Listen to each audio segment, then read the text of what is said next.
Last time, Naruto awakened a power hidden inside a forbidden kunai, but that was only the beginning. In today's chapter, the consequences ripple across the village. Unknown forces stir, ancient seals shift, and Naruto steps deeper into a path no child should walk. This is where curiosity becomes destiny. Welcome to part 2 of What If Naruto Cracked the Forbidden Kunai. Naruto sat down at his kitchen table and sprawled his sealing kit all around the scroll.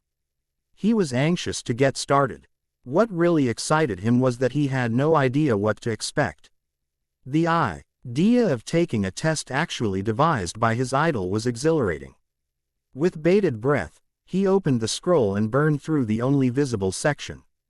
Naruto groaned as he combed over the instructions. Sadly, it was a formal test.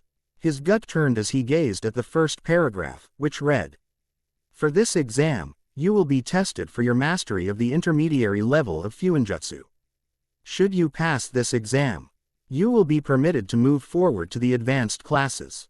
This exam is split into 4 parts: a multiple choice, fill in the blank, a free response, and a puzzle seal for you to solve. You will have 2 hours and 30 minutes from the moment you begin the exam. After the allotted time, security seals in the scroll will activate, preventing you from answering any further. If these seals are tampered with in any way, the scroll will lock and you will instantly fail. Any marks entered after the allotted time will not be counted. After the allotted time, you shall receive instant feedback for your grade. To begin the test, place your hand on the area below this paragraph and insert your chakra. This will act as your signature for grading later on. I am proud of all of you for getting this far, and I wish you the best of luck." Even though he knew the message wasn't directed at him, Naruto still felt his heart skip a beat from the encouragement. He wiped away a single tear that threatened to fall from his eye, and forced himself to concentrate. It was time to get serious. Picking up his brush, he placed his hand over the scroll and began pumping chakra into the paper. Immediately the scroll's contents were revealed and a timer began counting down at the top of the page. It was time to begin. Blank. It was about midday as Sasuke strolled along the canals of the village. He never really liked having a lot of free time. Even though he had disliked being forced to sit through the monotony of the academy, he had hated their summer breaks even more. All it did was give him more time to think, and whenever he started thinking, his thoughts would inevitably return to his brother. So he would drown himself in training to block out his thoughts and feelings. He couldn't reflect on his past if he was too tired to think. However, now he couldn't even do that. He tugged at the uncomfortable bandages on his shoulder. The nurse had been kind and very thorough when she inspected his injury. She wanted him to pass her compliments to Hinata for how well she had treated him up until this point. The nurse had bathed his shoulder in a strange green chakra, and a few minutes later, the injury was completely healed. Of course, that didn't stop her from wrapping him up in bandages to ensure that the newly formed tissue didn't tear. Something about it still being delicate. So now, he was left with nothing to do but simply walk and think. Desperately trying to avoid thoughts of his brother, he directed his train of thought to reflect on his last mission. All in all, he had to say that he was quite pleased his overall performance. Sure, he hadn't been able to let loose too much, but he finally had a comparison for where he placed among the shinobi of other villages. For a fresh genin, he had done very well, but even that was not good enough. It would never be good enough compared to him. Catching himself again, he shook his head and directed his thoughts towards the conclusion of the mission. To call what they had done brutal would have been an understatement. The more empathetic part of him actually hoped that the Iwa Nin did not feel the full effects of their combined attacks. The back wind of heat alone had actually left small blisters along his body. He could only imagine the full pain that the man had to endure. He was still shocked how well the two of them worked together. Though the blonde sometimes made his blood boil, Sasuke could not deny that the two of them had chemistry. No, not like that, he thought embarrassingly to himself. Even from when they were little, the two of them were easily able to read each other's minds. He remembered a particular incident from when the two of them were about 6. Blank, underscore, blank. Naruto, being the rambunctious prankster he was, had been placed in detention for covering one of the boys from a civilian family head to toe in glitter. Of course, the boy had it coming, for he had been pelting the blonde boy from 2 rows above with spitballs for the past week. This was an interesting occasion, for Naruto wasn't alone in his punishment. He was also sharing detention with Sasuke, who sat 2 seats away from him. This was back before the Uchiha incident. His brother had hyped up the academy as this amazing place, but it honestly did nothing but bore him. The day before, Sasuke had decided to skip school in an attempt to follow his brother around the village. Needless to say, his mother and the teacher had not been pleased. So they both had to sit out recess and snack time, and they could only stare at the other children as they got to play outside. Not that it mattered to Naruto, since no one ever wanted to play with him. Their stomachs bled as the 2 boys jealously glared at their classmates. Their teacher was sitting at his desk filing some paperwork, when one of his colleagues poked his head in. The man had given the 2 a short glare, promising a world of pain if they moved. He took his bento box and placed it up in the highest cubby before walking out of the door. As soon as they heard their footsteps disappear, the 2 sprung up as one and moved to the cubbies. Without a word, Sasuke crossed his hands and gave Naruto a boost as he desperately tried to reach for their teacher's box.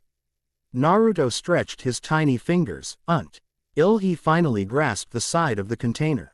His face lit up into his iconic smile as he clambered down and the boys rummaged through the box.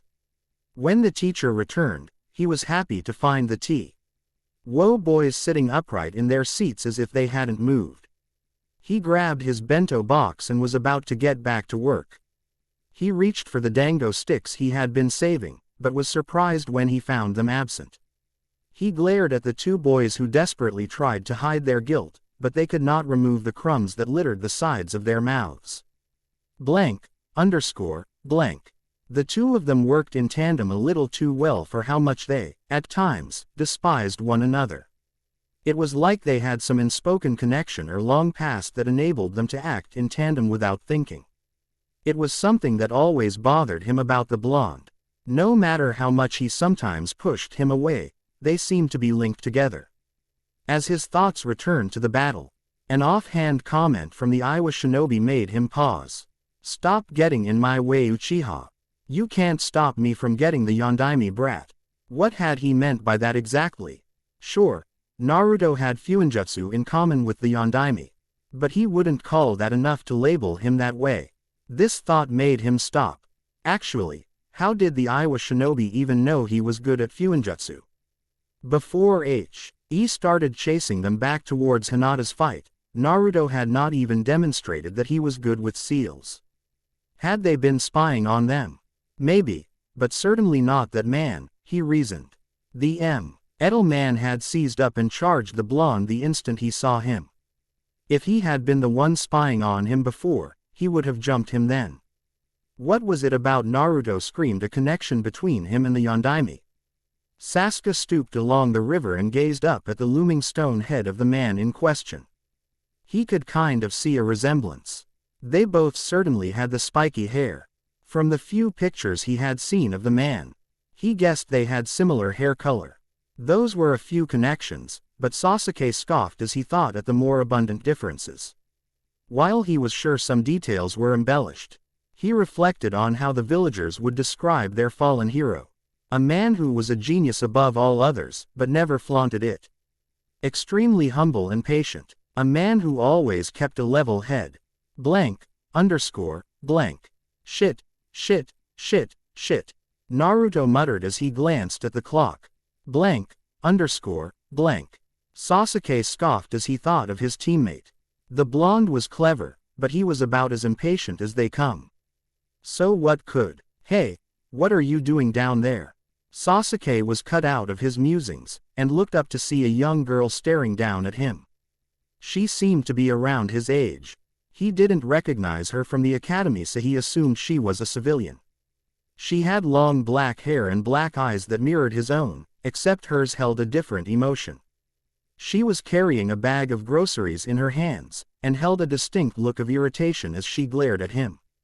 "You heard me, Baka. What are you doing down there? The adults around here don't want us walking next to the water." Sasuke scoffed and glared back at her. "Trust me, I'm fine. I'm the last person you need to worry about getting hurt," says the guy with his arm bandaged up. She shot back. "And who said I was worried about you getting hurt?" He clenched his teeth as he rebutted, "You seem to worry enough about me falling in." "It's not about falling in, dumbass. It's about the water moccasins that inhabit the area. Like that one right you're about to step on." Sure enough, Sasuke looked down and uncharacteristically let out a yelp as he jumped back from the black and yellow snake that sat coiled in front of him. She had giggled for a second before her eyes slightly widened as he flipped several feet in the air and landed close to her. "So you're a shinobi. So what if I am?" he asked, noticing the disdain in her voice. "Nothing." She seemed to shrug. "So much for the ever-vigilant shinobi who are supposed to protect us. You guys can't even protect yourselves." Sasuke wanted to protest, but she did have him stuck here. It would have been disastrous if he had stepped on the serpent. If it had bitten him, he didn't know if he would have been able to make it back to the hospital in time. So he grit his teeth and mumbled something under his breath. "Didn't quite catch that," I said, a little louder, duck butt. He sent her a glare as he clenched out, "Thank you." She sent him a smirk. "Don't mention it." "Well, I have to go, ninja boy. In case you didn't know, the world doesn't always revolve around you guys. I have a brother to feed. The name is Ria, by the way. What's yours, duck butt?" He ignored her comment about his hair as he said, "Sasuke." "Pleasure. Well, goodbye, Sasuke. Try to keep yourself out of trouble." With that, he turned around and started to continue her way upriver as if they had never talked. Sasuke glared at her retreating form for a while before he turned his attention back to the black snake, which seemed to be staring right at him. It hissed at him and he responded by using his good arm to chuck a kunai at it. It moved its head just out of the way before turning and heading into the water. Snakes always gave Sasuke chills. With one last glance before it dived back into the water, Sasuke tucked his hands in his pockets and began walking into the village. It was getting around time to grab dinner. Blank. Naruto was sweating. He desperately tried to shut out each tick of the clock that counted down to his deadline. Shit, everything had started out well enough. He had flashed through the first parts of the exam without a problem, no pun intended, but now he was surprised that he was actually being challenged by the puzzle seal. A required trait for all Fuinjutsu users was being able to discern the hidden code within each individual or set of kanji. Some seals operated on specific letters alone, while others required multiple letters to work in conjunction. Some even required lines of kanji that stretched out for several feet to achieve their intended purpose. Of course, this was very impractical for several cases, so a method was developed to reduce the size of these segments. Sprawling branches of kanji could be compacted into smaller and more manageable shapes and sizes. It was like condensing a paragraph into a single word or two. In fact, that had been one of the problems he had faced as he was unraveling the Hiraishin. Before he had been introduced to the idea, he had struggled to understand that the symbols of endurance, love, and sword each held their own sprawling library of code. Back to his test, revealing these branches wasn't the issue. Reading the damn thing was what truly plagued him. Naruto was struggling with a puzzle that was constantly contorting and shifting across the page. The ink seemed to have a life of its own as it sprung across the page and shifted into a variety of shapes. Whenever Naruto tried to enlarge a specific line of the seal's formula, it would be covered or contorted so that he could not read it. The Yondaime must have been a really sadistic bastard if he thought this was funny. He was fighting against the clock now and he knew it. When the seal had started shifting, he had panicked and had been unable to regain his composure. As time continued to run out, he only panicked even harder. He had no idea what the seal did, let alone what he was supposed to do. There were no instructions when he reached this part.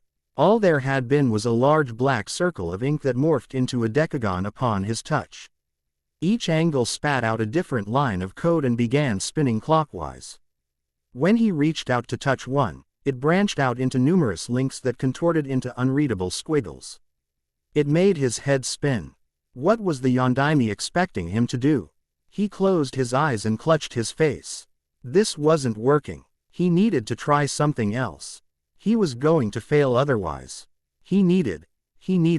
A strange calm washed over him, as a word of advice seemed to creep into his mind.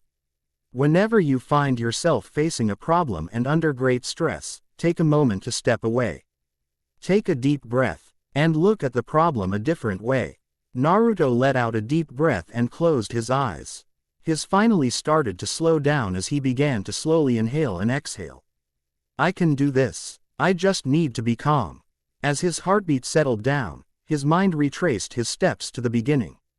When he had reached this section, he had immediately pounced on the large blob in the center. It was at the forefront and designed to grab your attention. If activated, it would intentionally spiral out and try to confuse the reader. There was no way the Yondaime actually expected them to be able to read through this hot mess. It just wasn't possible. There had to be something else. He let out the breath he'd been holding and slammed his hands onto the scroll. He clenched his fingers as he twisted his hands counterclockwise. Immediately, the scroll began spinning in the opposite direction and began curling back into its original shape, until the singular, black circle returned to the page. Naruto leaned back as he studied the blot. He let his eyes wander the page, soaking in every detail until he noticed 4 black dots along the edge of the paper. Each of them was about the size of the tip of a pencil. He had totally missed them during his first attempt, and then it hit him. It was a message that had been drilled into his head by every book he had ever read about Fuinjutsu, whenever faced with a new seal. Always take your time to study it by parts and always work from the outside in.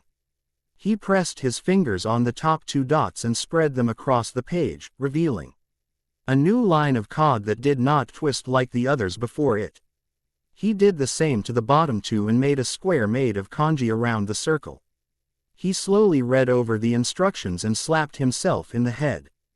It was so simple. Picking up his brush, he reactivated the circle, causing the branches to spread across the page, leaving an empty space right in the middle of the page. This time, the branches did not wiggle or contort on the paper. Instead, they drew straight lines to the corners of the square. Every branch contained the same question repeated over and over again. Smiling, he began writing his response in the center of the paper. The timer ticked down its final seconds as he finished his final stroke. It asked, "What is most important when tackling a new problem?" Naruto huckled as he formed the hand signs to lace the kanji with chakra. He really had to thank Kitsune for his advice. In the middle of page were only 2 kanji, which read, patience. The scroll glowed bright red as the timer stopped at 0. A second later, the whole scroll glowed white and Naruto could no longer see the page. A green light began descending from the tip of the scroll all the way towards the end. When it reached the bottom, the glowing light vanished, revealing green check marks next to all of his answers. He chuckled as he stared at a small lollipop that had appeared at the top of the page next to his grade. He picked it up and rolled it around in his hands before opening the wrapper. Time flowed differently for things in seals. It could be designed to be dramatically faster. But usually time crept almost to a halt inside of seals. The piece of candy had been sitting there for who know how many years, but it was probably in the same condition the Yondaime bought it in. Naruto popped the candy in his mouth and couldn't suppress the warm feeling of giddiness that spread across his chest. He had passed with flying colors. Blank. The next few days seemed to fly by, and before they knew it, the members of Team 7 found themselves walking together towards their training grounds. Naruto had been sure to boast that he had officially moved on to the advanced Fuinjutsu material. Hinata happily applauded his accomplishment, while Sasuke simply told him, "Good job." They were shocked when they found their sensei leaning against the side of the bridge, with his book suspiciously absent. "Why, you're actually on time," Naruto stuttered. Yes, I suppose I am." "What's going on, sensei?" Hinata asked cautiously. He sighed as he gazed over the three of them. "I would like to offer you all an apology." He could literally see the confusion etch itself on their faces. "I will admit that my behavior has been a little lax when it comes to your training, and for that I apologize. Despite that, you three were able to overcome a major obstacle all on your own, and for that you should be commended." They were quickly cut off from smiling, when he said, "Don't let that go to your head.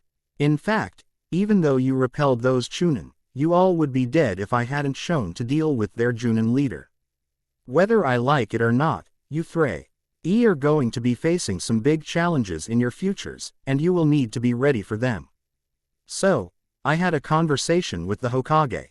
They each stared at him in curiosity. "For the next month, you three are mine. We will not be going on any missions for the time being." Naruto began cheering and jumping up and down before Kakashi cut him off. "This does not mean things are going to be easy for you. In case you didn't know, I was the captain of Anbu for a reason.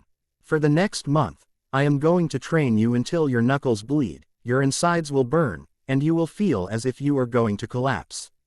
You do what I tell you to do, and only leave when I tell you to leave. If you manage to succeed in the goals I put out for you, Hokage-sama will assign a several C-rank mission to make up for the D ranks we will have missed, and that is not all." Sasuke had been shocked. This was exactly what he had hoped for, but apparently there was more. "In case you didn't know, the Chunin exams are coming up relatively soon. If we are to do this, the Hokage doesn't just expect you three to enter, he expects you to pass.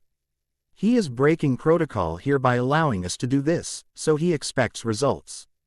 Now are you three up to it?" Sasuke grinned as he looked between his teammates. Naruto shared his grin and Hinata had a look of grim determination. "Do you even need to ask?"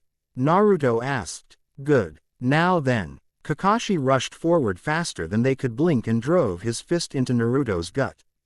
His eyes bulged out of his head as he was flung several feet away. Kakashi stared down at the faces of his shocked students and said, "Training begins now." Sasuke could only blink before Kakashi backhanded him. The metal plates of his gloves caused blood spill from Sasuke's nose. He backed away, gasping in pain.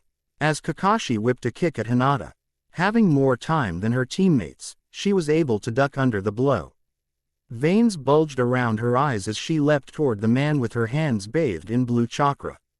She was shocked when he caught her wrists and spun her in a circle, before flinging her into her blonde teammate, who was still struggling to get up.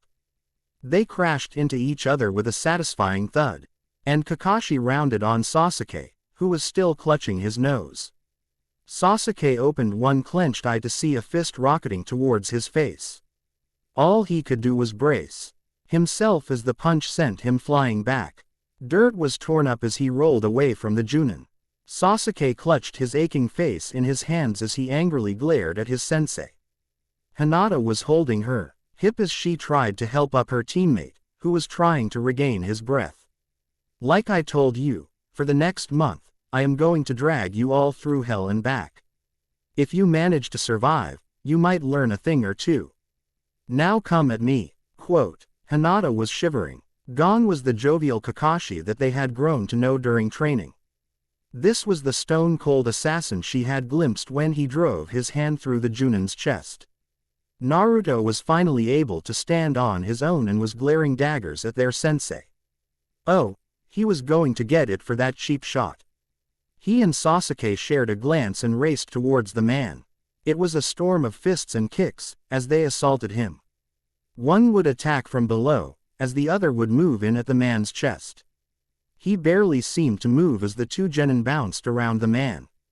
No matter what they did, there was an arm or knee to block their attacks.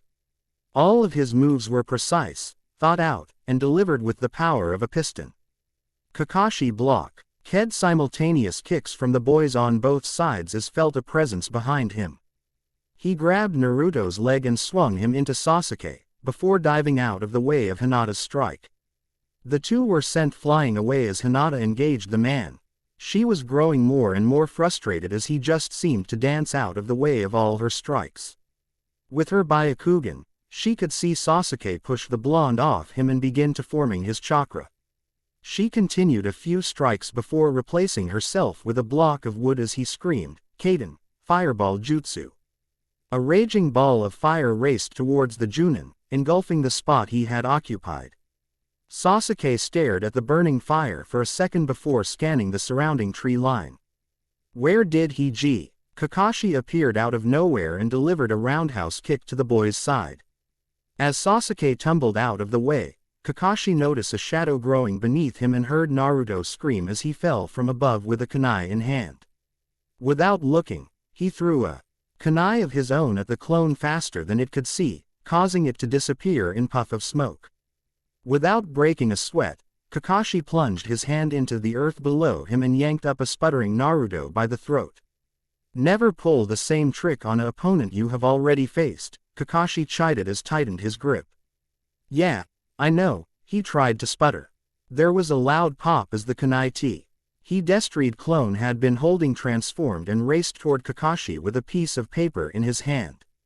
In the blink of an eye, Kakashi swiped the paper out of the clone's hand, smacked it onto the original's forehead, and proceeded to drive a kunai through the skull of the shocked clone. Kakashi relinquished his grasp of Naruto and raised one hand in a seal. He quietly murmured, "Activate, CA," using the real Naruto to plummet into the ground leaving a small crater. "God damn it," he muttered through clenched teeth as he struggled to move. "Remember not to let your opponents use your own moves against you." Kakashi whipped around and grabbed the wrist of his female student, who had been silently creeping up on him. He continued her forward motion and directed her hand toward the ground. He plunged her glowing hand into the thigh of her blonde teammate, who cried out in pain as his thigh started cramping and his tenketsu was forcibly closed. "Naru!" She began to scream, but was caught off as Kakashi wrapped her arm uncomfortably behind her back. She gasped in pain as he tightened his grip. "The same goes for you too, Hinata. Be wary of taijutsu users who will aim to redirect your attacks." Hinata winced from his grip and tried to turn her head to face the man. She stopped when she saw something that made her eyes widen. Instantly, the veins receded from her face and she squeezed her eyes shut. A second later, a kunai harmlessly sailed over her head, right in front of the Junin's face. He was able to glance it and notice a small ball tied to the handle just in time. Flashbang, Kakashi thought before it lit up. He let go of Hinata as Sasuke raced towards him to take advantage of his momentary blindness. Good, they know not to let up. Each one has been attacking me, one after the other, in an attempt to capitalize on my divided attention. They know they are outmatched, so they are resorting to trying to trick me when I'm distracted. Even with his vision impaired, Kakashi and Sasuke began a one-sided taijutsu bout as Hinata stumbled up to Naruto. Her eyes had been closed, but that flash bang had still gone off very close to her. She rubbed her eyes as she tried to talk to her crush. "Naruto-kun, how do I undo the gravity seal?" he grunted as he tried to turn his head to her. "Normally, you'd just form the release sign, but mine are more complicated than that. I designed them so only my chakra could release them. Either I need to form the release sign or I need to force my chakra through the seal. You could try to rip it off, but I'd like to keep the skin on my face. Right now, I'm so weighed down I can't move my arms." She shook off the blush that threatened to spread across her face as she reached out for his hands. If she could get his fingers into the proper hand sign, he could release the seal. She lightly tugged on his arms, but was now pulling as hard as she could to lift his hand. It wouldn't budge. "How strong did you make this thing?" "About 6 times Earth's gravity," he muttered, avoiding eye contact. All right, she needed a new plan. Hinata once again activated her Byakugan and knelt beside him. She placed 2 fingers along his back, just above his heart. "What are you doing?" I am trying to direct the flow of chakra from your heart to your forehead by nudging it along with my own chakra. Please be quiet, I need to focus on CA. Refully maneuvering the chakra out your aorta and through your chakra system. If I move too much, my chakra might cut into your veins. Focus on the area under the seal, and prepare for my signal. Even through his stiff pain, he was surprised. This was the Hinata he knew, when she went into what he called her doctor mode. Gone was the shy and timid girl, and in came the composed, no-nonsense semi-professional. She began gently tracing her fingers up his back as she directed the flow of his chakra. Despite the dire situation they were in, he was getting ticklish and tried his best not to squirm. It was odd to say the least as she ran her fingers up and down his back following the chakra flow, and he could help but blush from her touch. She traced her delicate fingers up his neck and along his cheek until finally she said, "Now." He was blushing up a storm as he squinted his eyes and forced his chakra into the tag. The paper glowed blue before it peeled off his face and fluttered to the ground. Thank you," he stuttered as he tried to get up. He gasped in pain and collapsed as he held his leg. "Would you mind?" "Of course," she smiled as she lightly jabbed the tenketsu in his leg. The built-up pressure dissipated as her foreign chakra was removed from his system. They began to smile at one another as Sasuke landed in a heap right next front of them. Sasuke-kun, He each grabbed an arm and started to help the panting boy to his feet. He was covered in scratches and marks they could tell would form into nasty bruises. They all began to glare at their sensei, who was casually strolling up to them. "This is just the warm-up, my adorable little genin. For the next month, I am going to be beating you all into the ground, so you better get used to this. Come now, no need for frowns. Guess what? Considering what I have in store, Hinata will soon be able to patch you all up in no time. We'll have our own little medic who can heal you up, just so we can start all over again. Doesn't that sound fun?" The genin were trembling as their doom slowly marched towards them. They couldn't tell if his eye smile was genuine or not. Was he doing it to mess with them, or did he really get a kick out of this? He leaned over them and said, "Let's get to work. Blank. 2 training fields over, Team 8 was having a much more tranquil training session. Hiba and Shino were sitting in the shade as Akamaru cheered on Sakura, who was sparred with Kunai. She breath came out heavy pants and her whole body was drenched in sweat, but she shed her exhaustion to the side as she lunged at the older woman. The fresh Junin simply weaved out the way of her punches and landed light taps along her body.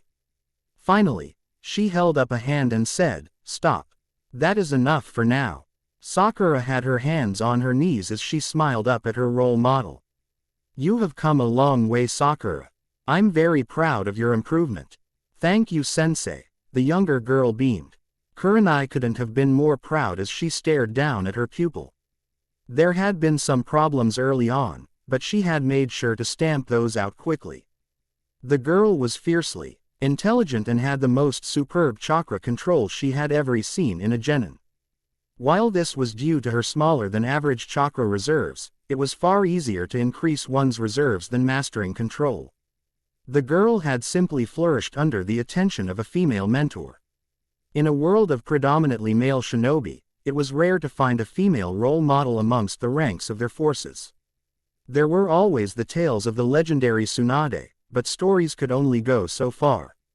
Some people needed that model person in their life to guide them along their path of becoming a better person. Kunai was more than a little humbled when the girl had shown up in attire similar to hers.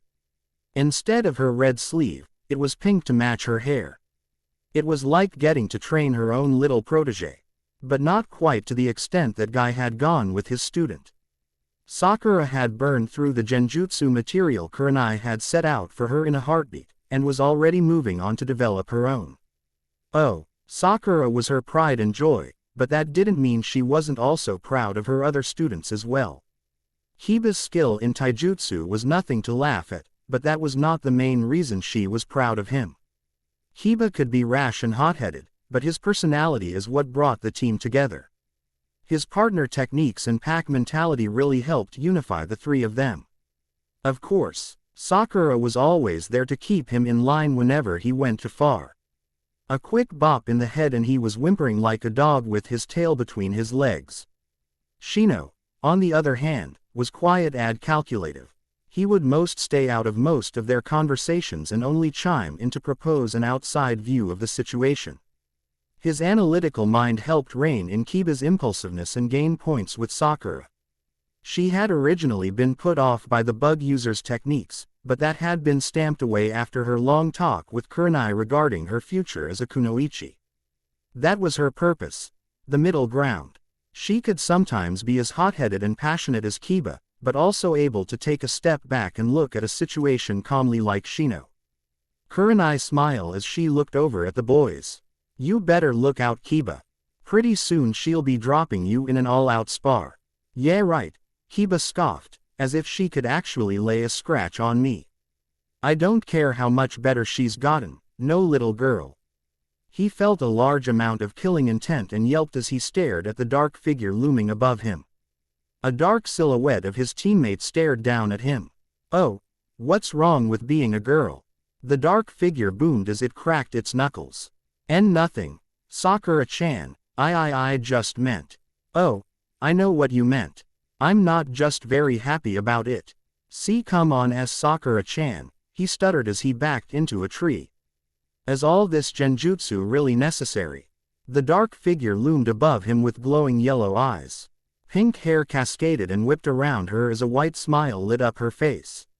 Yes, I think it is. Really brings out the fear in your eyes. Besides, all you're seeing is what you think of me. Are you saying you're really afraid of some helpless little girl? Kib whimpered as he braced himself for the impending beatdown. Shino shook his head as he watched the antics of his teammates. Kiba just couldn't keep his big mouth shut. You would think being on a team with a female Junin would beat out that kind of mindset. It still impressed him how Sakura seemed to be able to create genjutsu without even realizing it. Kunai found out one day as Sakura went off on Kiba for something stupid he did. She was glaring at him while flames seemed to flare up behind her and a dark figure loomed over her head. Kunai had surprised until Shino told her she had been doing this for years. Her class had just grown accustomed to it, unless it was directed at them. Kunai's eyes had been as wide as stars as she excitedly raced up the girl. It was fantastic. To create genjutsu without needing hand signs or even on purpose created so many possibilities. Kunai massaged her forehead as she listened to Kiba's cries of pain. He just couldn't keep a lid on it. I don't think he's ever going to learn, she said as she turned to Shino. Probably not. If he was going to change, he probably would have learned after the third beating. She sighed as they stared at their antics. All in all, she was very pleased with their progress. They had even gone off on their first C-rank mission. They had gone out to an outpost to pick up some reports, when they had stumbled across a whole encampment of bandits. They had responded perfectly, and they were able to subdue the bandits without a scratch. However, this was nothing compared to the trouble the other rookie teams had gotten into. Although she had originally been impressed by Asuma's story of the Kumo missing Nin, Kakashi's story blew theirs out of the water. Of course it would be Team 7 to turn a D rank into an A- rank. Well, it was only an A- rank due to presence of the Junin. Even so, Kakashi's kids had been remarkable, dealing with 2 Iwa Chunins all by themselves. Their accomplishments made her excited. Maybe it was a little immature, but the 3 Junin were very competitive, and she wanted to see how well her kids stacked up against the other teams. She would have the perfect chance too. If they kept progressing the way they had, she was confident they would be ready for the Chunin exams. Kiba would need to work on his impulsiveness, but she was pretty confident in Shino and Sakura's abilities. She knew Asuma, and he was probably just as lax in teaching as Kakashi was. She couldn't help but feel a little smug if they were able to wipe the floor with their old classmates. It would certainly make her feel smug to wipe the grin off of Anko's face. While she was her best friend, she could be a bit overwhelming at times. For whatever reason, she was rooting for Kakashi's group of kids over hers. Just because she was sleeping with the guy didn't mean she had to side with him on everything. She had been adamant that they could, in her own words, curb stomp your cute little maggots into oblivion. This only motivated Kunai further to make sure her kids went above and beyond Kakashi's students. She knew the man, and there was no way he was pushing them any harder than he had to. Blank, _, blank. Again, Kakashi ordered. All three were panting as they stared up at the trees in front of them. They took a deep breath and all three of them rushed up the side of the tree. Sasuke and Naruto were able to make it up about 8 or 9 steps before they lost control. Hinata once again made it all the way up the tree and ran back down. She had already been taught this exercise years ago to help bolster her chakra control. The Jiyuken was a style that required expert control of one's own chakra, and young Hyuga were drilled with these exercises from the moment they began training. The two boys grunted as they landed on their feet, while Hinata ran down the tree. Kakashi gave them a moment to catch their breath as he stared at them. Hinata had this down. He was now just making her do this to increase her reserves. Based on the techniques she had created, she would need a much larger chakra system in order to cope with their drawbacks. After that initial beatdown, he decided to take it a little more slowly. He was going to ease them into his planned schedule, but that initial spar would serve to show that he could change their pace at any time. Very good, Hinata. You'll be moving on to the next step as these two keep working on this. Both of the boys were frustrated as they glared up at the trees. They had yet to find the right balance and it was continuously throwing them off. With every failed attempt they would just grow angrier, causing them to fail over and over. "Hi, sensei," Hinata panted, "what is the next step?" "I'll demonstrate. You two, pay attention for this. After you are done here, you will be moving on to this as well." Kakashi began going through hand signs before slamming his hands in the ground. Doden. Moving earth core. A square in the dirt formed in front him, and it began to sink into the ground. He kept the jutsu going until there was a 40-square-foot hole in front. The others stared at the cube in the ground as Kakashi began running though more seals. Sushin. Waterfall cascade. A large stream of water erupted from his mask and began to fill the hole. As the water level became even with the ground, he cut off the jutsu. "This is the next step," calmly said as he strolled out onto the surface of the water. They could only stare in awe as their sensei shattered their view of the world. When he turned back to them, he couldn't help but chuckle. Oh, they were just so precious. After you have mastered tree walking, you can move on to water walking. I will go into detail of the technique with you boys after you have completed the first step," he said as he rejoined them at the pond's edge. "For now, you to keep going at it until you have it mastered. You will not be moving on until I see fit. Now get back to it." Newly invigorated, the two boys raced off towards the tree as they tried their next attempt. "Hinata," Kakashi called, drawing her attention away from the boys. "I don't expect this to be too much trouble for you. But I expect you to apply yourself just as hard as they are." "Yes, sir. Now, before we get started, I might want to recommend refraining from wearing white clothes over the next few days. I know you like your jacket and it is pretty heavy, but I don't think we need to give the boys any more ideas than necessary." Hinata was burning as red as a tomato, and Kakashi could swear he saw steam coming out of her ears. "Kakashi-sensei," she whined as she tried to hide away into her jacket. He chuckled as he patted her head. "I'm only teasing, but it wouldn't hurt to bring a towel to training either." She nodded her head as Naruto rang out, "Hey, how come you are being so nice to her?" "Because she is actually doing a good job. Besides, Hinata-chan is my favorite." Kakashi eyes smiled at the boy. Her face actually seemed to glow as she tried to bury herself deeper into her jacket. "You're just saying that to be mean, Kakashi-tem." Naruto pouted as a shuriken sailed next to his face.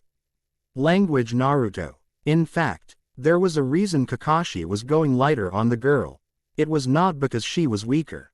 Well, Not physically anyway. From what he had heard, negative reinforcement was not going to work on her as it might her teammates. They thrived in the face of a challenge. If the boys were told they couldn't do something, they would throw themselves at it until they had either accomplished it or they died trying. Her own clan had pushed her down for so many years, and all that did was drive her into her shell. She needed to be handled carefully. He couldn't let up on her too much. But she had to know that he thought she was doing a good job. A little praise could go a long way for someone deprived of it. Too much pressure and he could just make matters worse. Now, are you ready to get started? Why yes sir. She nodded as her face calmed down. Now the trick is to change the flow of your chakra with the flow of the water. Blank, underscore, blank. Sasuke growled as he made another mark on the tree. This latest attempt was even further down than this last. He just couldn't get it. He glared daggers at the tree as he landed on his feet. What was it he was doing wrong? He could understand why Hinata could do it, but why was he having such a hard time? The Dobi had been slowly creeping up on him and had passed his furthest point a while ago. He wasn't that far ahead, but it still irritated him to be overtaken by the blonde idiot. He sighed as he sat down to catch his breath. He shot a glare at Kakashi who was off to the side working on a scroll. His orange book had been suspiciously absent, and it was strange to see him without his nose buried in pages of smut. He was apparently writing out his plans for them over the next few weeks. Naruto landed with a thud next to him and immediately fell on his back. He was panting heavily, and frowned as he stared up at the tree. He was getting better, but he still felt like he was doing something wrong. He groaned as he sat up and stared out at the water. Hinata was standing in the middle of the pond with her eyes closed in deep concentration. Learning to stand on the water had been the easy part. Keeping her concentration and while moving forward was what eluded her grasp. He blushed when he realized her jacket had been tossed to the side long ago, for it was soaked and weighing her down. She stood in her mesh jacket as water dripped down her face from her hair due to her last attempt. It had been a long time since he had seen her without her jacket, and he had forgotten how slender she was. She closed her eyes and took a deep breath to clear her mind.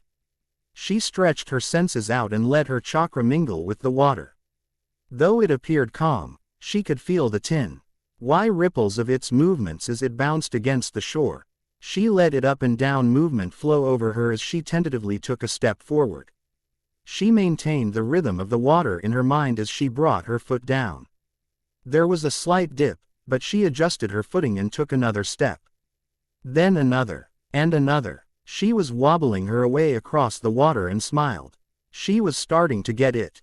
She opened her eyes to see the two boys staring at her and a blush began creeping up her face. This tiny distraction was all that was needed to break her concentration and she fell into the cold water. She shivered as swam up to shore and pulled herself out of the water. She desperately tried to avoid eye contact with the boys. Both were blushing as they tried to ignore her, wiping herself off with her jacket. Boys, eyes front and center, Kakashi called out, Hinata, very good job. With a day or two, I'm sure you'll have it down. Take a break for now. The two boys' heads turned around so fast. She was worried they were going to have whiplash. She blushed and called out, thank you, as she approached them and sat in the middle. Sasuke, is your nose feeling better? She asked. Still hurts, but thank you for writing it. Kakashi backhand earlier had nearly broken his nose. Kakashi had felt a little bad for that. He had made sure it was fully broken after they had their one-on-one bout. While Hinata helped Naruto out of his own seal. How are you two doing? Not as well as you, Naruto mumbled, I just can't seem to get it. Every time I fail, I just get more frustrated.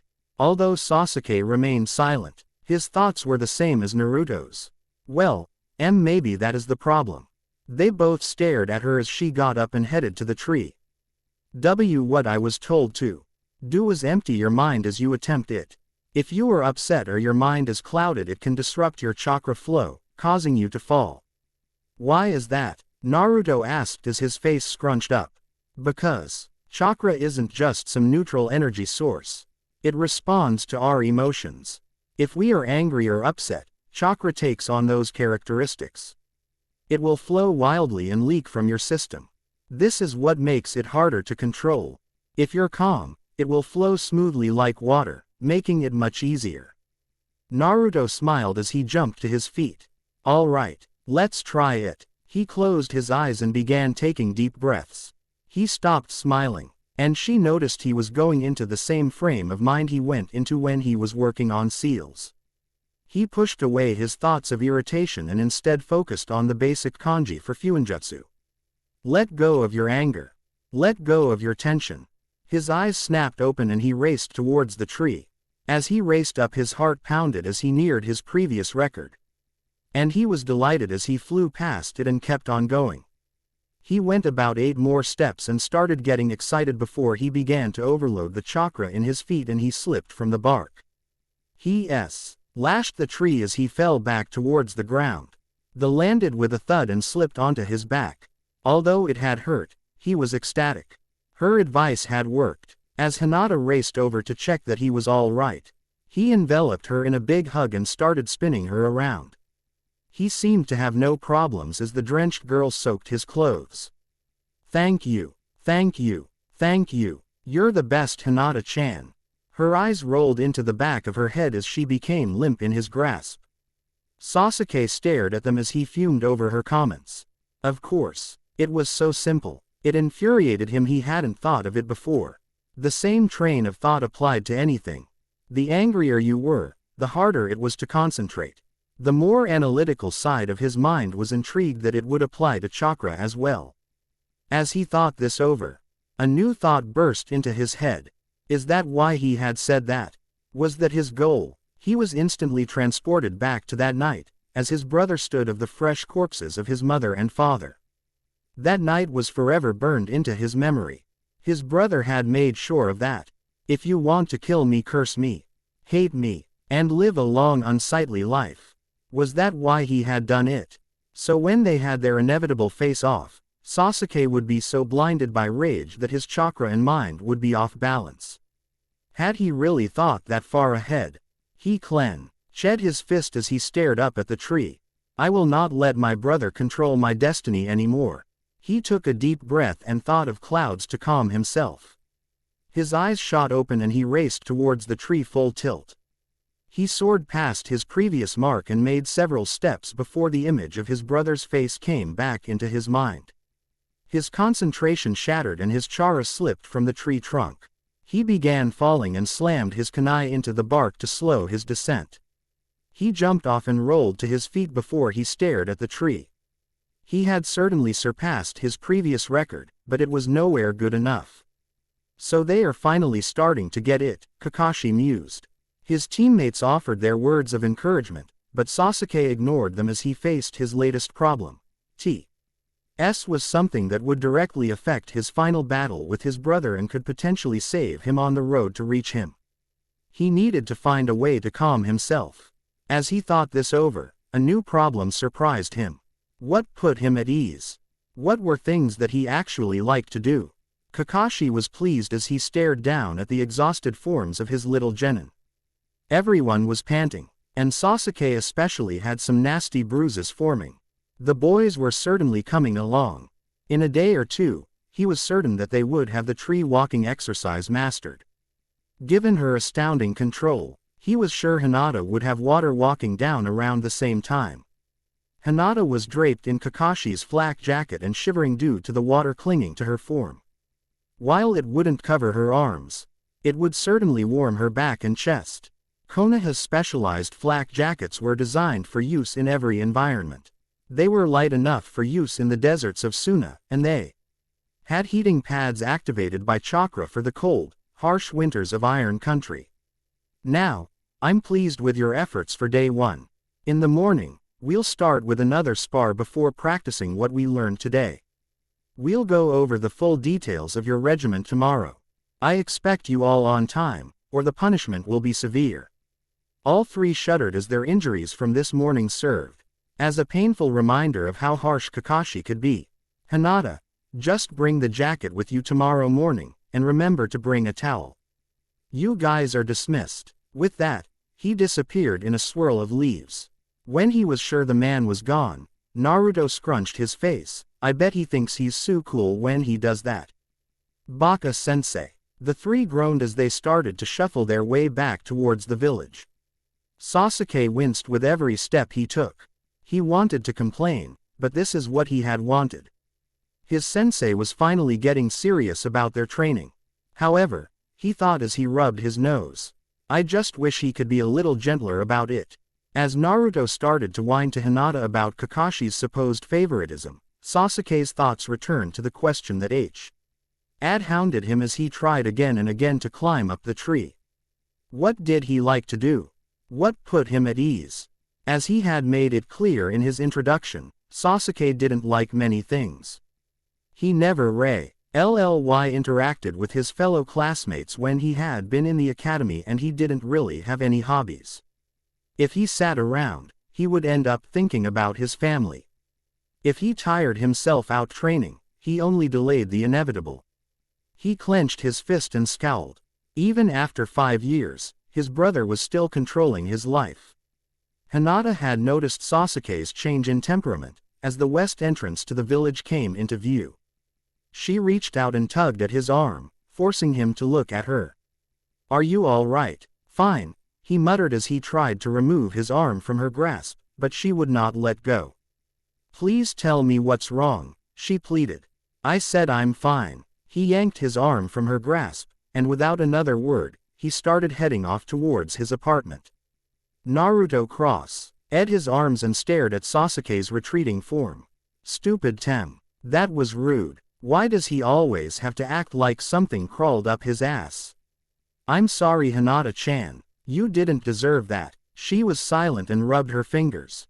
"It's all right. I'm still worried something is bothering him," she sighed as she stared off in the direction he had left. Naruto was silent as he reflected on his conversation with Kenta-san. He was reminded how little he actually knew about Sasuke. He had let his pride prevent him from reaching out to him for years. Maybe it was time that he finally did something. "I think we should have a talk with him," Hinata said. "I'm open to it, but I don't think he's going to open up without some resistance. He's as thick-headed as I am." She lightly chuckled at his attempt to cheer her up, as she reached out and lightly tapped his head with her knuckle. "You certainly are that. You two can both be so silly." Naruto chuckled as he rubbed his head. "Okay, if we run into him before training, we'll try to talk to him then." "Sounds good." "Hi. Great. Now let's get you home before you catch a cold. Can't have the village's greatest med nin in training falling sick on me. Blank. As it turned out, they didn't run into Sasuke the next morning. In fact, he did not arrive until a minute before Kakashi appeared. Hinata was quick to return his neatly folded and washed flak jacket. "Thank you, Hinata," he smiled as he threw on the jacket. "All right, now gather round and listen up." They were hesitant. Apparently their lesson from yesterday was still fresh in their mind. "Good. You're not going to sucker punch me again, are you?" Naruto asked. "Only if you let me," Kakashi replied with a smile. It was a cheap shot. "There are no cheap shots in our line of work. Now circle up and listen. Here's how things are going to work. Every morning we will begin with a taijutsu spar similar to the one you had yesterday. You will have to work together to fend me off for 30 minutes using every trick in your arsenal. This will force you to come up with new tactics every day. You did well yesterday, but you are going to have to keep up that momentum. After that we will take a 20-minute breather. I'd advise skipping breakfast and eating during this period instead. When that is done, we will move on to individual lessons, where I will take time with each of you." Everyone's eyes lit up at that prospect. "However, we will not begin this until all of you have mastered the water walking exercise. Think of it as a little extra incentive to work harder. After a few hours, we will begin group conditioning, which I'm certain you will enjoy." His pleasant voice sent shivers down their spines. "After that, we'll break again for food and return an hour later. You can go into the village if you want, but anyone who is late will lose their personal time the next day and instead use their time doing what we in Anbu called suicide sets. Trust me, they are quite unpleasant. The color drained from their faces, as each of them understood the gravity of such punishment.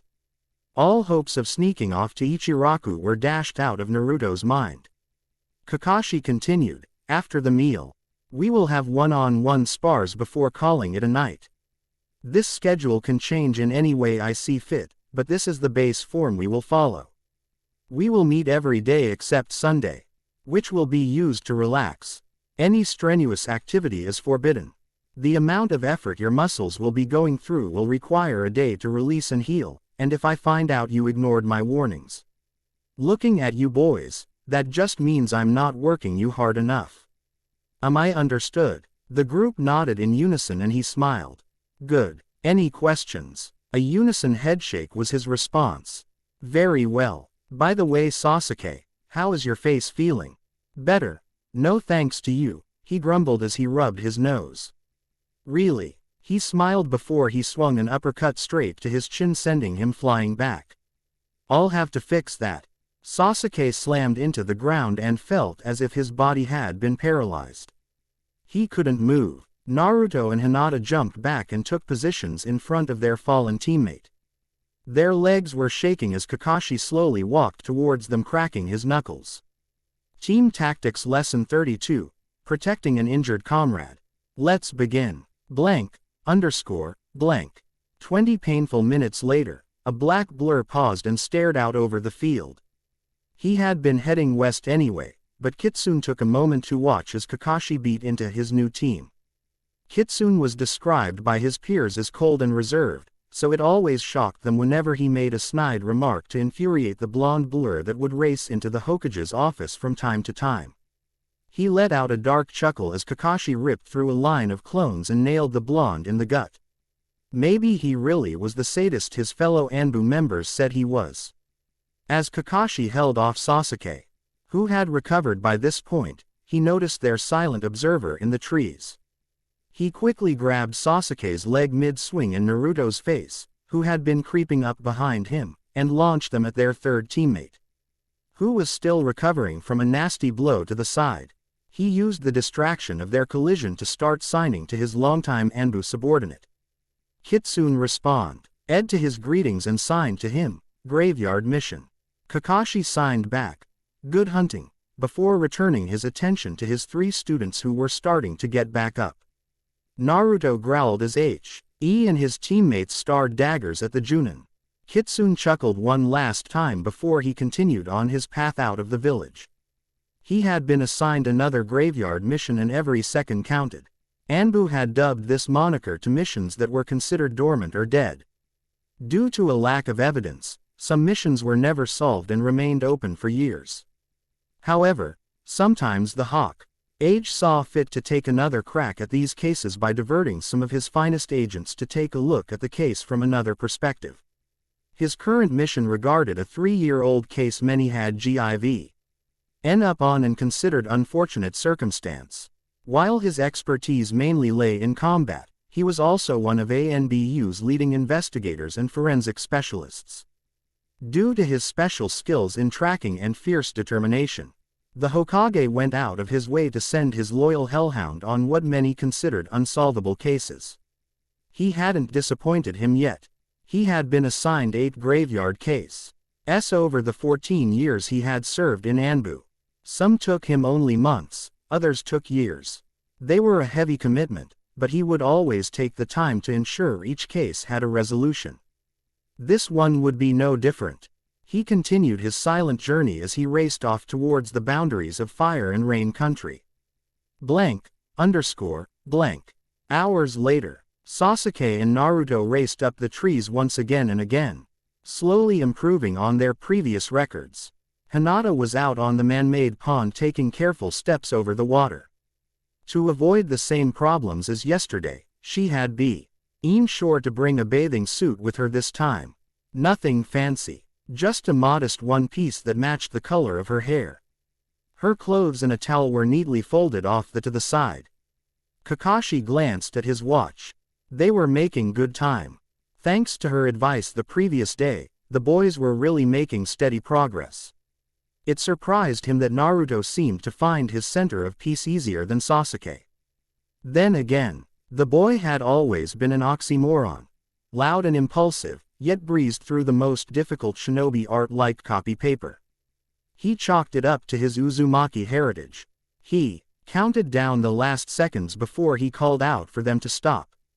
He was glad this had not drained too much from them.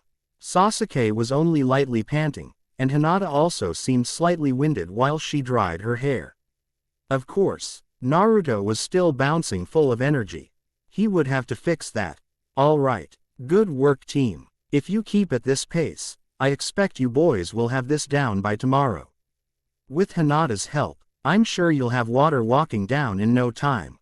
Hinata blushed at the compliment and the boys looked excited. Kakashi definitely was impressed. He was especially surprised by Naruto's performance. He had initially been very worried about how he would handle the boys' chakra control. To put it in perspective, his own chakra reserves were like a small lake, but Naruto's were comparable to an ocean. That much built-up chakra had certainly caused him grief during his time at the academy. Studying Fuinjutsu had done wonders for him. While his control was nowhere near his teammates', it was acceptable for now. Now then, after Hinata has changed, we will begin our group conditioning. When he saw them seize up, he said, "Don't worry. It won't be too bad on the first day.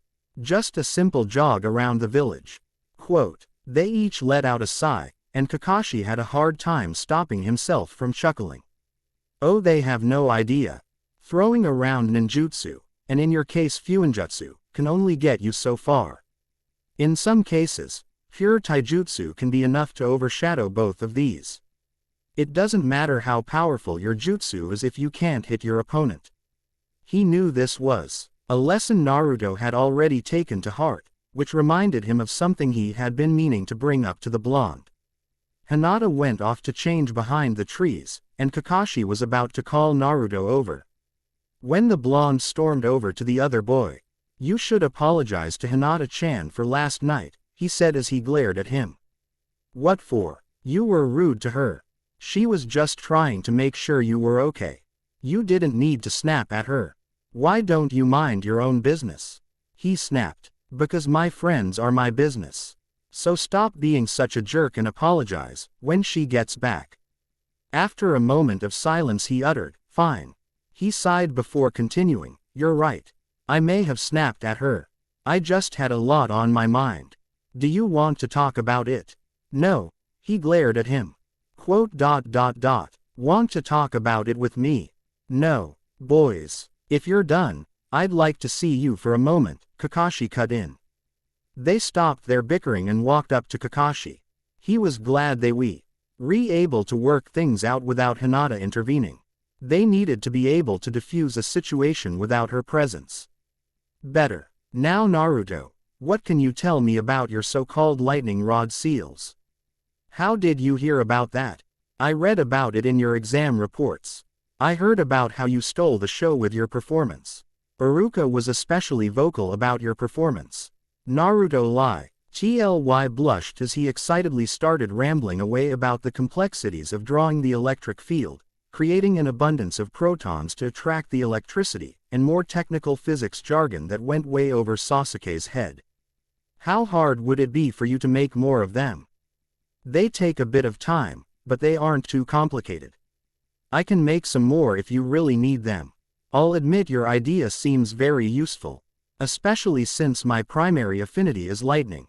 Naruto's eyes widened as a grin split apart his face. You got it, sensei. Oh, this is so awesome. I get to see some field tests firsthand. I got to make sure I'm ready for. He continued muttering to himself, as Sasuke slowly edged towards Kakashi. He leaned in and whispered, he doesn't consider that complicated. I was just as lost as you were. Kakashi whispered back. Something clicked in his head, and Sasuke asked, how does one find out their chakra affinity? Now, we'll get to that in due time. E-test itself is extremely simple and barely takes a second, but it's not time to start elemental training. Actually, Kakashi-sensei, I was curious too, Naruto butted in. Why does your chakra affinity matter anyway? Gigi can throw around any element he wants. Well, your chakra affinity doesn't really limit the type of jutsu you can perform, but it does affect how strong each can be. You'll find that is easier to learn and master jutsu of your own chakra nature than with others. Some people prefer to stick with the type they are strongest with, but I find this foolish. Limiting yourself to one type hurts your ability to adapt and allows your opponent to prey on your element's weakness. Now elemental training is something that we won't deal with until your Chunin. It mostly involves gaining a better understanding of your element and helping you develop your own jutsu. The boys nodded as Hinata jogged up fully changed. Hinata. She turned to him and was surprised when he refused to make eye contact. He mumbled something under his breath so softly she could barely hear him. What was that, Sasuke? He took a deep breath and looked at her and said, I'm sorry. She was surprised. Eden opened her mouth to ask a question, but he continued, I apologize for my behavior last night. I shouldn't have snapped at you. I just had something on my mind. Hinata smiled as she stared at him. She slightly bowed and said, I appreciate that, Sasuke-kun. I forgive you. Kakashi smiled at his team. Glad everything worked out. All right, before we begin, there are some people I'd like you to meet. He pulled out a kunai and made a cut along his finger. Hinata gasped, but he pressed on and pulled out a scroll from his jacket. Forming 4 hand signs, he slammed his hand into the ground, eliciting a cloud of white smoke. The smoke cleared to reveal Kakashi in the midst of a group of dogs with blue bandanas. Team, I'd like you to meet my Ninken. They've been very excited to meet you. The dogs raced forward and enveloped Hinata. She giggled as they jumped up to lick her face. She reached down and picked up a small brown pug. Look at you, you're so cute. You have such lovely, straight fur. And your paws, they are so soft. Thank you, miss. Not many people understand how hard it is to keep my fur this clean. Although I would prefer it if you didn't call me cute. I apologize, Inu-san. I will refrain from calling you that in the future. The pug smiled as Hinata enveloped it in another hug. I didn't know you had a summoning contract, Sasuke said as he reached down for the dogs to sniff his hand. I don't, Kakashi replied. They are just linked to a summoning jutsu through the mark on their bandanas. Besides tracking, what else can they do? Sasuke asked as Shiba rubbed his face into Sasuke's hand. Sasuke had surprisingly always done well with animals. More than you can, cat boy, the pug uttered as it focused its blank look on him. Now be nice, Pakun. Team, let me introduce Pakun, Bull, Urushi, Shiba, Biscuit, Akino, Ue, and Garuko. I've trained them since I was a little older than you. They can speak, are expert trackers, and have saved my hide on more missions than I can count. Kakashi stated proudly. That is so cool. Hey little buddy, Naruto said, reaching out before Bull started growling at him. Whoa, wow, what did I do? He asked as he stepped back. Bull, was that necessary? Kakashi chided. He smells, was all Bull replied. Hey, what's that supposed to mean? Exploded Naruto. Maybe he's just calling it as it is, Sasuke butted in. Shut up. I showered before I came here. We haven't been sweating that badly. He reeks of fox, Bull said bluntly as he stared into Naruto's eyes.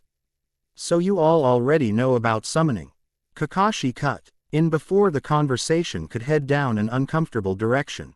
Naruto was thankful for the save and started petting the much more approachable Biscuit. Sasuke nodded as he scratched Shiba behind the ears. My clan used to have strong connections with the cats. There was never a formal contract scroll, but we had a strong trade alliance. They would supply weapons for us, and sometimes aloe. W is to summon them in a similar manner you do. My clan also has a summoning scroll, but not many people are allowed to sign it. While they are loyal to the clan, the summons are very picky about who they choose, Hinata piped in. Really? Kakashi was surprised. He had never heard of the Hyuga owning a summoning contract. How long have they had it? How many people in the clan are currently allowed to use the scroll? Is that too private? No sir. She seemed to look down and shuffle her feet as she continued. There's only one person allowed to use it.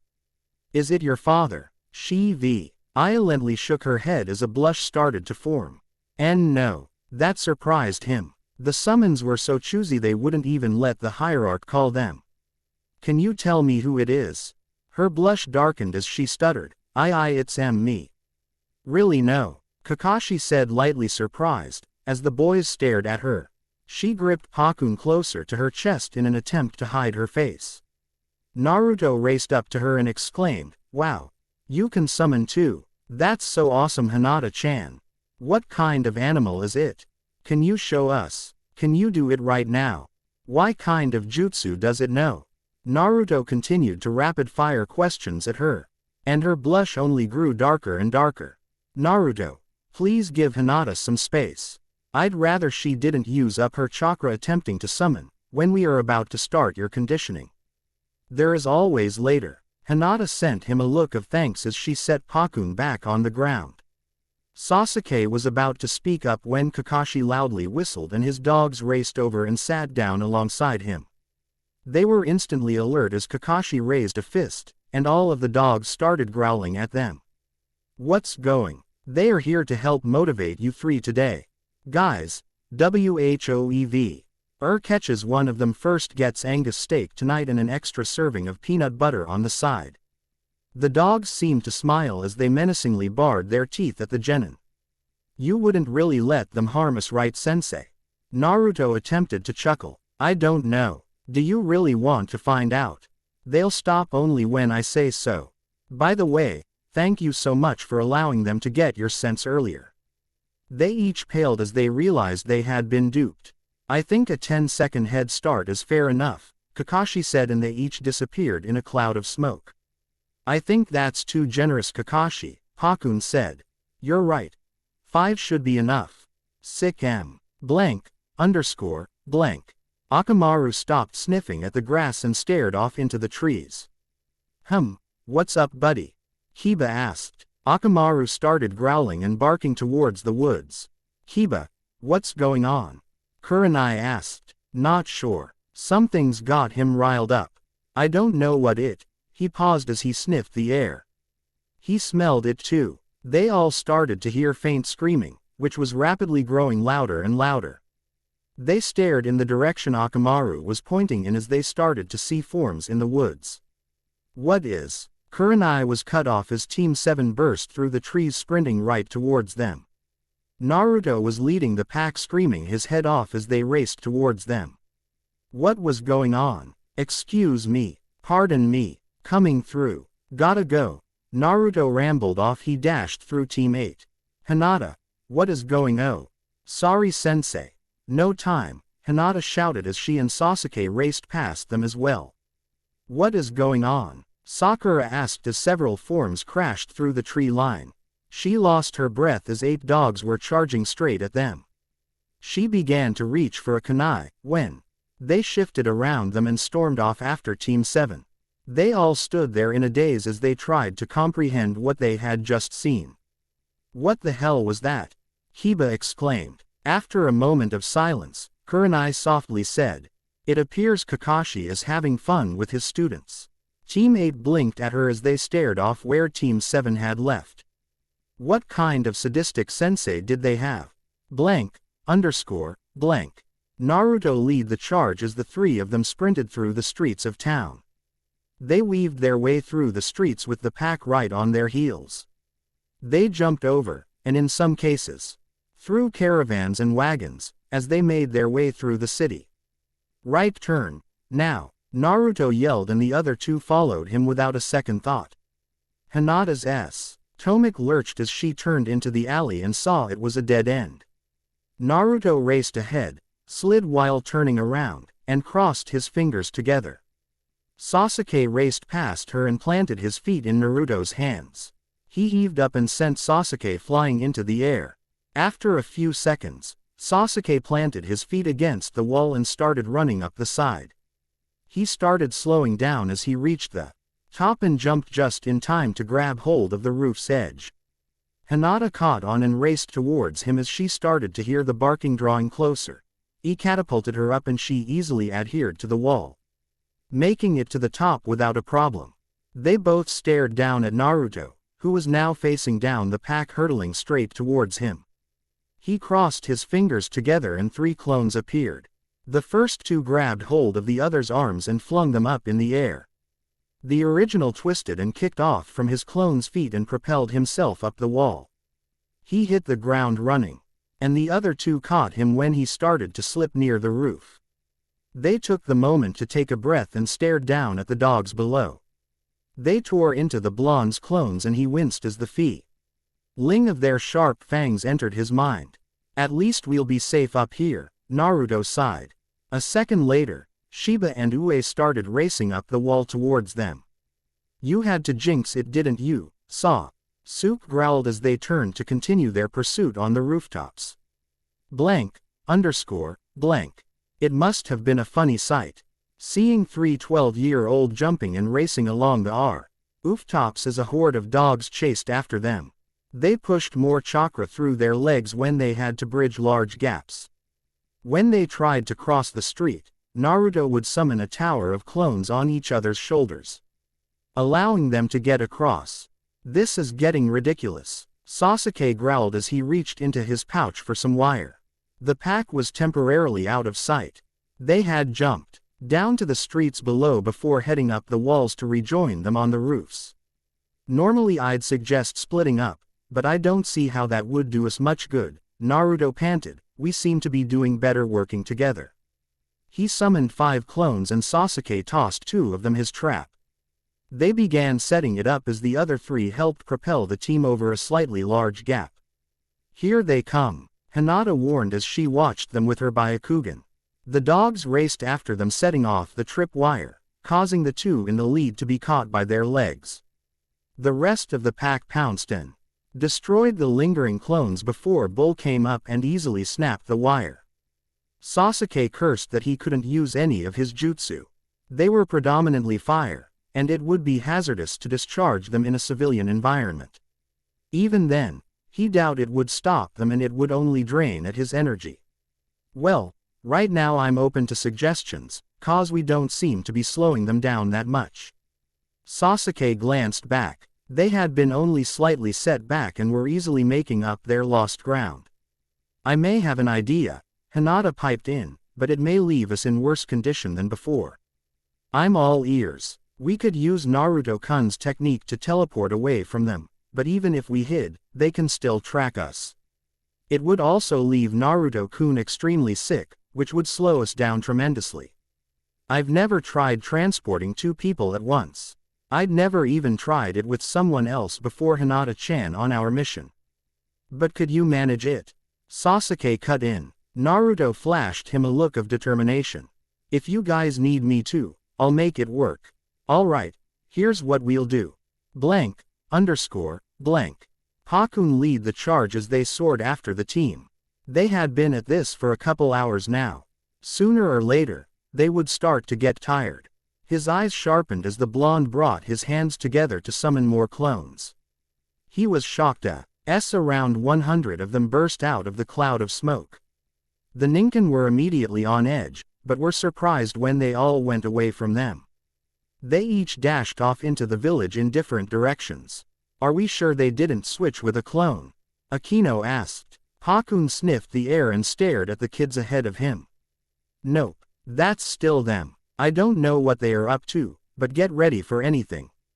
They team started leading them towards the edge of the village, and before they knew it, they were racing out the front gate. The Chunin on guard had yelled at them as they passed, but they paid him no mind. They raced off into the woods, and Pakun was growing more and more suspicious. Just what did they think they were up to? Finally, they stopped and turned towards the pack. K-kun barked once and they all came to a halt. What did they think they were doing? They were panting heavily as they stared at the dogs 10 feet away from them. Naruto flashed them a grin as he reached into his bag. It's been a blast, guys. But we'll see you later. Hinata and Sasuke grabbed hold of his shoulders, and all 3 disappeared in a flash of light. The dogs simply stared at the lingering glimmer. So he actually did it. Pakun thought. The kid really learned the Hiraishin. Still he knew that the blonde would need a marker. Which meant it would have to be somewhere along the way they had came. Then the realization hit him. That storm of clones had been a distraction for a single clone to get away with the marker. There was no way of telling which direction he could have gone. Pakun would have chuckled if he wasn't so frustrated. The kids weren't the only ones who were tired. He turned back to the pack and said, "All right. We have a lot of ground to cover. We're splitting up to find them. They have to be somewhere in the village. We had better start looking. Blank, _ blank." A single clone stood in the middle of the woods holding the three-prong. Ed Kunai as he waited for the return of the original. There was a bright flash and suddenly all three genin materialized before him. Sasuke staggered as he tried to orient himself. The clone reached out and helped the blonde as he fell on his hands and knees and began violently throwing up. Hinata rubbed his back as he repeatedly regurgitated his stomach. When she started to notice blood mixed in, she began to worry. Finally, his convulsions stopped, and he began to breathe normally. "Are you okay?" "No, no, no, no, no. That was the worst it has ever been," Naruto uttered as he clenched the grass in his fists. He was shaking as Hinata helped him up. Naruto turned to his clone and tried to offer him a smile. "Thanks me. Anytime boss," he smirked before he puffed away. Hinata started to carry him, and was surprised when Sasuke grabbed his other arm. He didn't say anything and the three of them started heading off through the woods. After a while, Sasuke turned to him and smirked. "Like I said before Dobi, it's a little creepy to talk to yourself. Especially when something talks back." "Shut up," he muttered weakly. He felt as if a hole had been torn in his stomach. He felt his body heating up as the pain started to ever so slowly edge away. "Naruto, these effects can't be normal. You need to see a doctor about this," Hinata chimed in. "Nah, I'll be right as rain in a few hours. I just don't know what the problem is." Hinata-chan. She wanted to press the issue but Sasuke cut in. "Where the hell did you even learn that jutsu in the first place?" Sasuke asked. Even through his exhaustion, Naruto was still anxious about revealing the origin of his secret technique. "Why do you want to know?" "I'm just curious. That's a complicated technique, and I'm certain the fourth Hokage didn't come back from the dead to teach you." Naruto was stunned as he and Hinata stared at Sasuke. He was silent before he asked, "How long have you known?" "It came to me after I was thinking about our last mission. Wasn't that hard to put two and two together? The yellow flash really gives it away. Sorry for not talking about it." "Don't be. I didn't bring it up to you, so there is no reason for you to feel sorry. The only thing you need to worry about is fixing that damn problem. Honestly, you'd be strongest genin in the village if you could fix that shit out."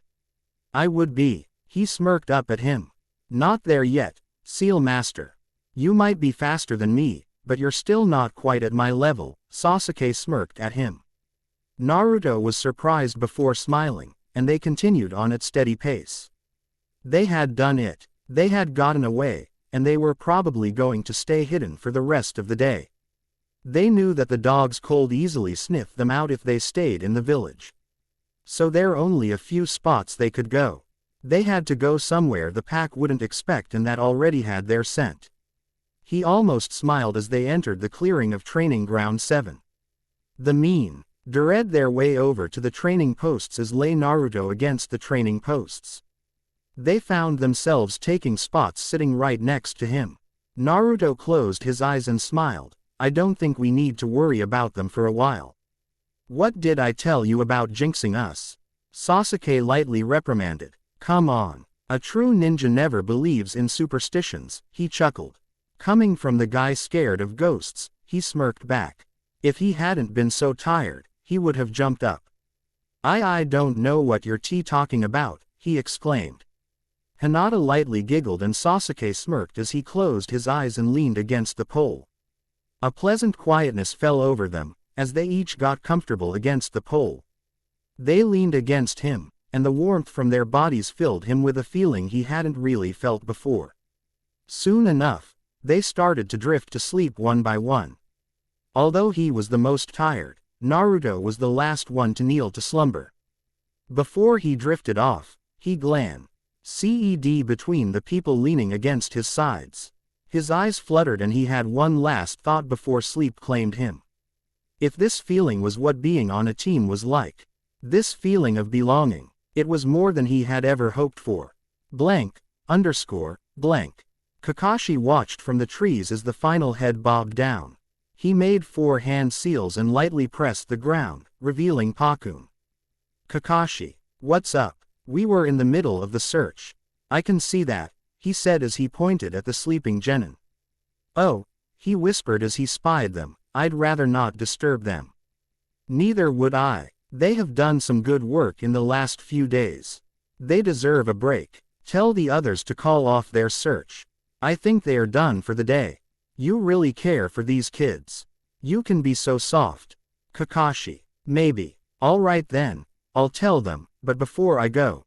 He trotted out into the field towards the sleeping genin. He quietly crept up and lightly gnawed on Naruto's sandal, before triumphantly trotting back to Kakashi. He smugly looked at Kakashi and said, now I get the steak for dinner. Kakashi chuckled and scratched behind his ears, I guess you do. Get going. I'll see you at home. Pakun nodded and set out as Kakashi stared at his team enjoying a blissful sleep. Sensei would have been proud.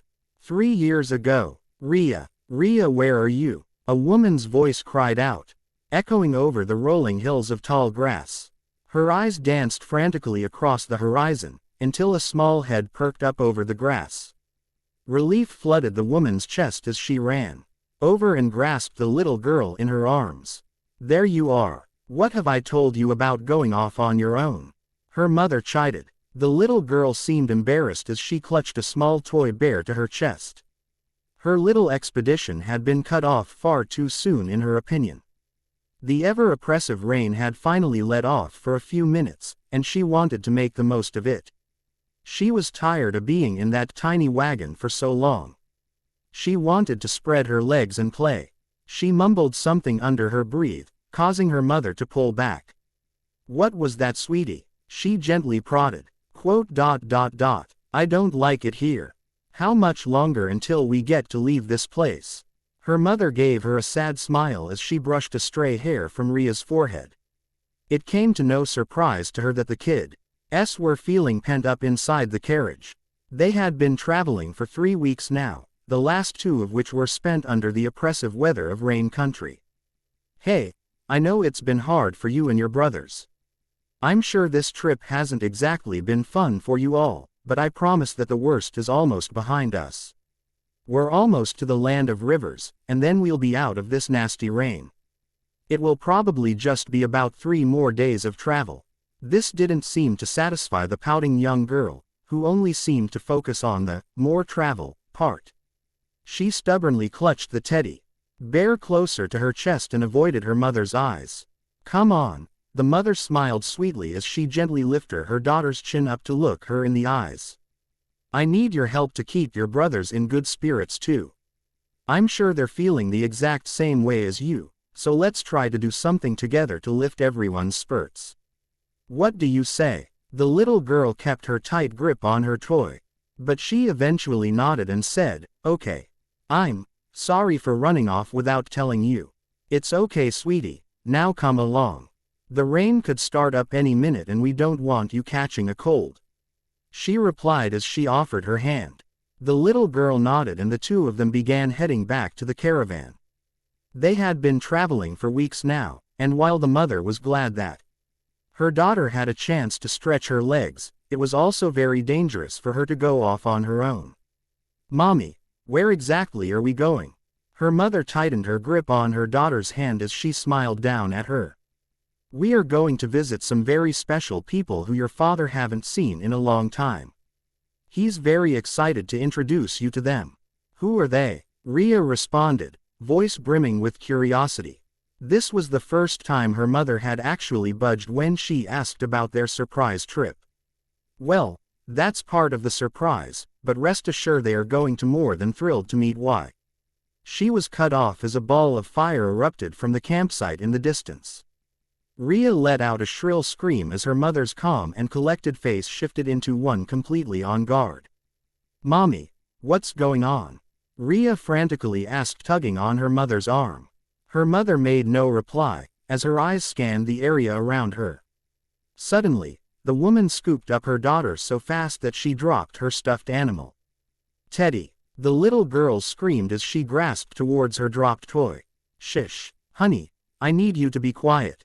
It is very important." But, not another word. He little girl was immediately silent as her mother shot her a look she had never seen before. Her mother raced off towards the campsite, and the little girl started to tear up as her precious companion was left behind in the mud. In the tall grass, several eyes stared at their retreating forms and began swiftly following them. One set, however, did not give chase. The last person casually walked forward and stared down at the mud-caked form of the stuffed animal. Raising his fingers in a hand sign, the world melted away, revealing Kitsune standing in front of a pile of mud. He pocketed the Den totem in his hand as he reached into the mud and pulled out an object. He delicately tried to scrape away the mud and grime and let the rain wash away the years of accumulated filth to reveal a pair of glass eyes staring back at him. To think it had sat there for 3 years waiting for its master's return. The thing was so tattered, it was surprising the thing hadn't fallen apart. He was alent as he stored away the tiny creature into the sealing scroll on his forearm. This was his first stop on his mission. He gazed along the barren fields of Rain Country as his eyes settled on a dark silhouette in the distance. He raced over and found the charred remains of a wagon. The vehicle was half submerged in mud and covered in moss. The wheels were broken and there were several holes torn through the drenched canvas. He looked inside the wreckage and gazed upon what was left of the vehicle. Any documents or luggage that had been aboard had long been scavenged by the occupants of the area. All that was left was a lone body lying against the canvas. Kitsune stepped forward and yanked the kunai lodged deep into the man's skull. He assumed it was a man, based on the skeleton's build and clothes. After a quick prayer, Kitsune was sure to seal away the man's remains as well. His master had always taught him to respect the dead of innocent civilians, and offer a short prayer when possible. After 20 minutes, he was comfortable he had found everything he could at this location. Any evidence in the terrain such as explosion residue was certain to have been washed away by the weather. Taking one last glance to ensure he was alone, he pulled out his wooden totem and began reforming the jutsu. The world seemed to contort as Kitsune stood in the middle of a raging battling ground as steel clashed and shinobi were locked in combat. The wagon was upright again and he watched as a kunai peppered the canvas, and he heard a gurgled gasp come from inside. His eyes settled on the woman from before as she drove a kunai through the throat of an approaching man. Kitsune was frustrated that he could not recognize the headband from this point of view. The body flopped to the ground and the young girl whimpered at the sight. As she clutched her mother's leg, "Fasuchi!" A man's voice rang out. A larger-built man ran up to them and embraced who he assumed was his wife in a short hug. Before he swept up the young girl in his arms. "Are you two all right?" "Yes, we're fine. What about the boys? Reitsu has them. Come on, my men will hold them off. We need to leave." The two raced away, as more dark forms converged on the scene and chased after them. Some were intercepted by the father's men, but some managed to break through. Kitsune creased his brow as the vision blurred and became dark. He released his jutsu and cursed. He supposed a child's memory could only remember so much. He stared off in the direction they had left and pocketed his totem. Without another word, he set off in the direction of the land of rivers. Kakashi stared out across the water as Hinata helped the two boys struggle to keep their balance. It had been several days, but they had finally managed to do it. All three of them were able to stay afloat on the water by themselves. Sure, the boys didn't have it down perfectly, but he had given them enough time on this. It was time to move forward. All right, bring it in. The three wobbled their way across the water and met him on shore. Hinata was still blushing up a storm at the sight of the shirtless boys. The Y had followed her example and started showing up for practice with bathing suits for the exercise, and it was all she could do to not form a nosebleed. After all of the hard work Kakashi had been putting them through. The boys were certainly well developed for their age. Great job. For now, I think that will be enough. You have each demonstrated that you are capable of the exercise, so you have earned the right to move on to your individual lessons. Each of them gleamed and smiled at the prospect. Each of them was excited to actually get personal training from their teacher. After all, they had seen what he was capable of when he took down a Junin in one move. After they had changed and returned to him, Kakashi crossed his fingers and two clones sprung to life next to him. All right, Iak, each of these clones will be helping you with your routine today. Try not to pop them, for I don't have enough chakra to keep sending them out if you do. The two clones directed Sasuke and Hinata away as the original stared down at Naruto, who was bouncing on his feet. So what are we going to do, sensei? What badass techniques are we going to work on? His mind swirled with image of himself shooting off tendrils of lightning, with one foot planted on the backside of Sasuke. None. What? He sputtered as he face planted. What did you say? You heard me. I am not going to be teaching you some badass techniques, as you phrased it. At least not yet anyway. Instead, we are going to be forced to do some remedial work. He hardened his gaze as he stared at the boy. I'm sure Sasuke and Iruka have pointed it out to you. You may be fast, but that doesn't make up for the fact that you are severely lacking in the taijutsu department. Naruto clenched his teeth as he stared at the ground. It wasn't like it was his fault. I know that some of the teachers in the academy were less than helpful when it came to your education, but there is nothing we can do about that now. All we can do is X up what they failed to teach you and press ahead. Naruto clenched his fist as he stared at the ground.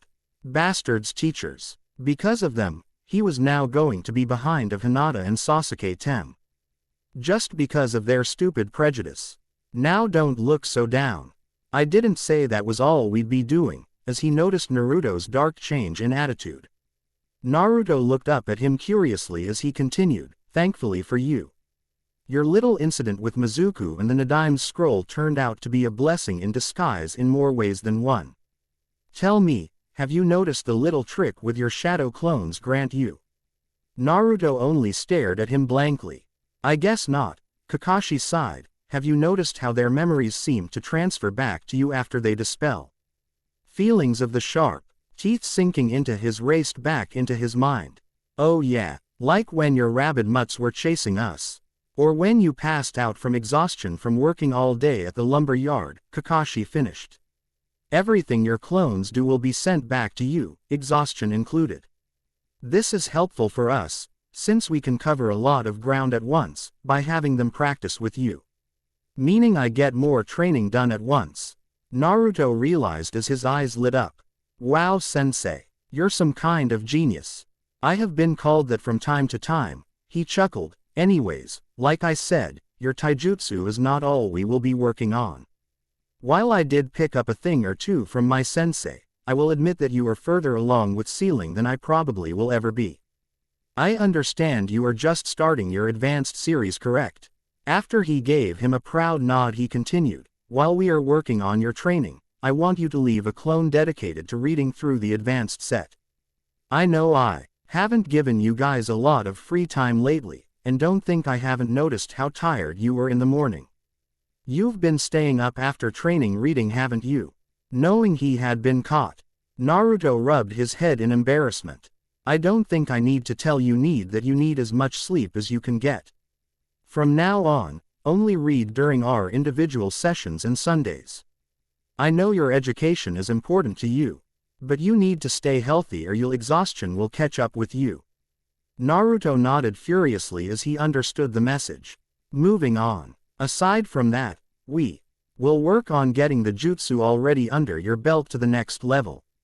I assume the Fox Hellfire Jutsu was not the only technique Kitsune taught you, correct?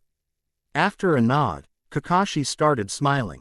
Good. Then show me. Blank, underscore, blank.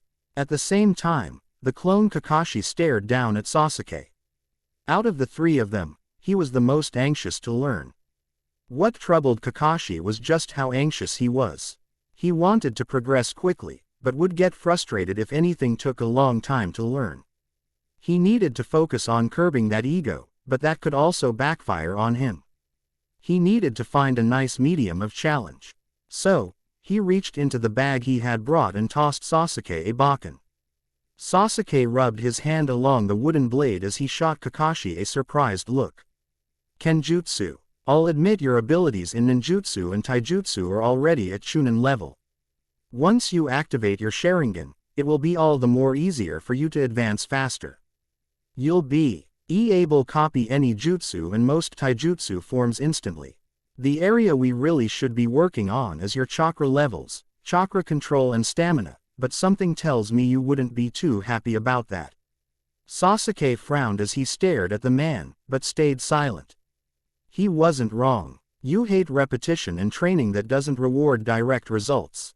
If I were to just focus on those while I helped your teammates, you'd be even grumpier than normal. I think Kenjutsu is a happy medium. It is not something you can just copy with your Sharingan once you have it, and it can be quite a soothing experience. Besides, I'll throw in a few raw Ishin jutsu for you to learn in the mix to shake things up. Sound like a plan? Sasuke stared down at the wooden blade as he spun it around. He couldn't deny he liked the sound of that. He nodded as stared back at his sensei and he gripped the handle in his hands. He seemed to pause as a question popped in his mind. Actually, sensei, there is something that has been bothering me. Kakashi patiently waited for him to continue. If he was finally opening up, he wanted him to do it at his own pace. I've come to realize a problem I have, and I don't know how to fix it. It seemed to really be bugging him, for he had said the last few words through clenched teeth. Go on. I have realized a flaw that I have that I am not too proud of, he clenched out. Kakashi couldn't help himself. Oh, has my little student finally discovered the wonders of the female anatomy? I guess it's to be expected with Hinata-chan drenched in water every day. It's perfectly normal for a boy your age. Sasuke sent him a glare through crimson cheeks and Kakashi just chuckled. Kidding. What's really on your mind? I have realized I can lose my cool a little too quickly. Especially when thinking about a certain matter. Ah, so that's what this is about. You can't stop thinking about that day, can you? Sasuke's tightened grip on the handle was all the answer he needed. Speaking from personal experience, I know what it's like to lose everyone you care about. Sasuke was surprised as he stared back at him. Kakashi motioned him to sit and he joined him on the soft grass. I've been around a lot longer than you have, and I know what it's like having everyone you love disappear. Friends, lovers, teachers, family. I've been through it all. How do you deal with it? Does the pain ever go away? No, it never will. If you try to be by yourself and push others away, it only makes things worse. Like I'm sure you have, I threw myself in training and work. I joined Anbu and went on mission after mission just to keep my head clear, but that never works. Eventually, it all comes back to haunt you. Sasuke stared down at the ground as he gripped the wooden handle in his hand. That's not to say it can't get better. Even after pushing them away, I had friends who stuck by me and helped me frown drowning in my own misery. You'll probably meet some of them sometime. But I warn you, one in particular can be quite the character, he said as thoughts of green spandex burst into his mind. Sasuke was quiet as the memory of his teammates trying to help him a few nights ago came to mind. I assume you brought this up because it was affecting your attempts at tree climbing. How did you know that? He shrugged. I could tell you were having a hard time clearing your head. If I had to bet, the reason you are bringing this up is because you've noticed your thoughts are making it harder for you to focus your chakra. Am I wrong? Sasuke's silence was all the answer he needed. Meditation and training doesn't work. Believe me, I've tried, and I bet you have as well. I'd advise finding a hobby that puts you at ease. Whenever these thoughts return, Just focus on your hobby. What did you do to overcome it? Kakashi actually scratched his head and seemed embarrassed. Well, that's more of a story for another time, but let's just say I haven't exactly followed the most healthful example. To keep it brief, let's say I'm emulating someone I cared about and not exactly all of his attributes can be considered positive. The image of the man's orange book mad. Sasuke frowned and stared disapprovingly at his sensei. I'm not going to get over my problems with smut, you pervert. Nor should you. A healthier example is probably how I raised my Ninken. They were a positive support that allowed me to reach out to others as well as further my ability on the battlefield. What you eventually decide is up to you. But I don't know what I like to do, he quietly muttered. I thought so. Take some time next weekend to go out in the village and explore. Try to make a friend or two. Look for new activities that pique your interest. It doesn't have to be much, but at least give it a shot. Sasuke nodded as he thought it over. I'll try. Kakashi grinned as he stood up. That's all I can ask. Now, if that is all, are you ready to get started? Sasuke smirked and gripped the wooden blade in both hands. Ready whenever you are, Ero-sensei. He got a whack in the head for his comment, and Kakashi began working him through the first kata his own father had taught him many years ago. Blank. The other clone stared down at Hinata as she anxiously waited for him to begin. What are we going to focus on, sensei? Before we begin, I want to get something through your head. You are not as behind as you seem to think you are. Hinata was surprised by his blunt comment. What are you talking about, sensei? This conversation had been a long time coming. He had wanted to have this conversation day one, but the discovery of Naruto's Hiraishin and her positive interaction with the boys had held him up. It was finally time to be. Reek through that shell she had enveloped herself in. I can't read minds, but I can tell what you are thinking. You seem to think that you are behind the others. She yanked at her jacket as she stared at the ground. But it's true. They are both so gifted. Yes, they can be labeled as prodigies in one area or another, but why do you think that doesn't apply to you? Thoughts of her cousin raced through her mind as she stared at the ground. I'm no prodigy. I'm not that special when compared to them or even my own clan. What gives you that idea? I just know it. Her clan was always ready to remind her of that. She was always ridiculed when compared to the shining abilities of her younger sister or cousin. I want you to listen and listen well. I don't give a crap what the Hyuga elders think of you. She was shocked and started to stutter, but Kakashi cut her off. They must be as blind as they are old. What I see when I look at you is a determined young lady, who has already proved herself as an excellent kunoichi. You have already proved them wrong time and time again. You were the one that was accepted for your summoning contract, and you were the one that the stone monument responded to. Her tears were cut off by a loud gasp. How do you? He knelt in front of her. The Hokage filled me in on the situation. I don't know everything that is going on, but I do know why. Oh, you were in for a lot of shit sooner or later. I want to make sure that you know that you are worth more than you think you are. I don't know what the future holds for you, but I want you to know that I believe you can handle it. And I'm sure your teammates think so too. Tears streamed from her face as she launched herself onto Kakashi's chest. He rubbed her back and soothed her as she cried into his chest. His eyebrows narrowed as he held her.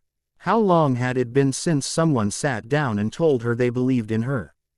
After several minutes, she finally calmed down and let go. She sniffled as she wiped away her tears. Sorry. Thank you, Kakashi-sensei. That meant a lot. I meant it. You are truly special, and they are fools for believing otherwise. While you might not think so, you are just as extraordinary as either of your teammates. Not many people your age can just develop their own techniques. Or did you think that was just something people did all the time?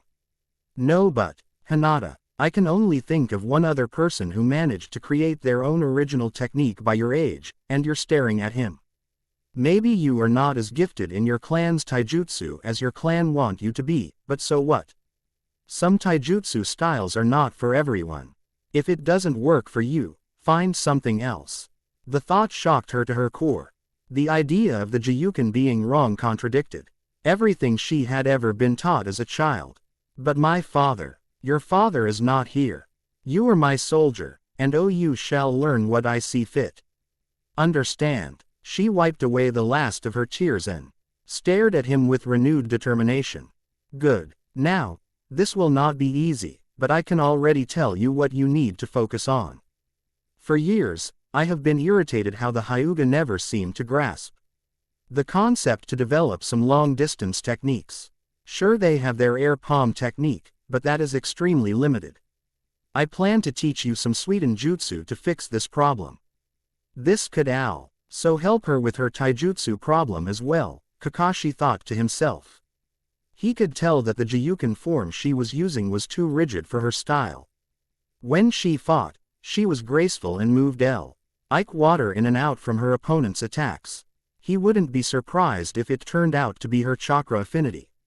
Learning some Suiden jutsu could help her in the long run of altering her form. They did not have time for that before they returned to missions. So our game plan is working on increasing your chakra capacity, learning some new medical techniques, and working on your own developed techniques. Sound good? She nodded her head and straightened her back as she stared at him.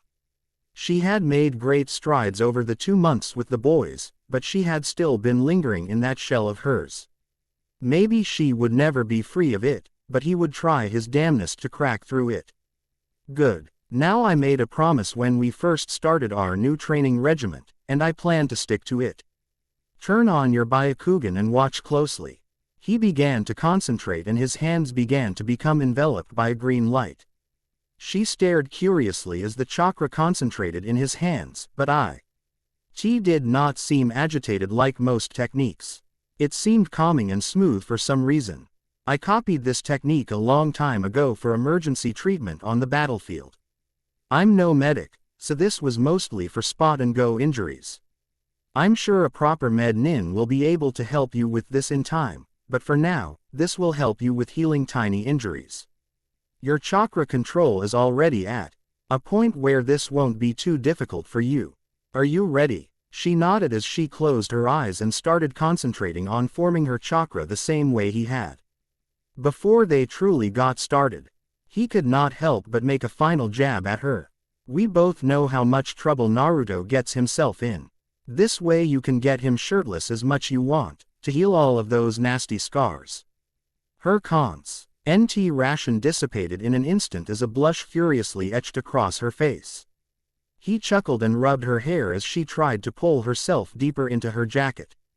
He was actually starting to like these kids. Blank. The Hokage watched with his crystal ball as Kakashi began to crack down on all of his pupils. He was glad the man was opening up again. Each of his nin was bringing out a different side of him. Naruto was allowing him to settle the ghosts of his past, Hinata was allowing him to become the father figure that he had been absent in his own life, and Sasuke allowed him to reconcile for his own mistakes in dealing with his trauma. It was for this reason that he had paired him up with Sasuke. The two shared so much in common, that it would do the good to have a role model that had been in his shoes. They were making good progress, and he actually believed they would be ready for the slew of assignments he had ready for them once the allotted time had passed. He carefully sat the ball back behind his desk before he returned to 2 papers that held most of his attention. The first was a letter that needed to be handled with extreme care. For years now, Kiri had been swamped in a seemingly unending civil war over the extermination of blood limit users. Over the past few months, the rebel forces had faced some serious losses and were on the defensive as the loyalists pushed in on them. The young leader of the rebel movement had sent them a letter requesting for aid in their endeavor. His heart went out to their plea, especially due to the number of blood limit users Konoha housed, but he did not need Danzo to help make his decision any easier. He had to decline their request for aid. Even if he agreed with their cause, it would not do for the village to side with the losing faction of another country's war. Unless they were able to gain the upper hand and truly start making some ground, he was afraid they were on their own. He hoped they could hold out for a couple of years and start pushing back, but it was wishful thinking. The other was the mission report he had assigned to Kitsune. 3 years ago, a patrol had come across a young family wandering in the forests along the border of river and fire country. They had gone through some severe trauma and their family had apparently been slaughtered by enemy shinobi. When arriving at the site of the attack, the field was littered with the remains of a battle, but there were no bodies or any evidence to help link back to their attackers. The young family was relocated to the village and the case was sadly considered dead. Without any leads, they could not do anything. That was until a recent blood test came back that had gravely concerned him. He had immediately reopened the case and ordered Kitsune to follow through with it. The context of the attack was now much more concerning. If his suspicions were correct, he would be facing an internal and international incident that the elemental nations had not been through before. Keke Tota did not just appear out of nowhere. One more time, like we've gone over before, it isn't about how much chakra you pump into the technique. It's about the rate you force the chakra out. Really take a deep breath and force your chakra out faster than before. Naruto flashed through 4 hand signs and took in a deep of air. Kitsune's instructions rang in his head. Feel your chakra getting excited, let it build in your chest, then let it out as fast as you can. Kaden. Fox Hellfire. The stream of fire burst from his mouth, lighting the target post ablaze. After a lot of time and effort, the flames were finally the distinctive white coloring of the jutsu's second stage. Under the steady head of the white flames, the armored mannequin's metal plates began to bubble, with streaks of melted metal dripping down the side of the figure and onto the ground. After a couple of seconds, the flames began to back to their yellow hue as Naruto's control began to waver. "Alright, that's enough," Kakashi yelled as he began going through the hand signs for a sweetened jutsu.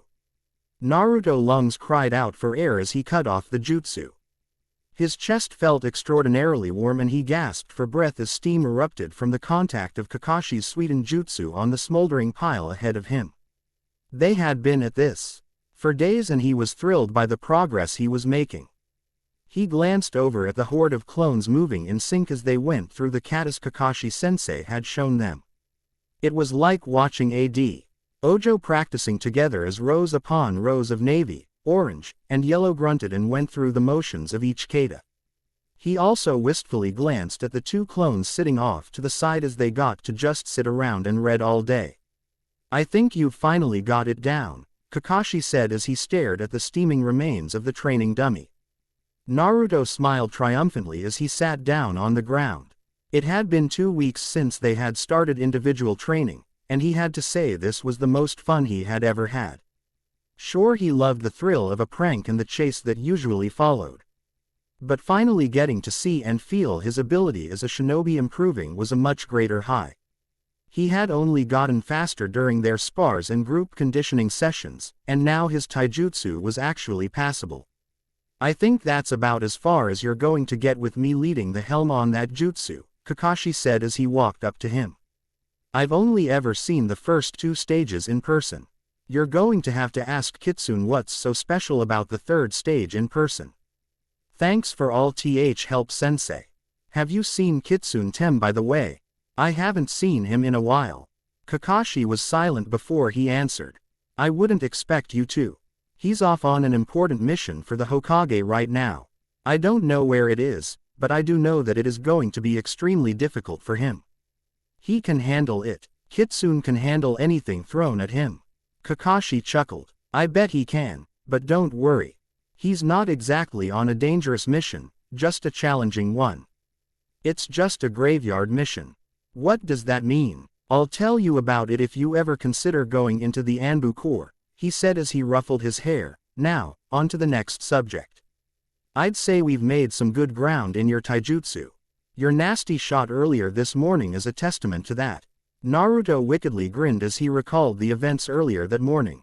While Hinata held most of his attention, he had finally been fast enough to get inside his sensei's guard and land a punch in Kakashi's left side, only to be reminded of his place and pummeled face first into the ground. It had actually stung Kakashi a little since the boy had been experimenting with his new density seals. The blonde's fist was so dense it had felt like he was being hit by cinderblock. Now, how are your clones doing? Working on the other technique Kitsune taught you. Naruto flinched as the feeling on an explosion tearing apart his body raced through his mind.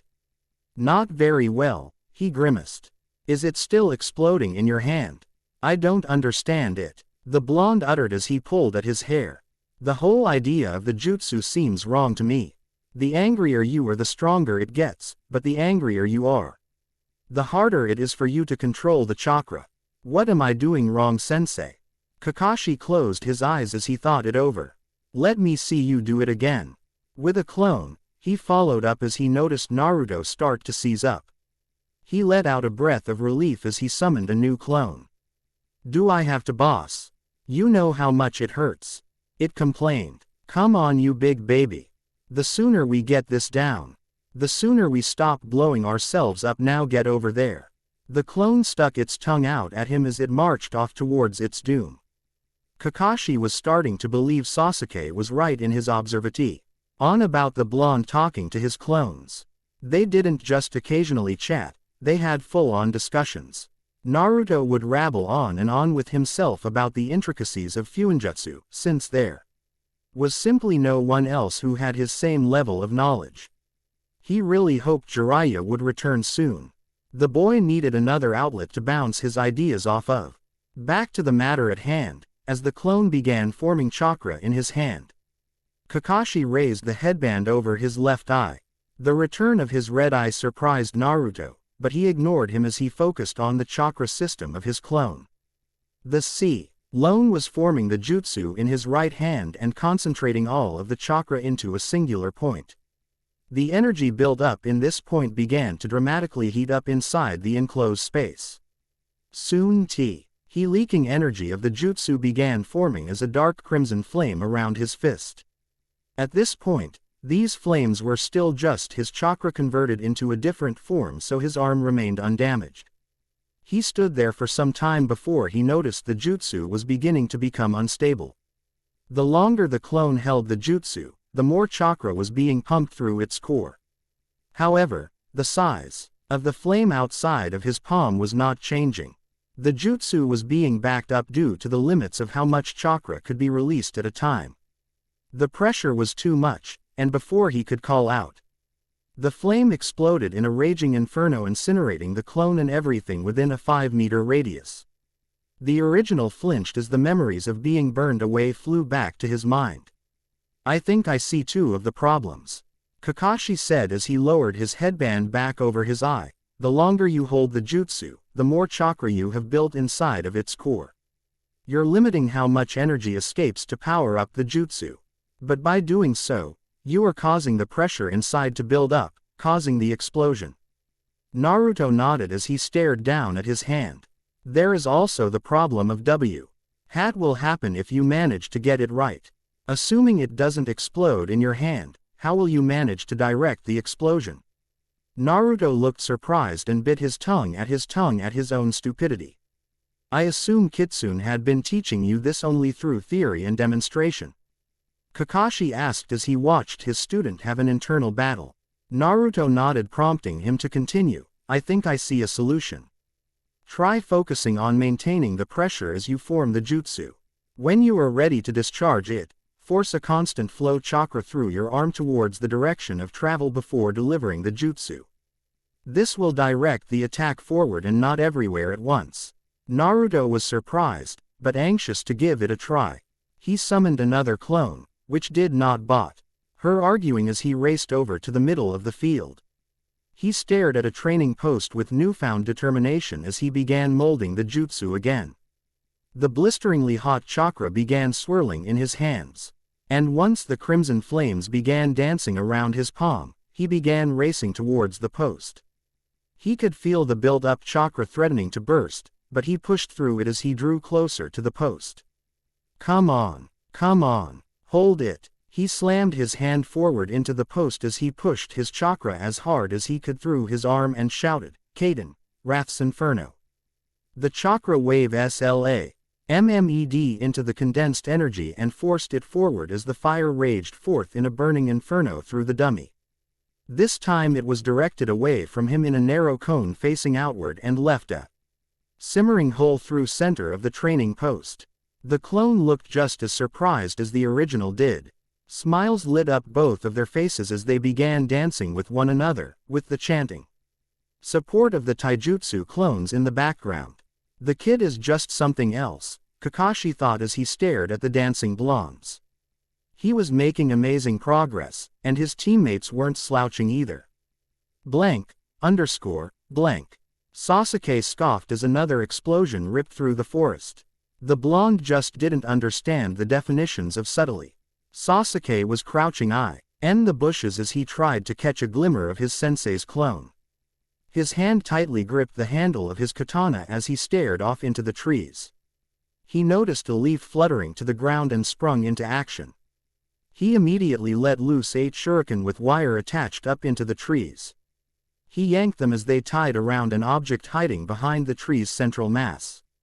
He sprinted up the tree and swung his sword clear through the immobilized object. He gritted his teeth as the metal cleanly sliced through the block of wood and quickly turned around to parry the attack from his sensei. Very good, Sasuke, but you're going to have to be quicker than that. The two began trading swift blows as Sasuke used everything in his power to outmaneuver the older man. Sparks flew as metal clashed. He fought for dominance on the branch of a tree, and Sasuke could feel himself being pushed back by the man's superior strength. He kicked off the tree towards the ground. He sailed through 3-hand GNS and pointed a finger right at his sensei. Raiden. Volt shot. He rang. Lighting swirled around the tip of his finger in the shape of an arrow and shot off towards his sensei. It raced at him at so rapidly that even with his incredible speed, he only had a few milliseconds to dodge. As it raced over his chest, he let go of his katana as the jutsu made contact with the steel blade. Very clever, he thought as he jumped after the boy. If I had been holding that, the electricity would have coursed through this body and dispelled me. He's making fine use of the jutsu I've taught him. Hee-haw. D'n't been slouching on the kenjutsu either, he noted as he pulled out a kunai as Sasuke jumped up to meet him midair. Sweden. Water bullet. Hinata thought as a stream of water burst from her mouth. The stream crashed into the trees as she raced after her sensei. He ducked behind another tree as she raced through 3 more seals. Sweden. Pressure stream. Shish. He thought as the size of the stream of water started to decrease. Instead, it became more focused as the linear blast of water cleanly cut through the tree. Kakashi ducked out from under the tree and started racing away. She chased after him, slicing through tree after tree. He pushed chakra into his legs and burst ahead of her. As he became out of range, she cut off her chakra and chased after him. After several minutes, she chased him until she found him hiding behind a tree several feet from her. Her Byakugan could clearly see his huddled form as he started to lean out to look for her. Sensei, I can see you. You can't hide from my line of sight. Really now? She noticed something falling from above and littered it in a barrage of kunai. She was surprised when she noticed it was just a block of wood. Her heart picked up as she saw her sensei had burst from his hiding place and was racing towards her. He had been trying to trick her to draw her attention. Her palms glowed blue as she reached out to intercept him. As she was about to make contact, she was shocked when he vanished from her field of view. In front of her was the log she had turned into a pincushion. Her eyes widened. Diaz and her sensei reappeared in her Byakugan view in the spot above her. A double bluff. He raced down towards her only for her to replace herself with the log he had just used himself. He landed with a crouch and slowly rose to stare at her as she danced out of his range. She was always so quick on her feet. She was getting faster, he noted, and her work to increase her reserves had certainly been visible when she had switched between the two jutsu. Her white eyes stared him down, as she began concentrating her chakra in her hands. From what she had told him, This was not the final product. But this part of her technique certainly had its own uses. He had felt them firsthand. She clenched her palms as a set of blue, blazing teeth began to form in front of them. She raced towards the man as she whispered, "Gentle step. Twin lion fangs." He desperately dodged and weaved as she raced towards him with those sharp rows of teeth. Even when they didn't make contact, he could feel his chakra being drained away. It was like the teeth literally sank into the chakra emanating from his body and yanked it away. The more she took from him, the faster she was. It was getting so troublesome for a clone. Sooner or later, she was going to get lucky and he would make a mistake, causing her to pop him. Yet this made him happy as he ducked under another strike. Oh, they were turning into quite the little monsters. He was so proud. Blank, underscore, blank. The Hokage chuckled as he scrolled through Team 7's latest report. Kakashi had kept his word. Each of them was pushing forward at a phenomenal rate. It would seem like his gambit would pay off, and would have a newly invigorate Team 7 once they returned to active duty. He just hoped the genin themselves could keep a lid on it. He had already faced questions from Kunai, and he couldn't have Asuma thinking he was playing favorites. He was distant from his son as it was. The last thing he needed was Naruto brag. Jing off to the other teams that they got to skip the mandatory D-rank missions just to focus on training.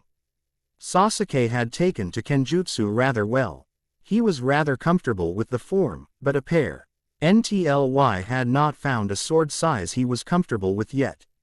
That was something to fix on his own time. He had added a few raw Jutsu under his belt, and he was sure Kakashi had plenty more to teach him after he activated his Sharingan. Hinata had truly flourished. Having a positive motivator had worked wonders for her. The Sandaime had understood Hiyashi's method of training in her childhood, it was evident that it had backfired on him. While he was sure the man wanted to apologize and try again, it would look bad for his reputation as the stern, cold leader of the Hyuga. He needed to ease her into a more gentle view of him. And not all at once. While it pained him to watch, he silently gave Kakashi his blessings as he trained his daughter. Just as the Sandaime had suspected, she took after her mother. She had convinced her mother's summons to allow her to sign the scroll, and she even took after her natural inclination to develop new jutsu. Hitomi Hyuga had been a rather peculiar member of that family. The elders were not exactly fond of her kind and diplomatic outlook, but they would never deny that she had been a wonderful addition to the clan. The amount of new jutsu she had developed was only rivaled by the creations of the clan's original founders. She had been instrumental in the Third Ninja War, and thanks to her, the nuisance of the Crimson Colony had finally been terminated. She and the last generation of the Inoshika Cho formation had been sent in and managed to kill the queen. Hinata was following in her footsteps and was already creating her own jutsu. She would need the unexpected edge in the battles ahead of her. Finally, Naruto had flourished under private tutelage. With those shadow clones, he was burning through material as fast as Kakashi could give him. He had already raced through the first 2 advanced series books, and had apparently done a fine job of mastering the techniques Kitsune had taught him. Speaking of which, the Hokage turned his thoughts to his loyal operative who was still out in the field. His investigation had been going on now for 3 weeks. He was very curious of his results. Blank, underscore, blank. The man in question was pausing for a moment to take in sights of the rolling hills of river country. The land of rivers was a rather beautiful and prosperous country that greatly benefited from their neighbors' proficient military might. After all, it was in the land of fire's best interest to protect their smaller neighbor Dew River country's wide-reaching agricultural influence. The soil was incredibly rich due to the numerous rivers that streamed from the mountains to the north. That wasn't to say they were completely helpless without the land of fire. In fact, the land of rivers had a shinobi force of their own. But they allowed Konoha shinobi to pass through as they pleased. While other countries may have considered river countries' attitude toward this relationship a bit naive, as actually in their best interest to let the Konoha shinobi go about their business. To the river daimyo, Any chance of a threat from Konoha was easily outshadowed by the more tangible threat from Sunagaku. During the past two shinobi wars, Sunagaku had been a bit all too eager for the chance of enveloping river country into their borders. The addition of river country's rich agricultural NDS would reduce a considerable economic burden from wind country's finances. On top of this hovering threat, the river daimyo had actually known both the second and third Hokage personally. As long as he knew Hiruzen remained in power, he did not fear any military actions from the Land of Fire. So if their neighbors wanted to pass through with business that benefited them both, who were they to complain? Tearing his eyes away from the horizon, Kitsune brought his attention back to the trees in front of him. While it was easy to miss at first glance, anyone who took a closer look would notice the scars left from the battle that had taken place here. The trees and plants had done their best to cover the evidence over time, but there were some things that couldn't be hid completely. He slowly ran his hand along the bark of a tree, feeling where wind-enhanced chakra had left deep gashes. Spikes of stone still jutted from the ground haphazardly, though now their tips were dulled with time and covered in moss. Taking one last glance at the cut in the tree, he leapt down from Tay branch and began making his way towards the center of the wreckage. He reached into his pouch and pulled out the cylindrical wooden totem, engraved with the caricature of a fox, and placed it on the ground. He took a few steps back before running through hand signs. Fox style. Illusory totem jutsu, he cried, as he slammed his hands into the ground. 4 more pillars that were considerably larger rose from the ground and surrounded him. Each was an ivory white, with red markings along the outline of the fox's features. 4 sets of eyes began glowing purple as a thin stream of chakra began to flow from each of them into the tiny totem on the ground. As this was underway, Kitsune bit into his thumb and smeared the blood along his palm. He whipped through another 4 hand signs and slammed his hands into the ground. Summoning jutsu. A puff of white smoke enveloped the scene, accompanied by the sounds of heavy coughing and gagging. A tiny figure emerged from the smoke, waving their hand in front of their face as they tried to clear away the smoke. My dear boy, please give me a bit more heads up next time. Cough. Cough. You caught me, AHHCK, excuse me.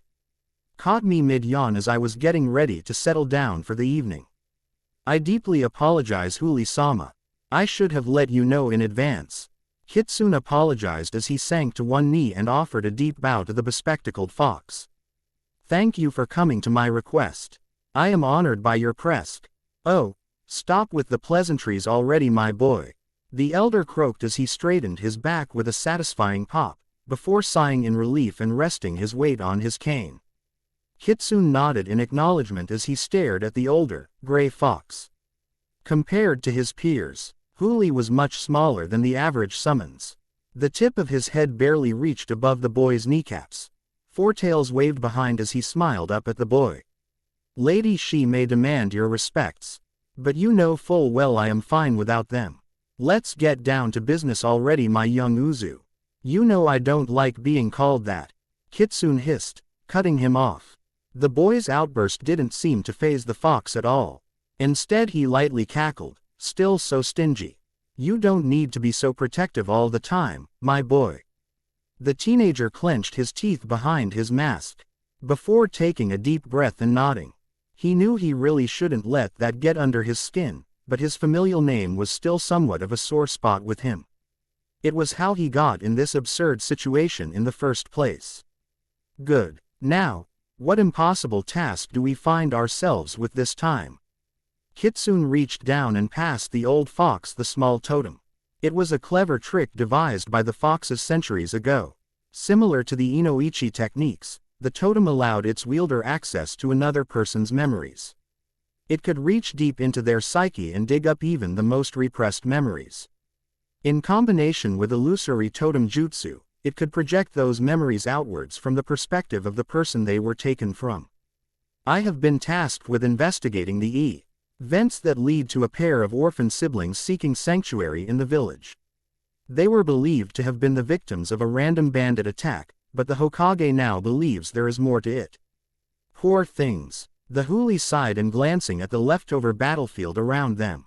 Who watches over them now? They mostly take care of themselves. The eldest, the girl, has a job in the village. And provides for herself and her younger brother.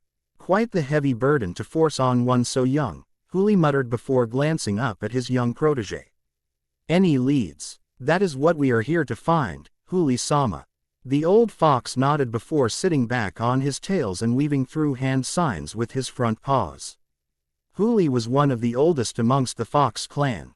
What he lacked in size, he made up for with his wisdom and cunning.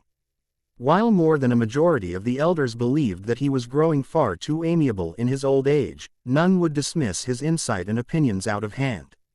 Yes, they respected his knowledge and abilities all right, Kitsune thought to himself as he watched Huli work, but that didn't mean they liked him. The tiny fox clasped his paws together and all of the color of the world began to melt away. The world had become almost grayscale, which began to contrast against the red mist that began pooling at the base of the totems. Slowly the mist began to form a line and trickle towards a set of thick bushes to their right. The young girl must have spent most of her time hiding there, Huli muttered, easing off his tails and back onto his feet. Good. Then let's get started, Kitsune replied. Clasping his hands together, the clap echoed off the silent trees as the four totems rose from the ground. Keeping the rectangular shape, the totems began hovering around him at a fixed distance. All right, let's see what happened. Whenever you are ready, my boy, the old fox stated as Kitsune formed another hand sign. The saturated sky instantly shifted in to the darkness of night as the memory was projected before their eyes. The trees in the thicket were set ablaze and dark shapes clashed alongside the road. The scene was made more disturbing by the appearance of two shivering children sitting beside the young girl. So this is her, Huli muttered as he walked up to the brunette girl. I thought you said she had only one brother. I did. There wasn't a response to the implication as the memory pressed on. It was another 3 minutes before a word was spoken. Pause, Huli instructed, with a small wave of his paw. The old fox walked around K. As soon as he began to inspect the phantom images begin to appear before them. At the moment, they were just a blur, but even now, they could both make out the distinct shape of a kunai jutting overhead in one of the individual's hands. Go second by second. Kitsune slowed the projection as they watched two dark forms clash. The occasional spark of metal was the only light they received in the dark woods. Kitsune brought the memory to a stop as the girl's mother came into view. Beneath his mask, Kitsune frowned at the sight of the mother, who was now sporting a headband she hadn't been wearing before. Well, this is certainly a complication, Huli mused glancing at the young shinobi. Kitsune made no response as he continued the memory. They watched from the girl's point of view as her mother engaged her attackers. They were really not making things easy for the pair of investigators. The assailants were dressed in hooded robes and the darkness was giving them no good look at their faces. The trio of children watched helplessly as their parents engaged their onslaught of attackers. They seemed to be holding out pretty well at first, but the sheer numbers of their opponents were starting to get the better of them. As time went on, all it took was one misstep as the mother made an unstable landing, allowing one of the hooded figures to rush under the mother's guard and slash her across the chest. She let out a scream of pain as 3 more shadows quickly converged on her, impaling her on their blades. Kitsune's composure remained unchanged, while Huli grimaced at the image. He would have preferred to turn the audio off, but they needed every lead they could get. He tried to ignore the children's screams at the sight of their mother to no avail. The hooded figures immediately turned towards the sound of their voices, and the two finally got a good look at the assailants. 3 expressionless, white masks started back at them before darting in their direction. Anbu, Kitsune said, narrowing his eyes. He noted that the masks did not bear the markings of any particular village's Anbu core, making it all the more difficult to identify them. There was another flash of sparks as the children's father appeared in front of them, holding back the 3 aggressors. Run! he hoarsely shouted back as he shrugged back the Anbu agent's blades and began lashing out at the one to his left. The father was able to land 2 clean cuts across the agent's chest, only to receive 3 of his own from the other agents for the trouble. This was the last time the girl had a look at her father before turning around fleeing with the other children. The vision became blurred as the girl ran through forest. They heard a ripping sound, as a bush tore off a piece of her jacket. They followed the mirage images of the girl, as she was pulled along by her older brother away from the main road. She glanced back and the phantom image of her younger brother appeared on her back. They ran for several minutes before the observers noticed something wrong. These were just children, and would never have spotted it, but Kitsune did. The girl had missed a dark figure appear up in the trees. Shortly after, she was knocked to the ground and the vision became blurry. Blow to the back of the head, Huli stated as he stroked his chin with his paw. They continued as the young girl looked up, and were surprised by a new figure entering the frame. Kitsune scowled as he stared at a cloaked figure holding the eldest brother by his throat. For some reason, the image of the man unsettled the air as they watched it stare down at the other siblings. They felt a chill roll over their skin as he clicked his tongue and started speaking. No, I only need just one. So which of you shall it be? The eldest, he asked as he tightened his grip on the boy's throat, or the youngest? The middle one is useless to me. The boy in his grasp lashed out, raining blows on his chest, which the figure didn't seem to mind. Don't you dare touch them. Well, you've got spirit, the man chuckled as he drew the boy closer. The boy reared back and shot a right hook straight at his captor's face, only to shock both him and the observers as the fist seemed to pass right through the strange mask. The man lowered his hood and stared at the young boy as if examining him. I guess you'll have to do. It will certainly allow me to move up my timetable. Congratulations boy, you are our lucky winner. The boy struggled as the man returned his attention to the struggling children before him. Now, what to do with you two? The question hung in the air, only causing the boy in his grasp to struggle harder. Well, I suppose it doesn't hurt to keep the spare. Besides, spiting Yuta is a gift in and of itself. Say goodbye to your siblings, boy. I'm saving them from a fate far worse than yours. The world began to contort, as the area around the man's eye seemed to swirl and suck in the 2 children. The boys screamed out their names as they and Kitsune stood there in silence as the memory ended. Whatever came next happened somewhere else. This presents a troubling situation, Huli finally spoke as he began wiping his glasses. We've got new players on the board. Kitsune was silent as he rewound the memory, his eyes taking in every detail as he gazed at the man. Even now, the man seemed to be taunting him. Gazing at the pair with a tilted head, masks came face to face with each other, as he inspected the spiral orange shape. Who are you? Kakashi gleamed proudly as he stood behind his students. After 2 months away from D ranks, they had gone above and beyond his expectations. The Hokage was pleased as well. Well Team 7, here we are after 2 months of training, and I must admit, I am impressed with the results. He offered them smile and the genin beamed under his praise. Now, as per our agreement, you need to make up for the lost mission time. As promised, you all shall only be completing C ranks from here on out until the Chunin exams, which I expect you to enter and pass with flying colors. Any less will reflect poorly on you and your sensei. While his tone was serious, they could tell he was actually quite assured with them. I've been compiling a folder of assignments for you, and I expect it to be empty by the date of the first exam, he said and handed the manila folder to Kakashi. Your first mission shall begin tomorrow morning. Rest assured you'll face nothing too challenging right off the bat. You'll just be guarding a bridge builder as he travels back home to Wave Country. It should take about 12 days for the journey from here to there, so take the rest of the day to prepare. The genin turned to Kakashi, who said, You heard the man.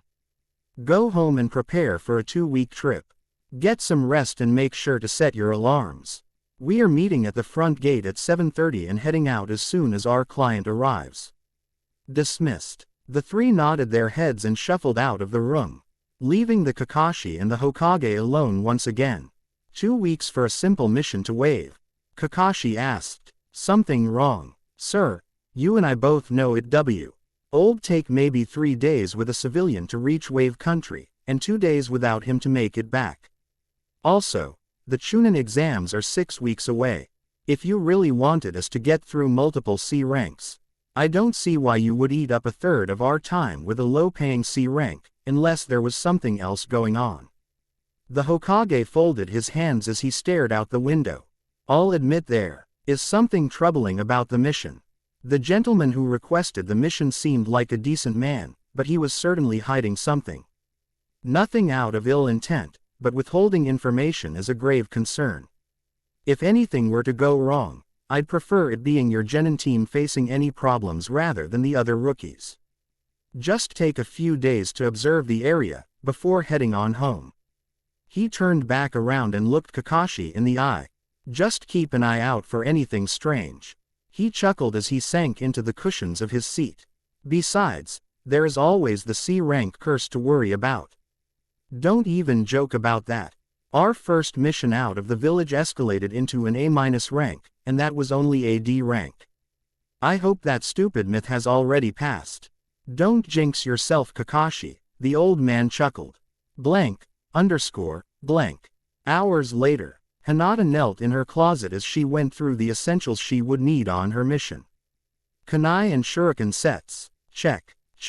Explosive notes, check. Tent, check. 2 pairs of clothes, check. Rations and emergency pills, check and check. When she was certain she had everything, she pulled out a small blue scroll from her bag and rolled it open on the floor.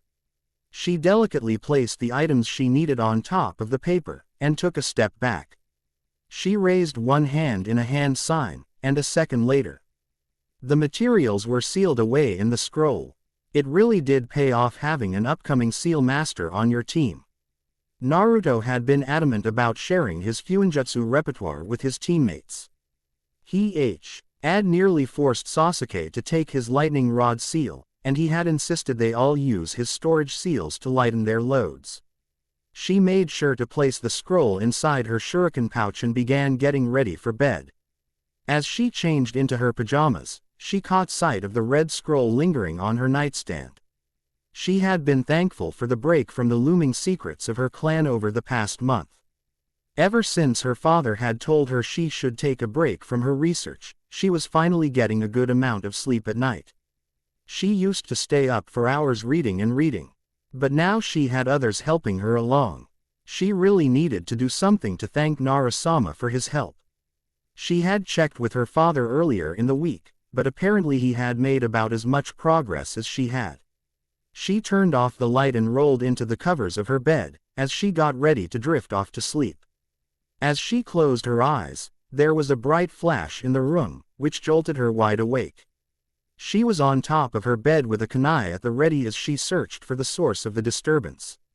Her eyes widened and she scrambled to her night table as she noticed the scroll glowing with the kanji for 2 now shining on the outside. She snatched the scroll in her hands and whipped it open as her eyes tore through the new story. Hinata did not end up getting much sleep that night. After she copied the new segments down, she had uncharacteristically barged into her father's room to pester him awake. To say he had been grumpier than usual would be an understatement. The next morning, Kakashi and Naruto, the 2 most notable to be late, were surprisingly the only ones present as the determined time drew closer. They had chatted for a while with their client, a man named Tazuna, but Naruto had grown displeased with him rather quickly. Something about a comment regarding his height. They were surprised as they saw Hinata slouching towards them through the main street of the village. Her eyes drooped and she was dragging her feet as she approached them. She let out a loud yawn as she apologized for being late. I told you guys to get a good night's sleep.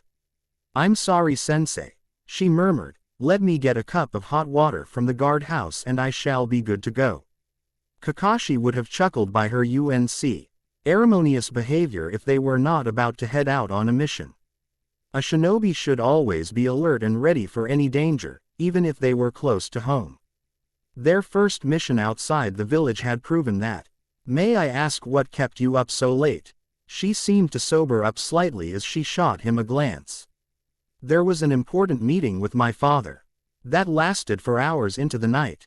It was regarding a certain issue you know about, sensei." "Ah," was all Kakashi said as Naruto looked back and forth between the two. What was going on here? He was hurt when a thought came into his head. Is Hinata-chan keeping secrets from us? He didn't know why, but the prospect made his chest hurt. He thought he had finally found people that he could trust everything with. "Well, I haven't exactly been the sharing type either," he thought as he unconsciously rubbed his stomach. After some internal debate, made his decision. When this mission was all over, he would tell them. It would be nice to finally get his biggest secret off his chest with the ones he cared the most about.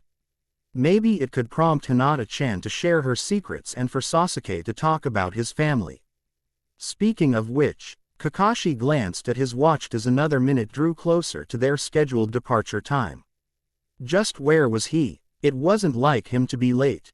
You better hope Sasuke shows up in the next 6 minutes. Otherwise all of you will be doing suicide sets for the next week. A chill raced through both of their spines, and Hinata was instantly wide awake. They had experienced that set only once. When Naruto had been late for snacking on ramen too long, and that one time was all the incentive they needed never to be late again. What the hell could he be doing? Blank. Sasuke was sprinting through the roads of the village as he made his way towards the front gate. He had grown careless. He had been so excited by the prospect of his mission the next morning that he had decided to run some last-minute katas before he went to bed. Because of this, he was too tired when he slumped into bed that he forgot to set his alarm clock. The next morning, he squinted his eyes as the beams of the light shooting through his blinds assaulted them. He jolted upright as he realized he had overslept. Thankfully, he had packed the night before. He had quickly changed his clothes and was now racing across the village full tilt hoping he would make it in time. His face was flushed with embarrassment as he jumped over a civilian wagon and tore through the crowded streets. This was more the Dobi's style than his. He had only 10 or so minutes to reach the gate before Kakashi would deem him late, and he did not need a reminder of the hell that would follow ensue after that. He was so caught up in his thoughts he did not notice the girl in his way and they forcefully collided into each other. "Ow. Goddamn baka. What the hell do you think it's you?" The girl pointed her finger accusingly as she glared at him. The fresh fruit she had been carrying were sprawled all over the ground. He groaned as he rubbed his throbbing forehead. "Ria, what do you think you're doing? How do you expect customers to buy those if they see our products on the ground?" The old manager shouted as she stormed out of the shop. "It's not my fault, Maria-san. This baka ran into me," she replied as she shot up. The old woman turned her glare on the boy, but it instantly morphed to a look of horror as she recognized him. She immediately tried helping him up, but he waved her off. "Oh, Uchiha-sama, I apologize for my employee's rude behavior. She must not have seen where she was going. The hell I was. This Tem just ran into me full tilt as I was bringing in the fruit." "Ria, apologize at once. He is the last of the Uchiha clan, and he deserves the proper respect." "I don't care who the hell he is. He ran into me. I'm still waiting for my apology, duck butt," she rebutted as she stared down at him. Sasuke grunted as he picked himself up. He turned and bowed to the shopkeeper, as he said, "It is my fault, Maria-san. I apologize for the inconvenience."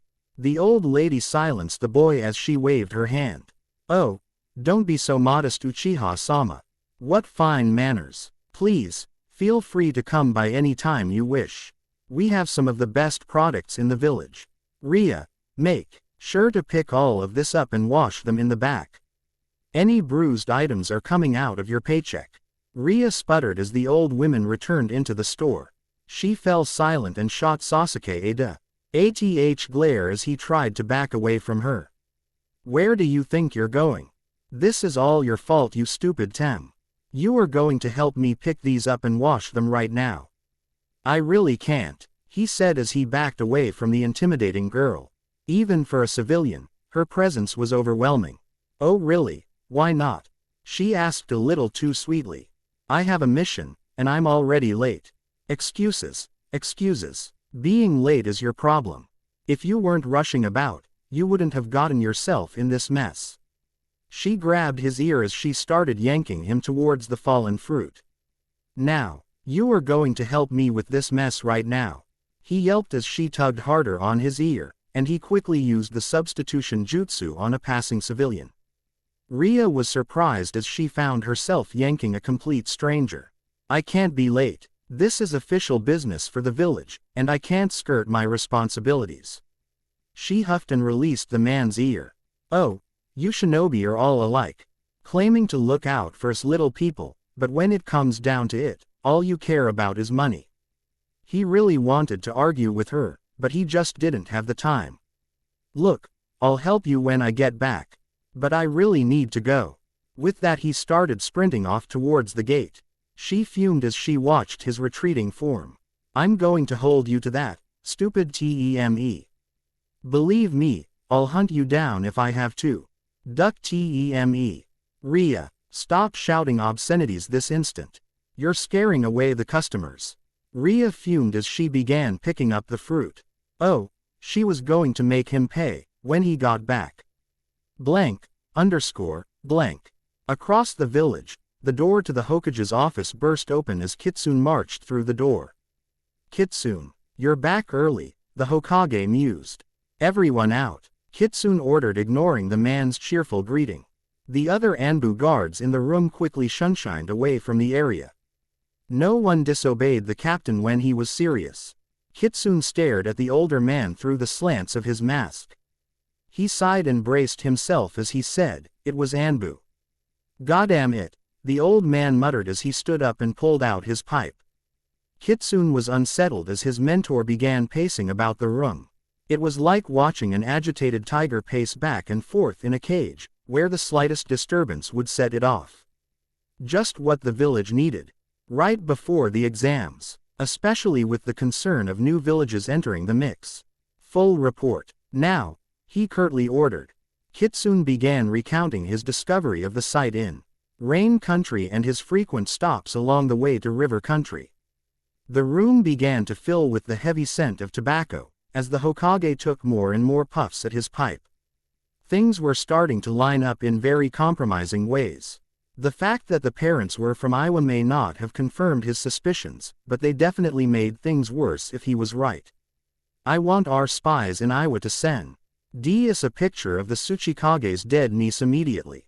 I want a visual confirmation from you if she was their mother by the end of the week, the Sandame ordered curtly, giving Kitsune a sideways glance. Consider it done, sir. Kitsune nodded, as the Sandame finally stopped pacing and leaned back into his chair. The man didn't seem any less on edge to the masked boy, as he watched the old man close his eyes in thought. The girl left a lot out of her descriptions of events. Maybe we should have her questioned again. I don't think that will be necessary, Kitsune quickly cut in. The Saw. Nd Amy was silent before glancing at him, nodding to continue. When I accessed her mind to copy the memories into the Jutsu Totem, I met a lot of resistance along the way. I've experienced this before, in patients suffering with severe trauma, and I'd say she certainly went through enough to warrant that. She probably suppressed the events after the incident, and they've only started to resurface recently. The Hokage was silent as he stared across at the bookshelf on the wall of his room. What could have set that off? I don't know, but whatever it was, it pushed her to have her and her brother tested. The masked man seems to have been correct. The girl will never develop the Kekai Tota, but her younger brother will without a doubt. Anyways, I believe there may be another reason why she's had trouble with her memories. Kitsune paused as he considered how exactly to phrase his next line of thought. Permission to speak freely, sir. Granted, the Hokage replied, glancing at him, eyebrow raised. Kitsune paused as he made eye contact with the man. Regarding the masked man abducted her older brother, I got one good look at him before the memory ended. It was for half a second, but I saw it. His eye flashed red. The Sandaime was silent. He fiddled with his pipe as the implication seemed to roll over him. This was growing more and more complicated by the minute.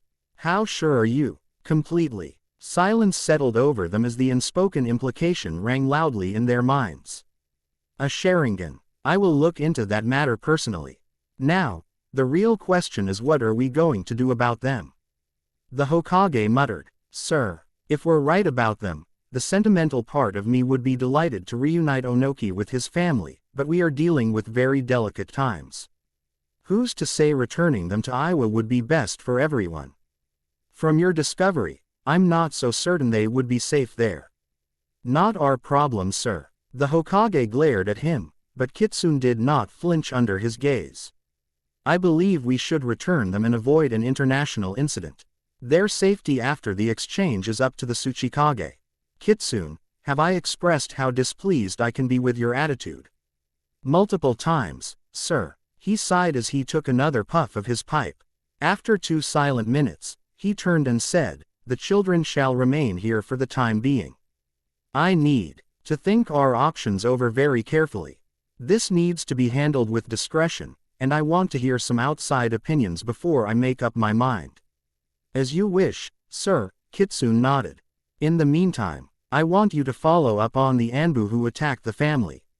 I want something to give to the Tsuchikage so he doesn't believe we orchestrated the attack on his family.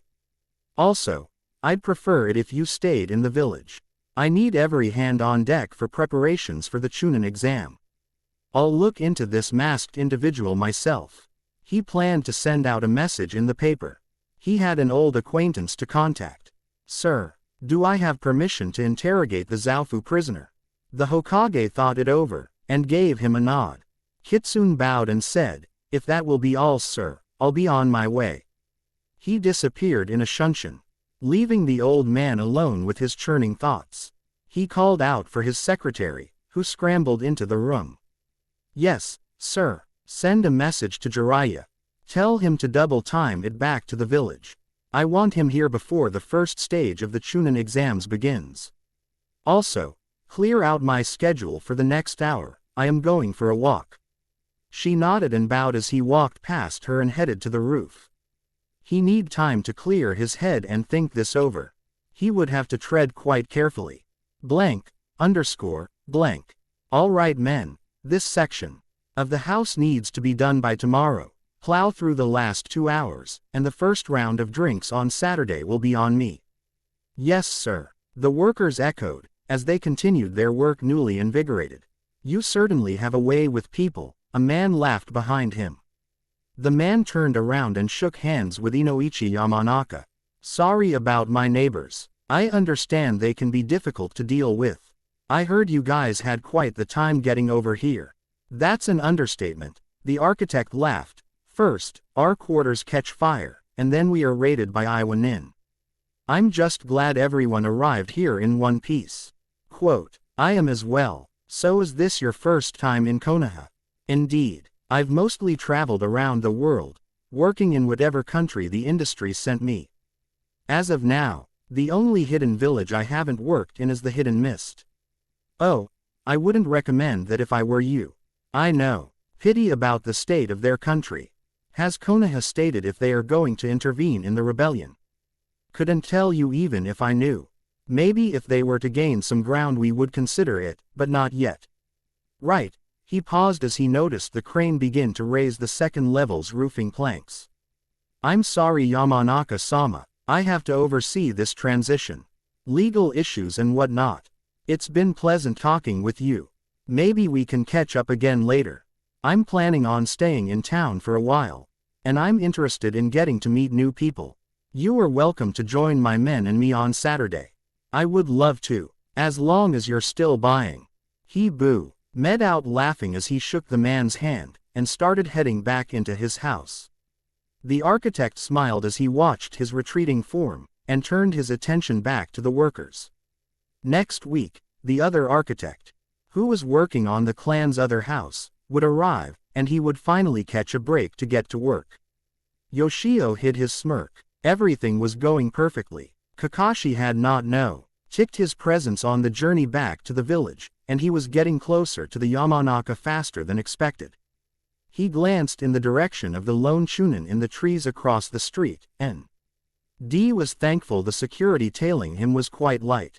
Sooner or later, they would be gone, since the Chunin exams would draw most of the village's attention.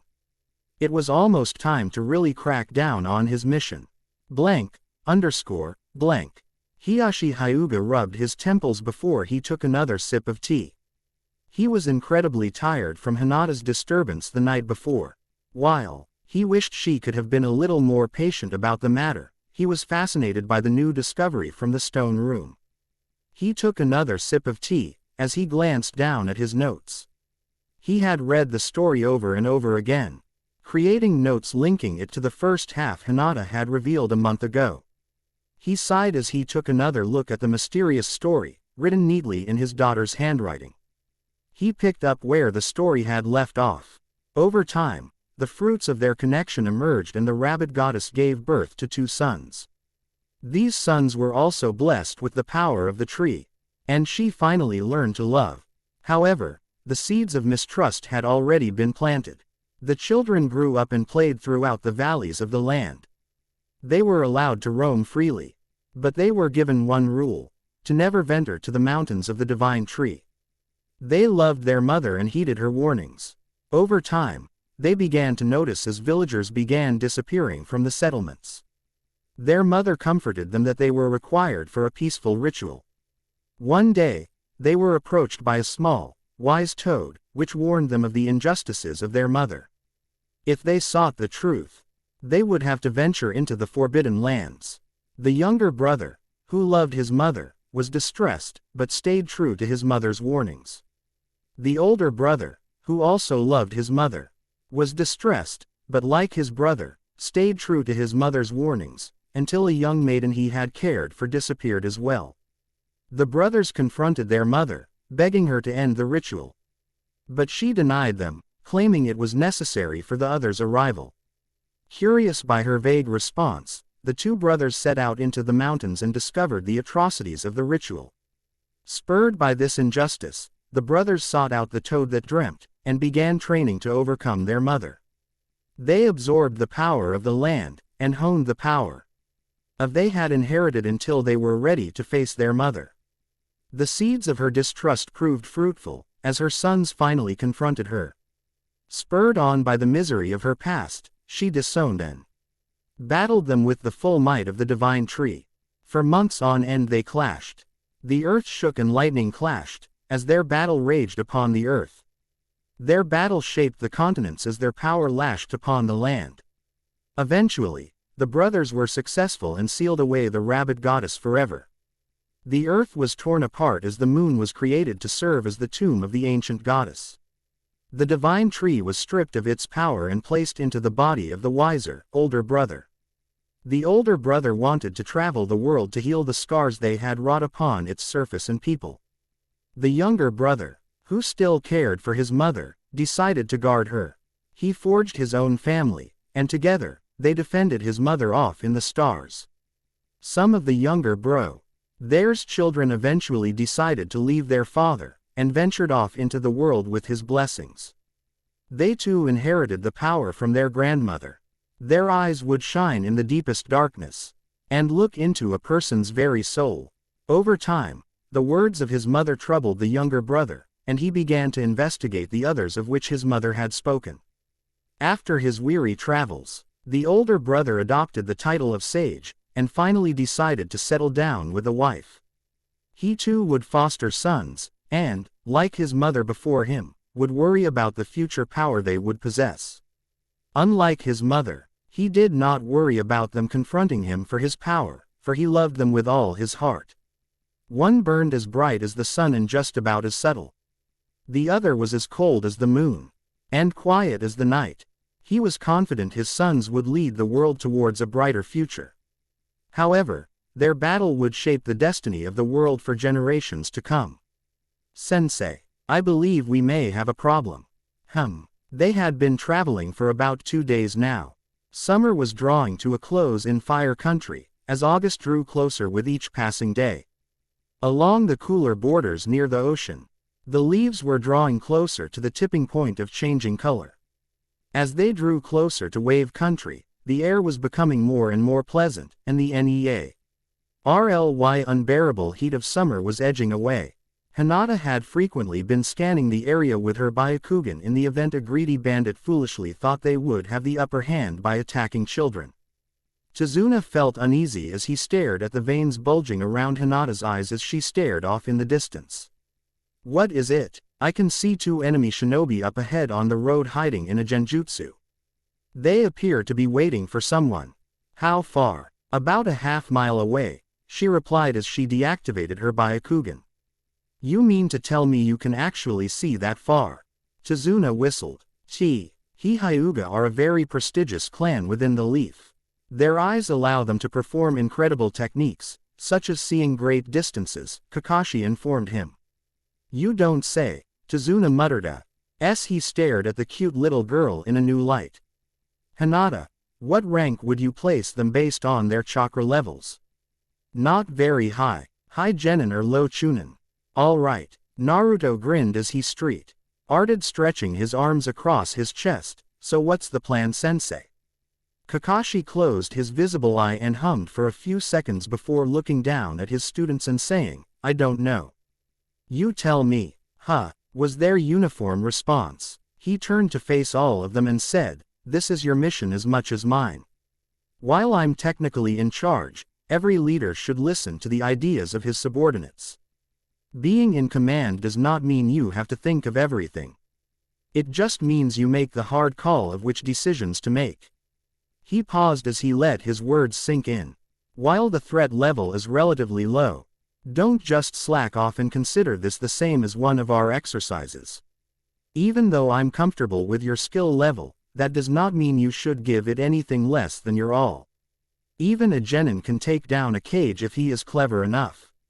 He seemed to be staring straight at Naruto as he said this, causing the blonde to blush as the memories from the night he stole the forbidden scroll raced through his mind. So do any of you have any ideas you'd like to suggest?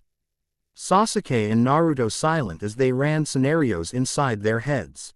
However, Hinata beat TM to the punch as she slowly raised her hand and said, Sensei, I think I have an idea. He sent her a lazy gaze as he asked, you think? She had certainly made progress overcoming her shyness over the few months with him and the boys. But every now and then she needed a little push to help her from reverting back to her previous state. Kakashi knew she needed positive support to help her progress. But he could not hold her hand forever. She straightened her back and looked at him square in the eyes. I have a plan, sensei. Good. All right, Hinata. Let's hear it. Blank. Blank. Gozu and Maizu, or the Demon Brothers as they liked to call themselves, were growing increasingly irritated. They had staked out this spot for over a week, just for this one day when their target would finally be heading home. However, as the minutes ticked by, they began growing impatient. Their prey was taking longer than they had expected. Things weren't going to plan, and in the shinobi world, if your gut told you something was wrong, it was usually right. It soothed their nerves when they finally saw the distant forms of the group approaching along the dirt road. The three in up front were blissfully unaware of their presence as they loudly chatted amongst themselves. All three were smiling and laughing over some joke the blonde had said. The brothers ignored them as their attention was set on the Junin, who was currently engaging in conversation with their target. As the group passed by their puddle, they couldn't help but smirk. The Junin hadn't even given it a second glance. Konoha must have been slipping if this was the quality of shinobi they were producing.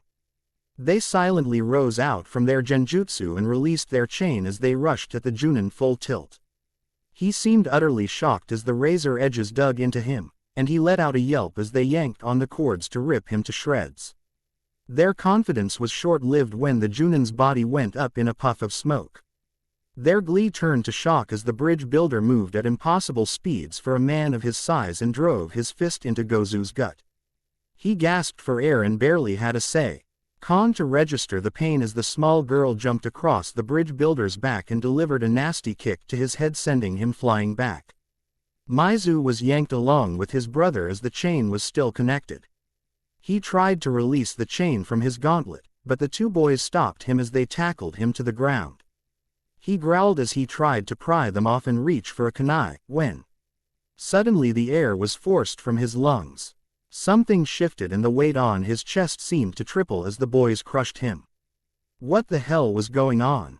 Gozu was in a similar frame of mind as he too was helpless under the weight of the small girl and bridge builder. Sure, the guy was heavy, but there was no way he weighed this much. These thoughts did not linger as a bolt of electricity burst from the trees and skewered the chain tying them together. Electricity raced along the metal cable, and they could only scream as 1,000 volts coursed throughout their bodies. They didn't even notice as the genin and bridge builder disappeared in puffs of smoke. As the final shocks dissipated, a blur raced from the tree line and their bodies screamed all over again as several light taps resulted in their muscles tensing up to a point where they couldn't move. They groaned in pain as the young girl stood over their prone forms. She looked back the way she had came, and yelled, "We did it, Kakashi-sensei.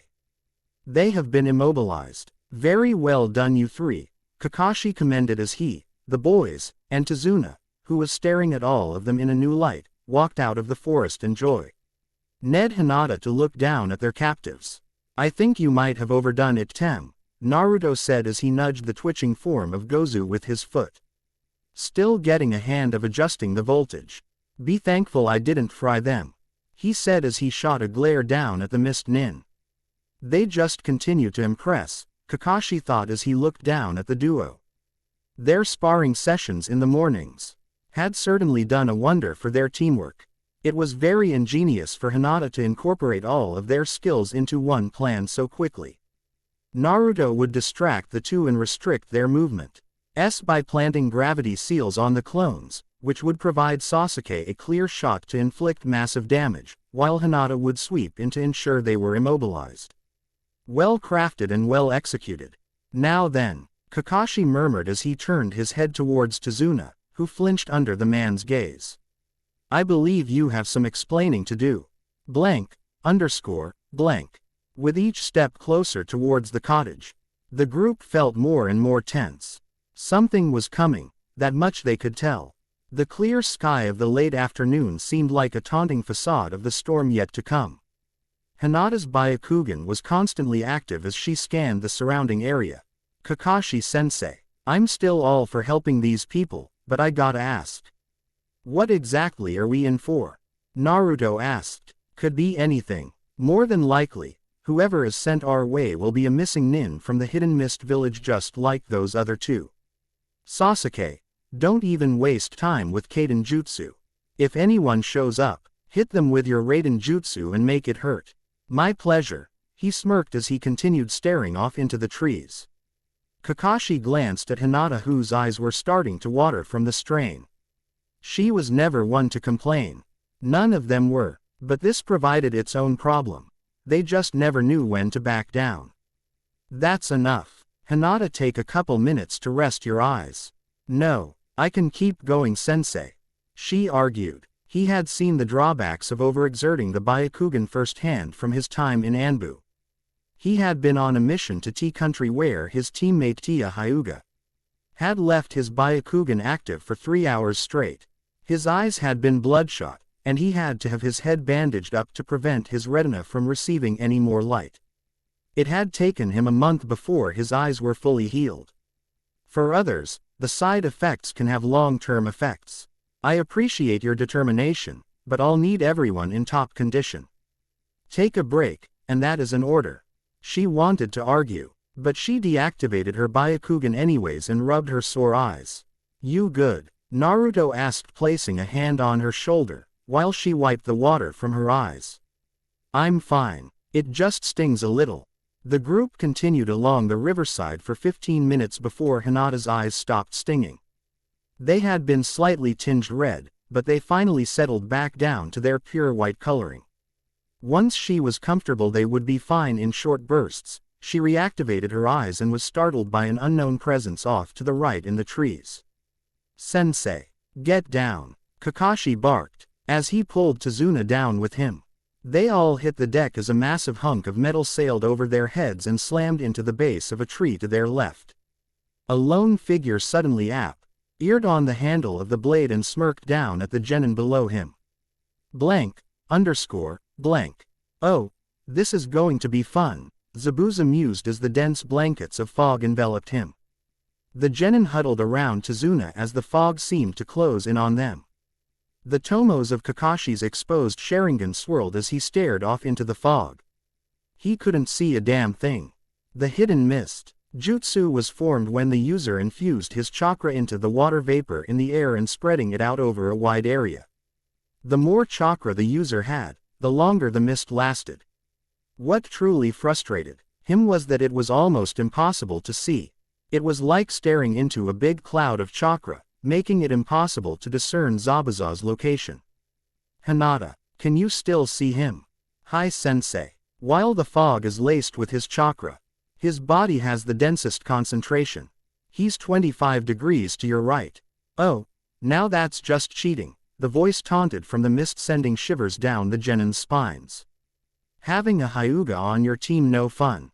Now I'll have to go out of my way to take her head too. Like hell we'd let you," Naruto yelled as he stepped in front of her. "Really?" the voice taunted again, as a malevolent feeling crashed into their bodies. The world grew cold as the killing intent washed into their systems. Naruto had faced some awful killing intent in the village over the years, so he handled it better than most. But what he had faced before was nothing compared to this. Sasuke's grip on his kunai grew rigid as his arm shook vigorously. Hinata was a wreck as the killing intent racked through her body. Memories of her father sending her that same disappointed look over and over again raced through her mind. It was too much. What was happening? They didn't even notice what they were doing until a warm feeling rushed through their bodies, and they found Kakashi with his hands on their shoulders. They each looked down and were horrified at the sight of their kunais nearing their throats. What had that done to them? Relax. Killing intent can be hard to counter, so listen up. It can be broken if your will overpowers the users or if you inflict pain on yourself. Trust me and use the second method. You are not winning in a bout of wills with this man. At least let them try Kakashi. It would be entertaining to watch, a void whispered in front of them.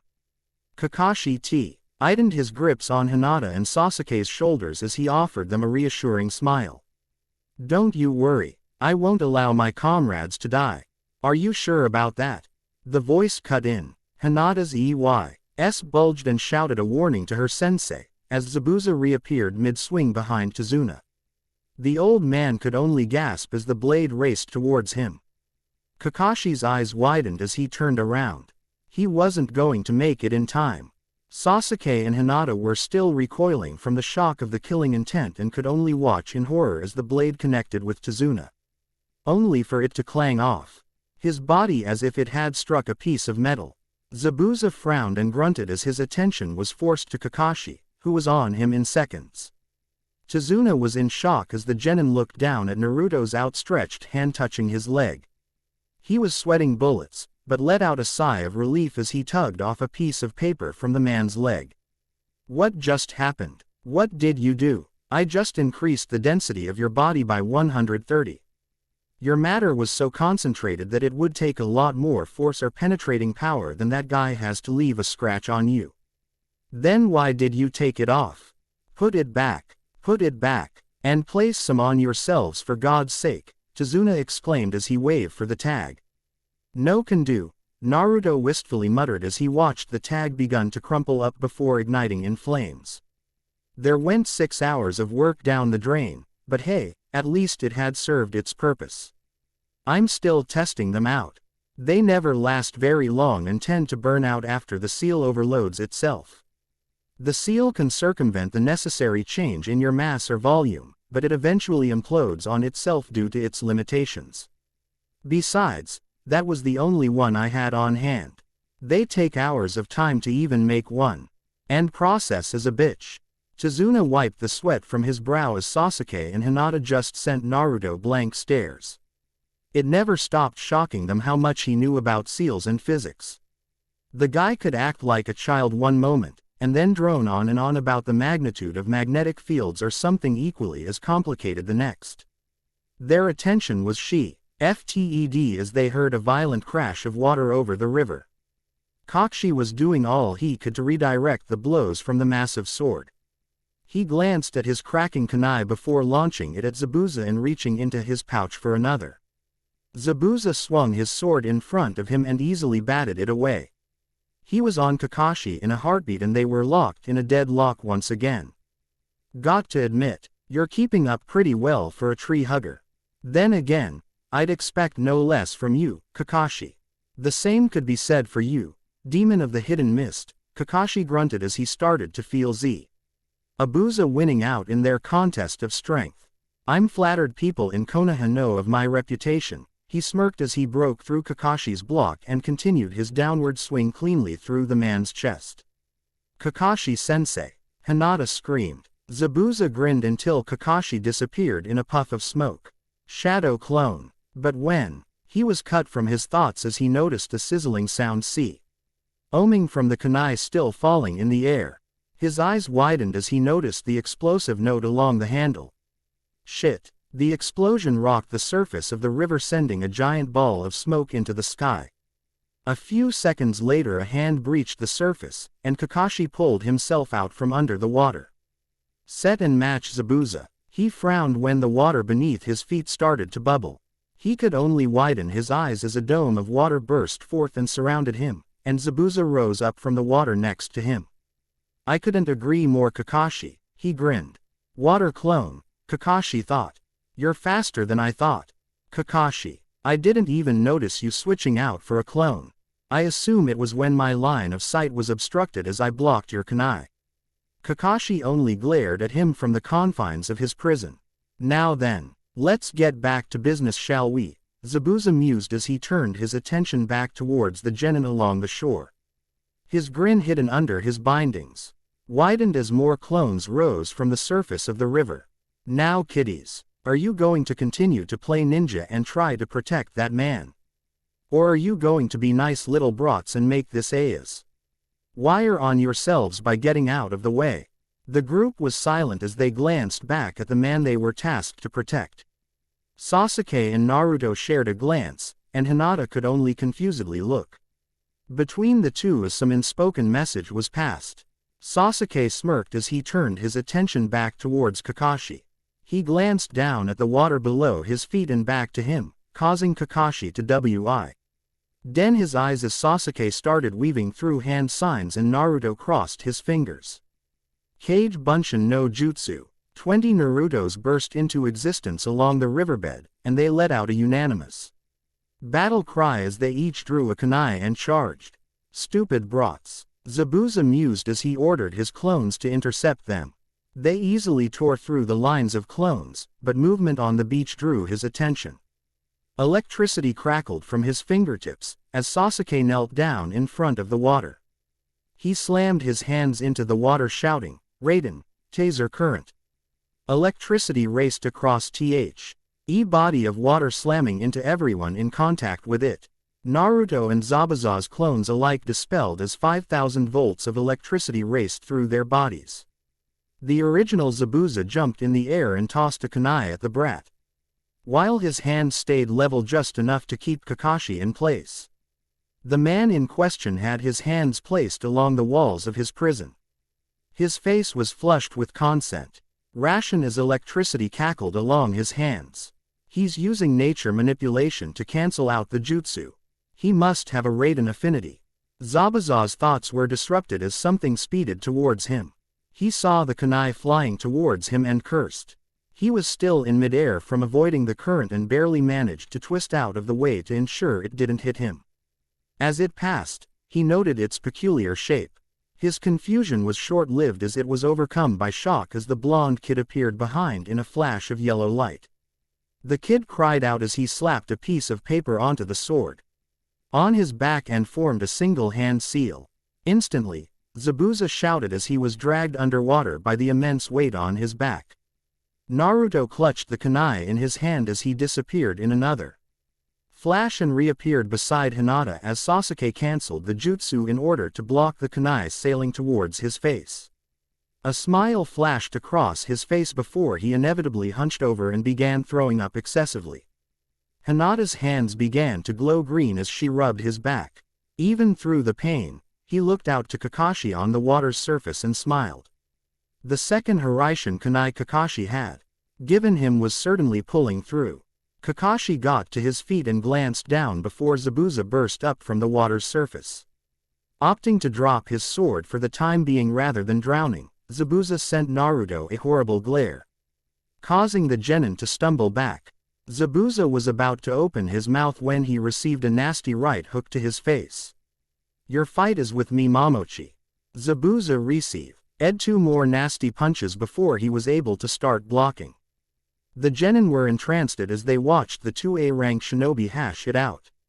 Their hands were like a blur as they raced through seals. Kakashi reached the end first as a raging tidal wave of water rose up behind him. "What?" Zabuza shouted, as he was swept away by the raging typhoon. He slammed into a tree across the river and was bombarded by the onslaught of water. After it died down, he looked up to see Kakashi strolling towards him with a kunai in hand. How had he done it?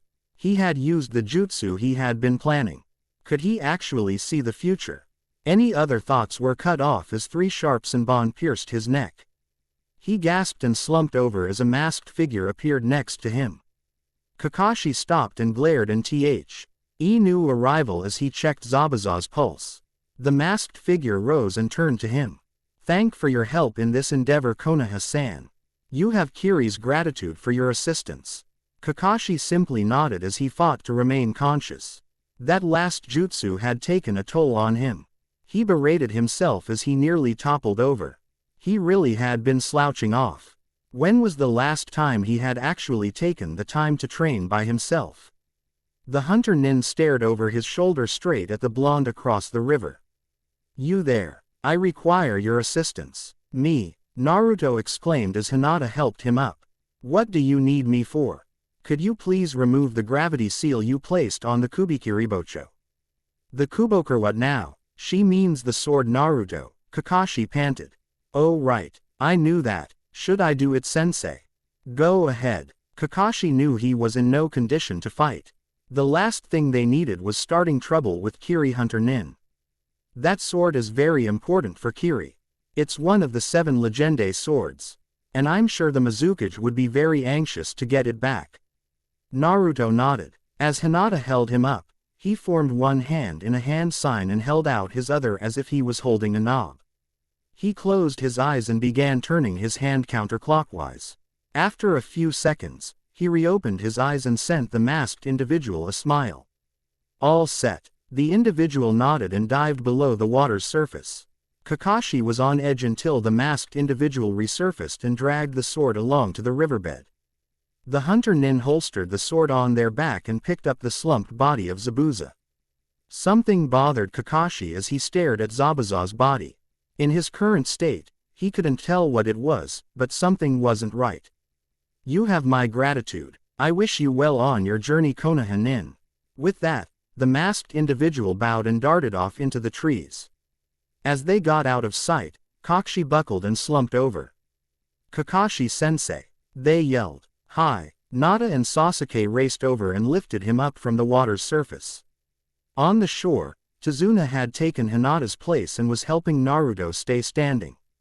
He was blown away by what he had just witnessed. This was the caliber of soldiers the hidden villages produced. Sasuke and Hinata carried the limp man over to their side of the river, and she began running her hands along his body, bathing him in green light. "That last jutsu really took a lot out of me. Doesn't help that the Sharingan eats up a lot of chakra too," he chuckled. Hinata frowned as her Byakugan gazed over the man. He was desperately low on chakra. He would need a few days at the minimum before he would be capable of doing anything. He needed to start his recovery now. "Sensei, you are dangerously short on chakra. I don't understand how you're even conscious." Through strength of will and plenty of fiber, he chuckled at her shift into her medical mindset. You need to rest. Now, your body needs to start replenishing your chakra. She held up her hand as he started to argue. Don't argue this with me. You're the medic, he surrendered. She placed her thumb on his forehead and began gathering chakra. Don't fight this. Let it flow through your chakra network, or all it will do is give you a massive headache. He nodded as she spread her chakra smoothly throughout his head. His eyes rolled up as he was forced to sleep. She deactivated her Byakugan and took a deep breath before standing back up. She turned to Sasuke and asked, now what? She and Sasuke were relatively fine. Not too short on chakra, but enough to make them a little tired. Naruto and Kakashi were definitely out for the time being. Naruto had never bounced between two kunai points before and it had taken a lot out of him. Can you help carry the idiot?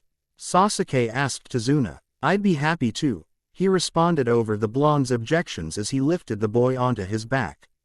Help me with him, Sasuke said as he and Hinata lifted Kakashi onto their shoulders. He turned back to Tazuna and said, lead the way.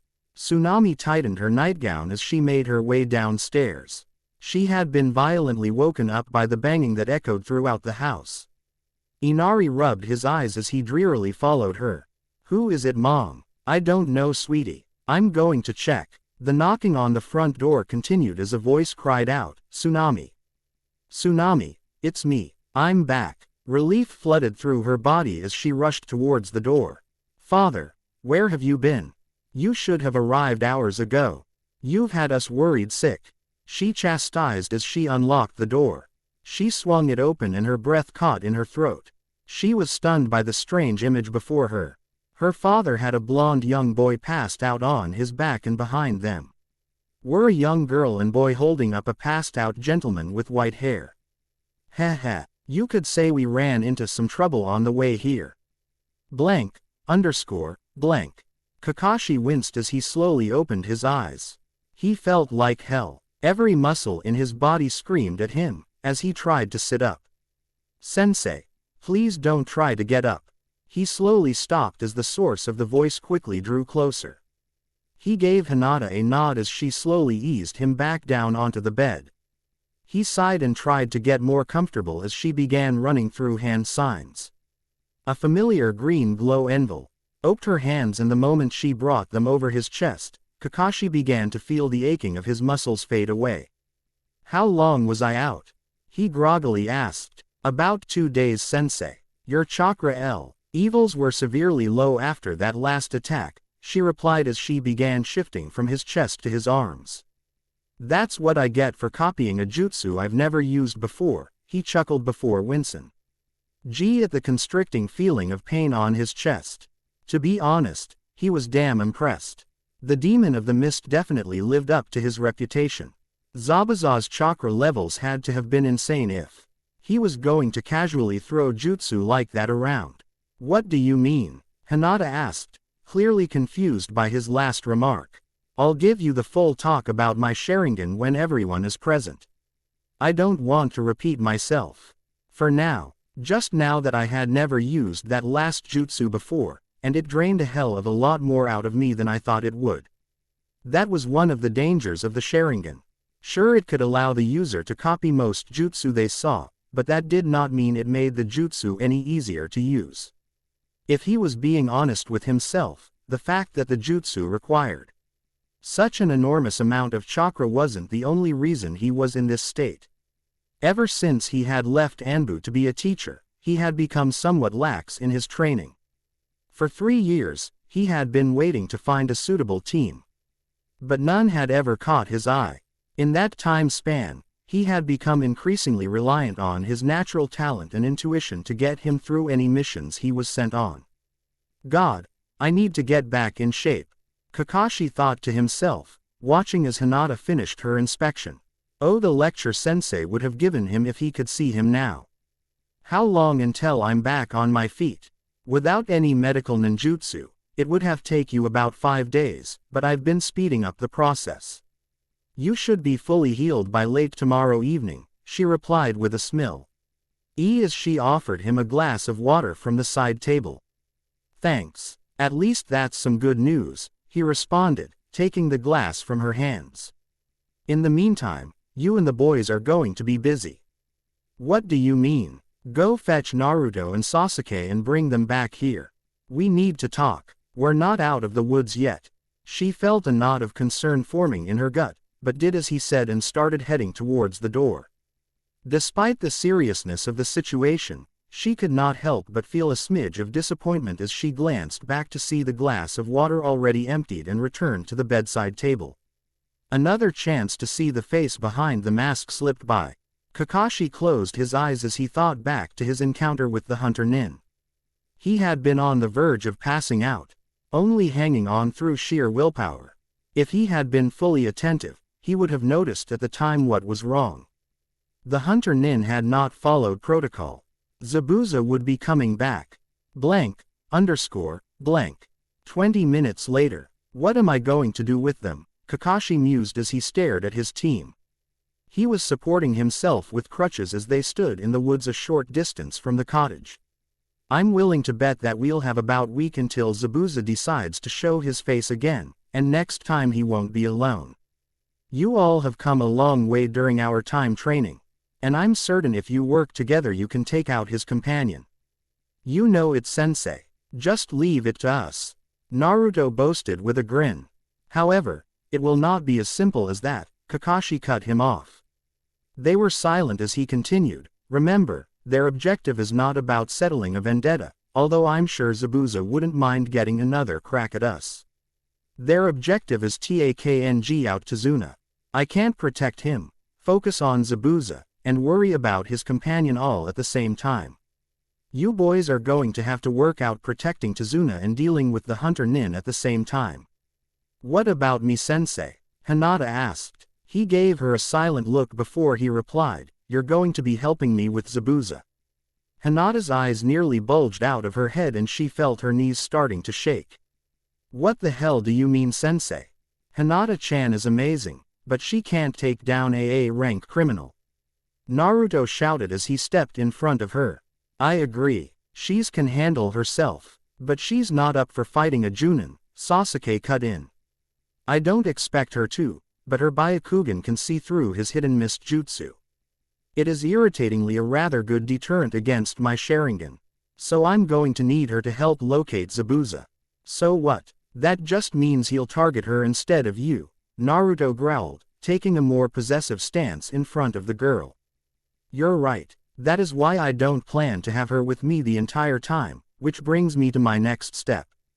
Naruto, I'm going to need you to design a seal for me, Kakashi calmly replied, ignoring Naruto's outbursts. Even when faced with the prospect of a new seal challenge, the concern did not leave Naruto's face completely. What do you mean, Sensei? I want you to find a way locate Zabuza in the mist. If I can have Hinata help keep track of him until we can plant a seal on him, then it will make it easier and faster for me to take him down before he decides to take a swipe at Tazuna. Naruto closed his eyes as he rubbed his chin. I suppose I could try. I have a couple ideas, but I would need some time to figure it out. You have 6 days. Concentrate and get it done. Fine, but if I can't, I don't want you placing Hinata-chan in Zabuza's way. That's fair enough, though it doesn't matter unless Hinata is willing to do it. I won't put her in a position she's not comfortable with, he said as they turned their attention to her. To be honest, Hinata didn't know what was bothering her more. The idea of facing that man again without her team or her body's reaction to the idea. Hinata could not help but feel some shame course over as she could not stop herself from quivering. The last time she had been close to Zabuza, he had caused Sasuke and herself to completely freeze up from his toxic presence. She had grown leaps and bounds over the last few months, but she was still a teenage girl faced with an opponent clearly out of her league. She had questioned herself in the past whether or not the Hokage had made the right decision in placing her on this team. After their run-in with the Iowa shinobi at the lumberyard and their progress in training, she had begun to feel that maybe she did deserve this spot on the team. Yet, now as she was faced with an overwhelming threat, she tensed up and was too scared to act. She looked at the two boys and was surprised by their grave looks of concern. Naruto's words rang through her mind. He was right. She couldn't take on an A-rank criminal. He had been so fast on the road that even though she could see him, he still broke through their guard. However, the boys' other words ran through her head as well. They both thought she was skilled. Amazing. Even, she realized their looks of concern didn't mean that they didn't think she was too weak to handle it. They just wanted to look out for her. This realization roused something inside her. It took her a few moments to recognize the feeling, and she was surprised when she realized what it was. Eagerness. Eager to prove them wrong. She had always considered herself below the two of them. That's why she felt so driven during training. To catch up to them. Now she realized that catching up wasn't truly what she wanted. She wanted to go past them as well. To prove to them that she could handle anything thrown at her. If they needed her to do this, she would try her best. Her shaking didn't fully dissipate, but she was able to get it mostly under control before firmly looking Kakashi in the eyes. I can do it, sensei. I will try my best to help you. That's my girl, Kakashi pleasantly thought, nodding as he straightened his back. All right. In any case, that means that you two boys will have to deal with his accomplice and guard Tazuna simultaneously. I got Tazuna, Kakashi-sensei. Naruto firmly stated. They were all surprised by his declaration. Really? Kakashi asked. You actually want to be the one guarding him? I got a trick up my sleeve that will make guarding him a breeze. Trust me, not even Zabuza will be able to get past it, he smugly stated. That's a pretty big claim. Is that bluster or are you certain? Kakashi asked. Unless he knows as much about seals as I do. I'm positive he won't be able to lay a finger on the old man. Don't you worry, sensei. After it's set up, I'll be able to help Sasuke with the other guy too. You can't just leave clones, Naruto. I don't intend to. Trust me, sensei. I got it. Kakashi finally relented and gave the boy a nod. All right then. I'll leave it to you, which means you'll be dealing with Hunter Nin alone until his little project is complete, Sasuke. Sasuke smirked as he shot Naruto a grin. Just try to not to beat him too badly until I get a shot in, the blonde grinned back. With that taken care of, let's discuss what we'll be doing in the meantime. Naruto and Sasuke, you two will be alternating guarding Tazuna throughout the week. Naruto, whenever you are guarding Tazuna, I want you to have a clone at the house working on your idea. Otherwise, I want all of your time spent thinking of a way to track Zabuza. You got it, sensei. He replied with a salute. Sasuke, I want you practicing your Raiden Jutsu. Your opponent is likely to be from Kiri as well, and will likely specialize in Suiden Jutsu. Try to reduce the charging time for some of them. Got it. Hinata, you, and I will be prepping for dealing with Zabuza. You three are already fast, but you'll need to be faster to deal with Zabuza's speed. Are we clear? Yes, sensei. They echoed together. Good. Then let's get to work. Sasuke, you'll be guarding Tazuna today. I'll meet up with you around 1 o'clock. Dismissed. Roger. The boys replied as headed back to the house, leaving the other two alone. After he was sure the boys were out of earshot, Kakashi turned to her and said, Hinata, I want to make sure you are absolutely comfortable with this. You don't have to save face in front of the boys. It's not that, sensei, she muttered as she twisted her shirt. I don't want them to keep seeing me as someone who needs to be protected. I wouldn't say they think that. They know how capable you are. Maybe, but unconsciously they might think differently. I don't just want to prove them wrong. I want to make it so there is no doubt in their minds that I can take care of myself, she firmly replied, raising her gaze to meet his eye. She was silent for a few moments, before muttering, I also want to prove it to myself. Kakashi winced slightly as he knelt in front of her. I'm proud of you for pushing yourself to take that step out of your comfort zone. In my eyes, you have already proven you are a fine kunoichi. Plus, if I wasn't sure you could handle it, I wouldn't have asked. Her face lit up in a small smile. and the faintest blush crept to her cheeks. Thank you, sensei. No problem. Now let's get down to work.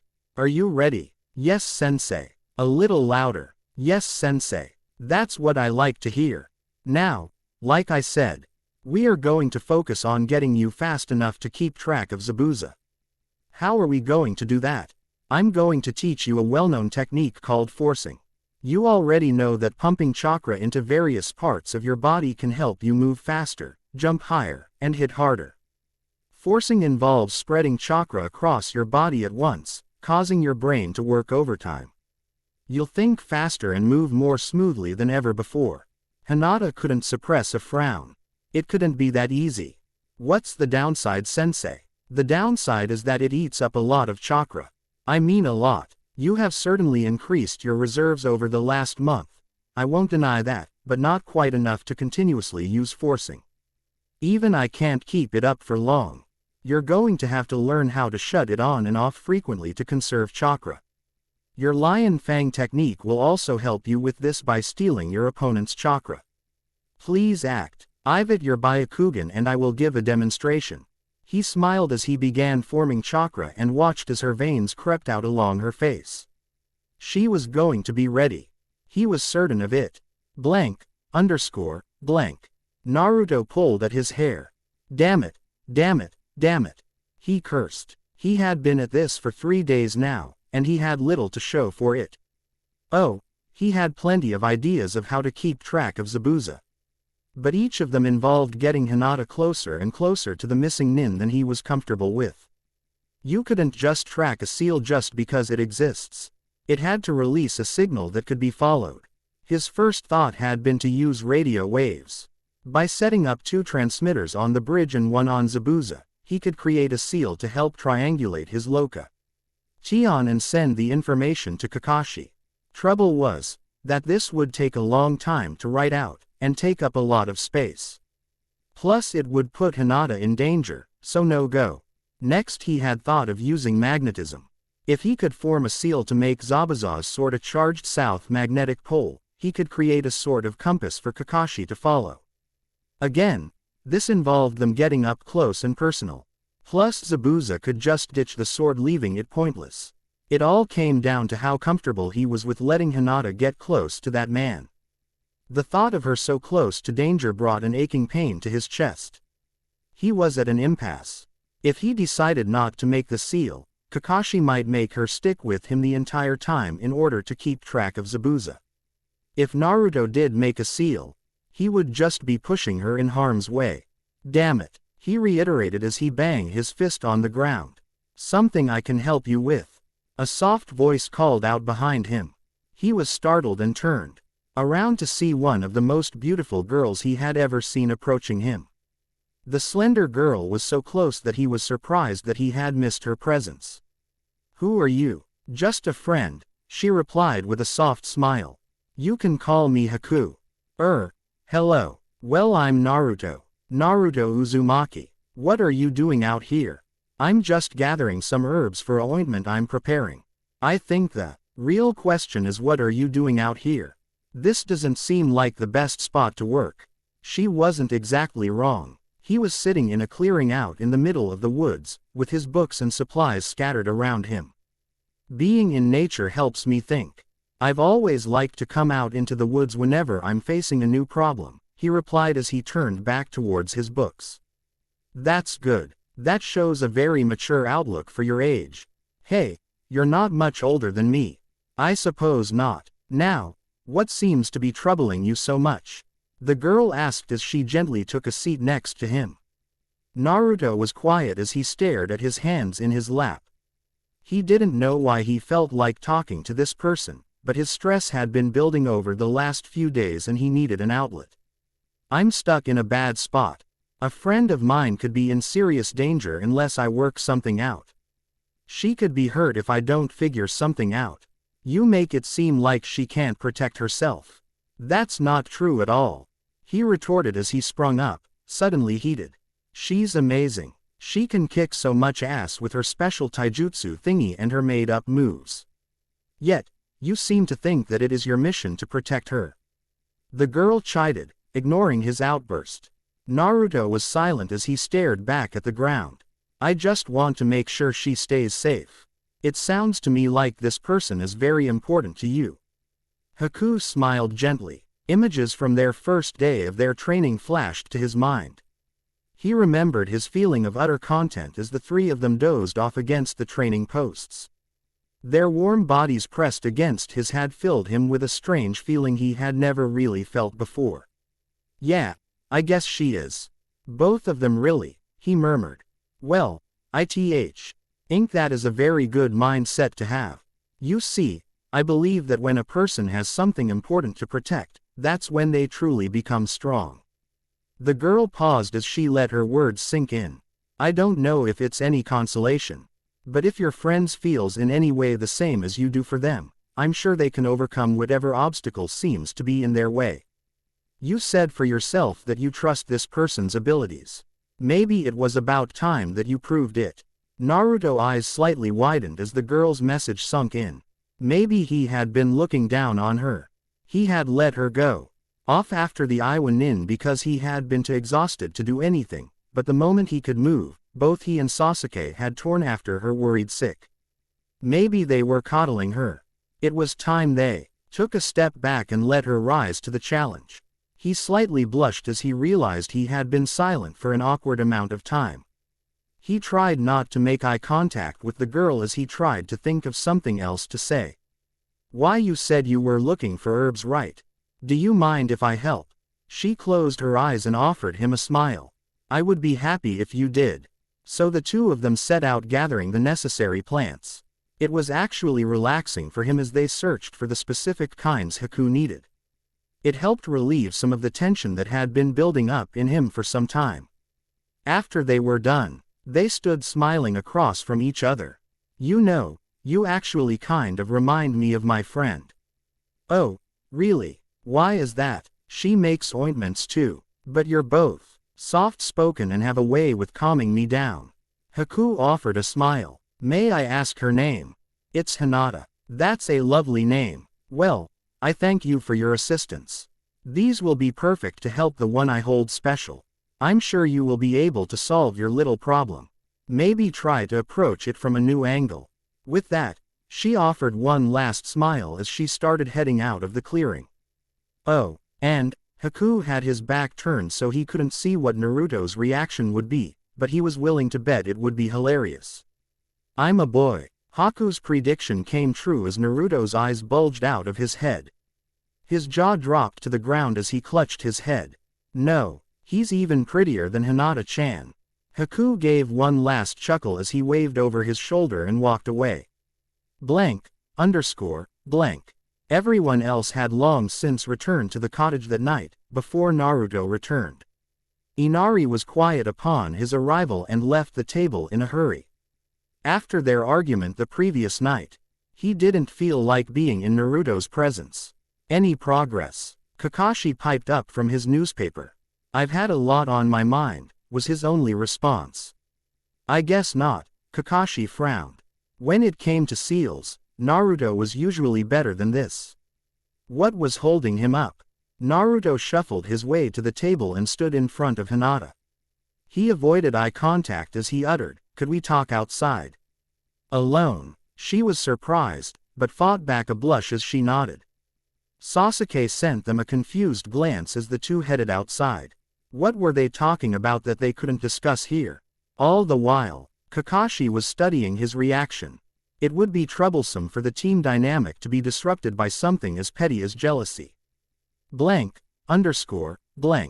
Naruto shuffled his feet as he stared at the ground. He didn't know what made this so difficult. Hinata actually had to stifle a laugh. This was a complete role reversal. Usually, she was the one too nervous to talk. How's your training coming along? Naruto asked. Hinata could tell this wasn't really what he was after, but she replied, it's going well. I've got the basics of heat technique. It's just a matter of turning it on and off fast enough so it doesn't massively drain on my reserves. Good, was his reply. They awkwardly stood there in a few minutes of silence, as the full moon reflected on the water. Finally, Hinata started to ask him what was wrong. When he said, "I'm sorry," she blinked and stared at him. She was confused. What did he have to be sorry for? I haven't been fair to you. What or why? No, I have. I could have had multiple seal ideas done days ago, but I haven't because I didn't want you to have to get so close to Zabuza. I've been a bad friend and a bad teammate. I should trust you enough to take care of yourself. I've just been so worried that I didn't offer you the respect you deserve. I want to apologize. Hinata's eyes softened and she gave a kind smile. I accept your apology, Naruto-kun. While I can understand why it's troubling you, it also means a lot that you care. They both started blushing and gave each other a shy smile. Besides, she said as she shot him an uncharacteristically sly smirk, I don't want to just be equal to you boys anymore. I want to be ahead of you. Wah, where is that coming from? He asked as he took a comical step back. Let's just say I have a long way to go before I earn the spot that the Hokage has granted me on Team 7, she said as determination gleamed in her eyes. What are you talking about? You've already done that. You took out 2 Chunin all by yourself. That's incredible. Maybe, but not compared to the legends who were on this team before us. I want to live up to that legacy. Naruto's mind flashed back to the conversation he had with Kakashi when he gave him his second Hiraishin Kunai. He had been ecstatic when he found out his current sensei had been taught by his idol. But he never really made the connection that the Yondaime had probably been on Team 7 as well. This made him curious. Whatever happened to the Yondaime's teammates? What were they like? So what do you think you are going to do about the seal? Hinata asked, breaking his train of thought. I don't know, Naruto replied as he rubbed his head. Every seal I've thought of involves you guys tagging Zabuza with it. And I doubt he's going to just let you. I know that's the idea, but he's also not going to wait around for you to just spout off his location to Kakashi-sensei. He'd be on you guys in a heartbeat before you could even speak. His eyes widened as a new idea popped into his head. Hinata shot him a confused look. Naruto's mind was racing as Haku's words raced through his head. Maybe try to approach it from a new angle. All this time he had been basing the designs of his seals by requiring Zabuza to be tagged. A new train of thought entered his mind, and he shot Hinata one of his signature Cheshire grins. What is it? Did you think of something? She asked excitedly. He smirked and replied, what if we don't have to tag Zabuza? Confusion splattered across her face. What do you mean? That's the whole point of you creating a seal. No, the point is so we can track Zabuza in the mist. Kakashi-sensei never said Zabuza had to be the one we planted a tag on. He just needs to be able to keep track of Zabuza's location. I'm still not sure I follow. I'll explain it inside. Come on. He grabbed her arm and started pulling her back towards the house. She was dragged along and barely kept up as they rushed back inside. Naruto kicked open the door and raced to the table in a blur of yellow and navy. I got it, Kakashi-sensei. I got a plan for putting down that sneaky bastard. Kakashi kept his composure as he sent him a bored look. On the inside, he smirked. Whatever the two had discussed, it had certainly raised the blonde's spirits and given him the boost he needed to figure out his seal problem. All right then, let's hear it. Blank. Time flew by, and before they knew it, a week had come and gone. They were more somber than usual that day. As of now, Zabuza could return at any moment, and this time he wouldn't be alone. That morning they all set out with Tazuna, with Naruto leaving a few clones behind with Inari and Tsunami. As they drew closer to the bridge, Naruto's nose started twitching and a pungent odor filled his nose. He may not have been an Inuzuka, but his nose was nothing to slouch at. He growled, placing them all on edge. He smelt blood, and a lot of it. They finally arrived at the bridge, and Tazuna let out a cry of horror. The bodies of his workers were sprawled across the bridge, soaked in blood. Kakashi frowned as a familiar, ominous mist started enveloping the group and they all took up sides around Tazuna. From the other side of the bridge, they could see two dark shadows drawing towards them. Each of them tensed as the forms of Zabuza and the hunter Nin clearly came into view.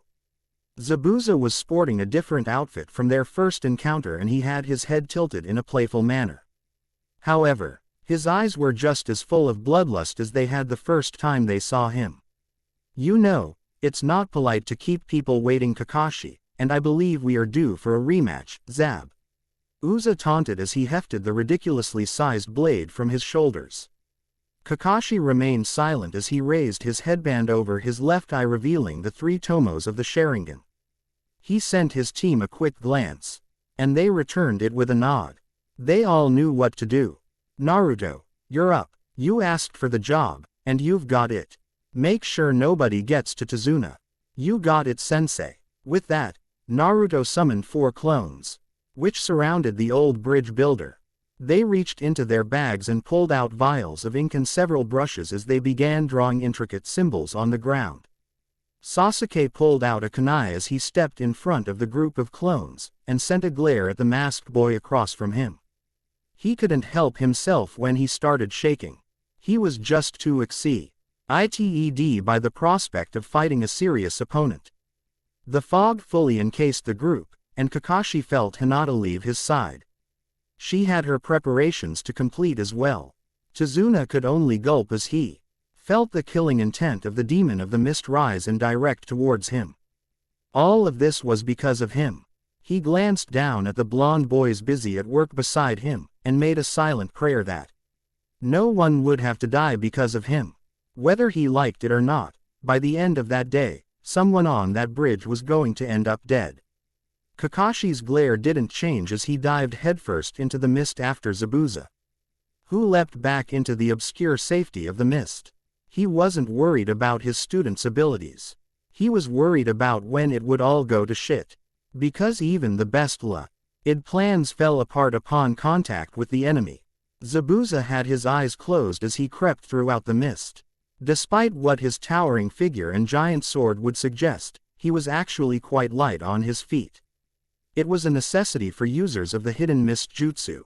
While the target's vision was impaired, the user could still be found if they were too noisy in their approach. Zabuza moved with patience of a cat as he stalked Kakashi. His steps were virtuously soundless, which was certainly impressive for someone whose weapon of choice was a broadsword cleaver. Haku had been sure to fill him in on the effects of the Sharingan over the past week. Its tricks wouldn't work on him if he kept his eyes shut, and he had been practicing attacking targets blindfolded since he was a child. He had been creeping up on Kakashi's left side, when the man's head swiveled in his direction and he fired off a volley of kunai. Zabuza was surprised but was able to block the kunai with his sword. Keeping his eyes closed, he retreated into the mist as Kakashi raced after him. He pumped chakra into his feet and retreated further back along the bridge. He was curious how Kakashi had detected his presence. He was sure he had been completely silent, and he hadn't been leaking any killing intent. While it would work on the brats, it wouldn't work on someone who had been through the shit Anbu had to deal with. While Kakashi was closer to the right side of the bridge, Zabuza decided to take the opportunity to get closer to the bridge builder. He started creeping up the left side, but was startled and he detected Kakashi racing towards him again. He was on him in a heartbeat, and Zabuza was having a difficult time guarding himself without the use of his eyes. He sprang into the air and fired off a water bullet jutsu. As he retreated back towards the incomplete side of the bridge, one time was by chance, but Kakashi had detected him twice now. Something didn't add up and it didn't sit right with him. He was a master at silent killing, and he was properly regarded as one of the greatest users of the techniques in several generations. So how the hell was Kakashi following him? He could sense every presence inside of the mist. And he could tell the Hyuga girl was not with him. He wasn't using an earpiece either, since he would have heard him talking. What the hell was going on? Blank. Haku had sprung into action the moment Naruto started inscribing something on the ground. He had seen how clever the blonde boy could be with Fuijutsu with that teleportation technique and the gravity seal from their last encounter. He was not anxious to find out what tricks the boy had in mind. He was intercepted by the Uchiha boy, who sent him a cold stare. "Your fight is with me." The two clashed as Sasuke blocked against Haku's impeccable use of Senbon. He handled the needles just as well as Sasuke handled kunai. He was surprised how well the tiny needle-like weapons held up against the force of the boy's strikes. They clashed once again. As they fought for dominance, Haku swiftly kicked out one of Sasuke's legs, causing him to slightly stumble. In his moment of weakness, Haku palmed 3 Senbon and flung them over the Uchiha's shoulder. 2 raced towards the clones and 1 was sent directly at Tazuna himself. The old man flinched as the original Naruto reached up and took the attack with his left hand. He winced at the pain as the 2 clones on his left and right were popped. He tugged out the Senbon, which stung like hell, and clasped his hands back together into his favorite seal. Immediately, 2 clones appeared in the place of the destroyed ones and continued working as if nothing had happened. "I see he is quite skilled with that technique," Haku thought to himself. As Sasuke re-engaged him, "If I'm going to get at the bridge maker, I'm going to have to take out the original first. Not that the Uchiha is making it very easy for me." Immediately afterwards, Haku caught a nasty uppercut from Sasuke, followed by a round kick sending him flying backwards down the bridge. Sasuke smirked as he settled back into his neutral stance. This is what he had been looking forward to, a real challenge against an opponent who could actually draw out his full strength. His spars against Hinata and the Dobi over the past 2 months had been challenging in their own ways. But there was little variation. Over time, he would begin to expect certain maneuvers and fall into a pattern. Besides, he knew those battles were never truly dangerous. The worst that could happen would be a little damage to his pride. This opponent was someone who wouldn't hesitate to kill him, and he loved every moment of it. This was real and it would push him to his limits. His eyes flashed as he raced towards his opponent.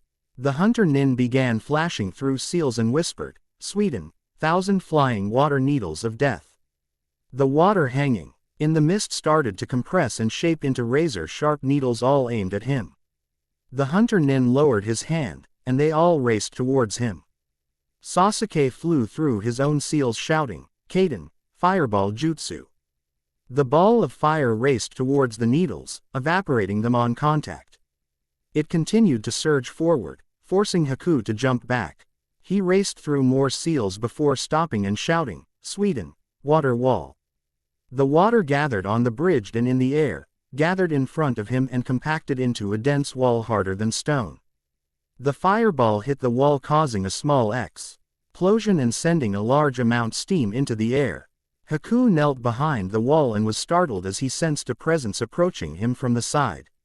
He raised his arm as he blocked a kick from the Uchiha boy. Sasuke twisted in midair, spun around, and brought his other leg down upon the masked boy. Haku blocked it with his other hand and threw Sasuke back. He twisted in the air and landed on his hands and feet as he slid back on the wet surface. The hunter was upon him in an instant, and they re-engaged with the renewed vigor. "You're fast," Sasuke grunted, as he dodged a swipe past his head. "You are not too bad yourself," the masked Nin responded. However, Sasuke smirked, "You are not quite as fast as my teammate, and I've spent years sparring him." Sasuke ducked under Haku's jab, and fell backward as he kicked out the boy's legs. Spinning on his hands, he twisted and delivered a firm kick into the boy's stomach, sending him flying backwards. He flew towards the other side of the bridge, and slammed into the concrete wall. Sasuke stood back up and smirked. At this rate, he was beginning to feel disappointed. The masked boy slowly rose up without a word, and sent him a chilling stare. Sasuke couldn't see the boy's eyes, but he felt the weight of the cold look. He seemed almost to sigh as he began forming more hand signs. "I apologize, Uchiha-san. I had been hoping to finish you quickly and refrain from causing you too much harm, but you have left me no choice. I am sorry for what is to come." Sasuke shrugged off the comment. "Sounds to me like someone is grasping at straws. We'll see, won't we?" The boy responded as he finished his last hand sign. Sasuke tensed as the air suddenly felt like it had fallen 10 degrees. All around him, the water in the mist seemed to materialize as rectangular blocks of ice formed into a dome surrounding him. What is this jutsu? The masked boy calmly walked towards the dome, and astonished him as we walked into the ice mirrors. Where there had been one, there were now over 20 masked individuals staring down at him from the mirrors. This is the demonic ice mirrors jutsu. I apologize. Your death will not be a pleasant one. Sasuke tensed himself as a Senbon barrage was flung at him. Blank. Back across the bridge, Zabuza wanted to scoff. So Haku finally decided to crank out that jutsu. The Uchiha brat must have been better than I thought. With that technique, he'll be done with them shortly. Zabuza frowned as he turned his attention back to Kakashi. At least one of us is getting somewhere. The Junin was about 35 feet from him, remaining perfectly still. Now the question was, how did Kakashi keep finding him? He would slowly start stalking the Junin, but if he took too long, Kakashi would suddenly know his location and race after him. He would jump back a safe distance and retreat further into the mist, which would seem to lose him momentarily. Then the whole process would repeat all over again. He just couldn't get it. He was a master of his craft and he was absolutely certain there were no holes within his approach. That wasn't the only thing. He was nowhere near Kisami's level, but he certainly had one of the larger chakra reserves within the 7 swordsmen. He hadn't been casting the hidden mist jutsu too long, but he could notice a larger than normal drain on his chakra. He was already at 3/4 of his total chakra, and this was beginning to worry him. Something was wrong, but he just couldn't place his finger on it. How was Kakashi doing it? Hinata's Byakugan flared as she made her way towards Zabuza's location. Her head was beginning to feel a little funny from the blood rush, so she took a moment to orientate herself as she disengaged from the bridge and jumped from pillar to pillar. After the blood flow returned to normal, she reattached herself back to the underside of TH Bridge, and stood directly under the demon of the mist. It had been so clever. The risk of planting a seal on Zabuza was that if he found it, he could easily remove it and lure Kakashi into a trap. Naruto had decided to one of his earlier ideas for a seal involving magnets, but instead of placing the tag on Zabuza, he would place it on Hinata. With her Byakugan, she could stare straight through the mist and the concrete of the bridge. As he would silently stalk Kakashi, she would be right there beneath him walking upside down along the bottom of the bridge. The seal placed on her would attract the corresponding seal on Kakashi's left glove, indicating the direction Zabuza would attack from. Afraid of opening his eyes due to the Sharingan, Zabuza would retreat further into the mist, faster than she could follow, causing Hinata to chase after him and repeat the cycle all over again. All the while, she had her twin lion fangs technique active as she stalked underneath him. It wasn't as effective due to the several feet of concrete between them, but she was slowly, but surely draining away at his reserves. It was now a game of who would slip up first. It all came down to if Kakashi could get a hit off on Zabuza as he grew weaker, or if Zabuza connected the dots and went after her. Her eyes did not hide any fear in them, only steel determination as she ate away at the man's reserves as he started a new cycle and stalked towards Kakashi. She was keeping track of the boys as they dealt with their respective roles. She was greatly concerned about Sasuke, who seemed to be trapped in a jutsu that would follow him wherever he went. She wanted to help him, but she could not disengage now. She had to trust that Naruto would be able to finish soon enough and help out their other teammate. That's it. All set, boss, said the clone behind him. Good. Do it, the original ordered. The 4 clones knelt on one knee in a square around Tazuna and started racing through hand signs. After 21 signs, they stopped and slammed their hands into the intricate symbols surrounding them. 4 flames barrier seal, they shouted in unison. Immediately, a purple cube sprung to life around the bridge maker and the clones. This had been one of the first things he had learned from the advanced set of Fuinjutsu. Apparently it was inspired by a form of barrier ninjutsu of a similar name, but designed to work with seals instead, so that even if one of the four casters were interrupted, the barrier would continue to stand. Naruto glanced back at Tazuna and sent him a serious glare. No matter what you do, Tazuna-san, don't touch those walls. They will incinerate anything that touches them. Tazuna instantly jumped back from the purple walls surrounding him. Quote, I'd suggest just sitting in the middle and wait until I come to release you. Don't worry, nothing is getting in or out of that barrier. Where are you going? Naruto turned his attention back towards the dome of ice in the center of the bridge. I have to go help my bastard of a teammate. Besides, heroes always show up late anyways. Blank, blank. Sasuke cried out as he was peppered once again by the barrage of Senbon. He had been at this for minutes now, and he was starting to resemble a human pincushion. He panted as he gripped his kunai tightly in his hands. He had tried to form the hand seals to form the fireball jutsu, but the boy would spray him in needles before he could ever get through it. He was not going to die her. Not to something as pathetic as Senbon. Not while that man was still out there. He had a mission to complete. He felt fear rise through him, as the next wave of Senbon started to begin. No. Suddenly, the world seemed to slow down as all of the Senbon racing towards him appeared in a new clarity. The world seemed much more sharp as it had before, and he found it easier and easier to block the oncoming barrage of Senbon.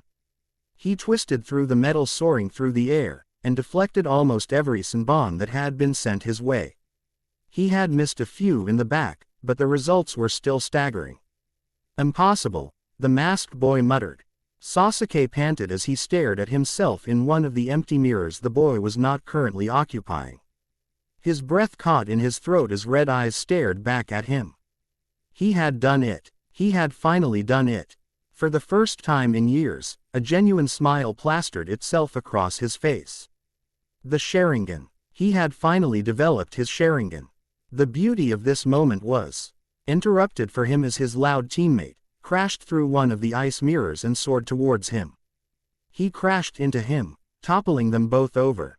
As much as the Sharingan had served as a blessing, it was already serving as a curse. Now, the beauty of one of the proudest moments in his life would be forever be engraved in his mind with the image of his ridiculous teammate plowing into him and ruining it. Blank. Across the bridge, Hinata was so focused on staying close to Zabuza that she did not notice the green scroll in her pouch start to glow purple as the markings inside began to change. Blank. Watch where the hell you're going, Dobi. Sorry for trying to save your ass, Tem. I guess that's what I get for trying to He was cut off as he stared into his teammates' eyes. They were red, with a single tomo in each of them. You did it, he whispered before a smirk plastered itself across his face. Took you long enough. Sasuke couldn't help but return the smirk as they went back to back, staring back at the emotionless masks of the Hunter Nin. So, that stuff is just ice, right? Naruto asked over his shoulder. Seems that way, Sasuke responded. Well, then turn up the heat in here already, he smirked as they both began rushing through hand signs. Haku was surprised by the blonde's sudden arrival and nonchalant banter that he was not quick enough to stop the boys as they landed on their final hand signs. Kaden. Grand Fireball Jutsu. Kaden. Fox Hellfire. Yellow and red flames raced along the edge of the dome as the two boys spun in a circle. Naruto took the upper screens, as Sasuke dealt with the bottom ones.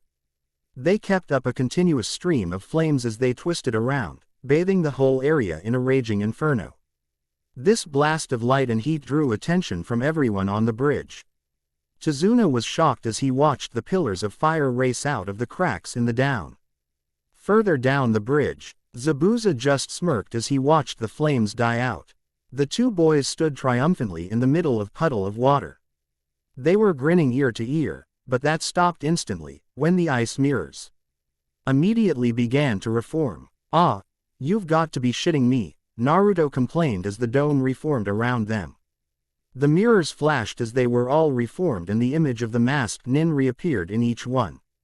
That jutsu must require a ridiculous amount of chakra to maintain. You can't keep that up forever. Naruto taunted as he pulled out a kunai. Maybe so, the soft voice replied. But you two shall be dealt with long before that. And once again, Haku let loose his barrage upon the boys. Blank, underscore, blank. While Kakashi was momentarily distracted, Zabuza rushed him as fast as he could. This time the Junin did not notice him until he was right behind him. He swung his sword horizontally, aiming to cut the white-haired bastard in half. Kaka, she jumped up and landed on his hands on top of the blade, and rode it until Zabuza threw him off. Kakashi landed on his knees and fired off a kunai, before racing towards him, only to be thwarted as Zabuza dashed back into the mist once again. Kakashi glared into the mist as he glanced down at his left hand as Hinata began to reposition herself. This would all be over soon. Zabuza's rushed to cap it. A lease on Kakashi's moment of weakness and his fear of the Sharingan would end up being his downfall. Zabuza skidded to a stop, and leaned against the wall of the bridge. He tried his best to cover his panting. But he was starting to get tired. Now he was really frustrated. He had about just shy of half of his total chakra left, and he couldn't understand why. He hadn't been firing off too many jutsu, and the hidden mist should not have been eating up this much. He continued to catch his breath and was surprised when he felt Kakashi's presence disappear from the mist. He twisted and brought his sword above his head, as Kakashi landed on top of him, jabbing a kunai straight down. Metal clanged against metal, as Zabuza shoved the man off. Kakashi twisted in mid-air and sprinted at him full tilt once he landed. Zabuza was finally pressed against a wall. The two men clashed their blades, as Zabuza tried his best to keep up with Kakashi while his eyes were closed. His efforts weren't bearing much fruit as slashes and cut raced along his body, as Kakashi easily darted inside of his guard. Zabuza swung his left arm back towards him, but Kakashi caught it and twisted it behind his back. He kicked the man forward and raced through seals. Zabuza stumbled forward, and couldn't orient himself in time as Kakashi shouted, "Sweden, water bullets." 3 bursts of water hit him in the back, sending him flying forward. He violently rolled down the bridge, until stabbed his blade into the ground, dragging him to a halt. He panted as he shot Kakashi a manic glare through his bindings. Kakashi Wa.S simply strolled towards him as he ran through more hand seals. "Toad oil bullet," he muttered as he shot oil along the sides of the bridge. Zabuza stumbled to his feet as Kakashi released 2 weak fire jutsu. Igniting the oil along the bridge, Zabuza instantly shut his eyes as he began to stare at Kakashi's approaching figure. How hard will it be on your reserves to keep up that mist, while the fires work to clear it away? Zabuza sneered as he twirled his sword in his hands, ignoring the pain from the cuts across his body. "What have you done? How the hell are you draining my chakra? Wouldn't be wise to reveal one's tactics to the enemy," Kakashi casually stated as he continued to press forward towards him. Zabuza growled as his sense throughout the mist was becoming blurred. The burning fires were making it hard for him to keep up his cloak of chakra across the air. Things were beginning not to look good. "Hurry up, Haku, and stop messing around. I need you over here now. Blank, underscore, blank." The boy in question paused as he stared down at the 2 boys. With Naruto's presence and Sasuke's newly developed Sharingan, they were certainly holding their own better than before. But they were still being whittled down.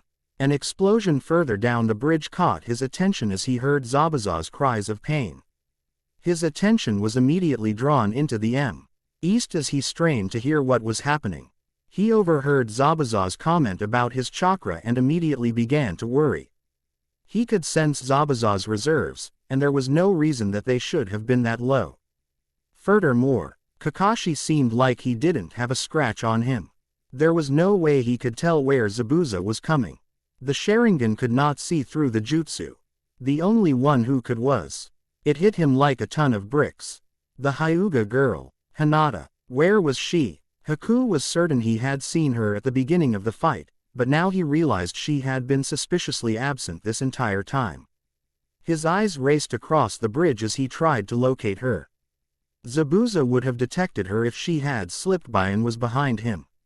The bridge builder still sat within the burning walls of the barrier seal, which he would have to find a solution for later. He couldn't find her anywhere. Forwards, back, left, right. That only left. Down, he muttered. The ice mirrors melted in an instant, splashing the boys in freezing water. They were confused as the hunter Nin raced away from them and headed towards the side of the bridge. Sasuke recognized his intentions an instant sooner due to his Sharingan. But the same thought echoed through their heads. Hinata, blank, underscore, blank. Hinata was beginning to reposition herself again and fire out her lion fangs. When she noticed the masked individual who had been engaging the boys turn and flee towards the side of the bridge, he knew. She realized. Zabuza-sama, the Hyuga girl, she is beneath you. Zabuza let out a snarl as it all clicked and he raised his sword above his head. Kakashi sprinted into action, but was too late as Zabuza slammed his blade down into the bridge.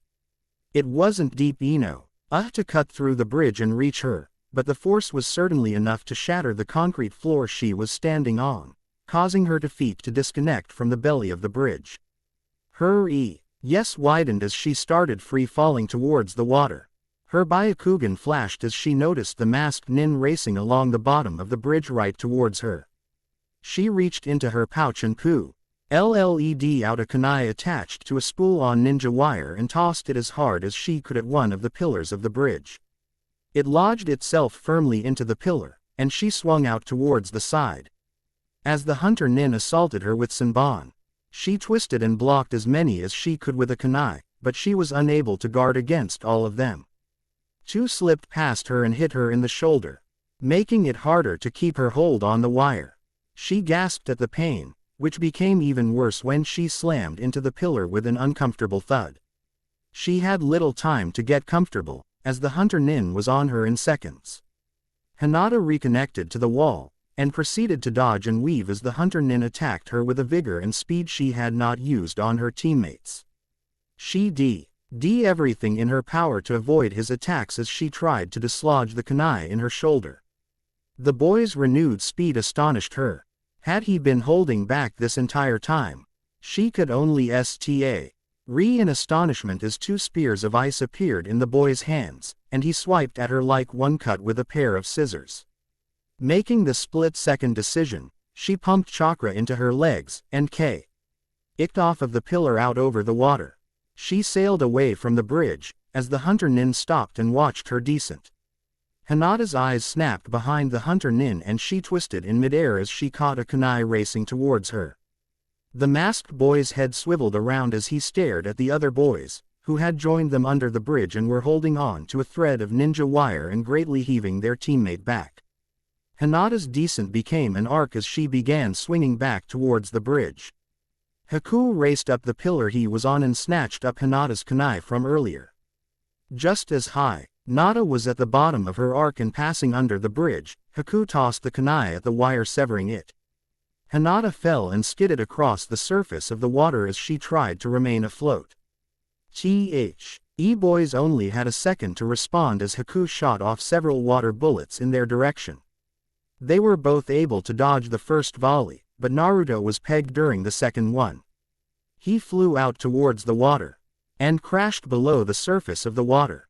Haku caught up the Sasuke and they began trading blows just as before, only this time, Haku had decided to crank up the speed. This is getting bad. I need to move the fight away from here, Sasuke thought as he jumped away from the masked Nin. He jumped onto one of the pylons, pumped his legs with chakra, and dove straight down towards the water. As the water grew closer and closer, he rammed two kunai into the pillar, and began sliding down the side. The masked boy was right behind him as he raced full tilt down after him. The hell is he doing? He's going to kill himself, if he doesn't decelerate in time. Sasuke swirled down the column and kicked off in Hinata's direction. Haku slammed face first into water at the base of the pillar a second later. Water sprayed up into the air from the collision, until it paused and began swirling towards the surface as the masked nin remerged ridng on a vortex of water, which swirled violently around him. Hinata and Sasuke panted as a hand rose up behind them, and Naruto dragged himself out of the water. Okay. He panted as he stared at the masked nin glaring down at them. That sucked. They silently agreed with his blunt statement as they took the moment to catch their breath. Sasuke was pulling needles out of his body as Hinata fretted over Naruto's fall. Are you okay, Naruto-kun? A fall from that height could have seriously damaged your spine, Hinata asked as her hands glowed green. I'm all right. My back is going to be killing me tomorrow though. Aw man, that was like the worst back flop ever. He groaned as he rubbed his back. Hinata placed her hands behind both of them as she began healing the bruises and scars that were starting to form.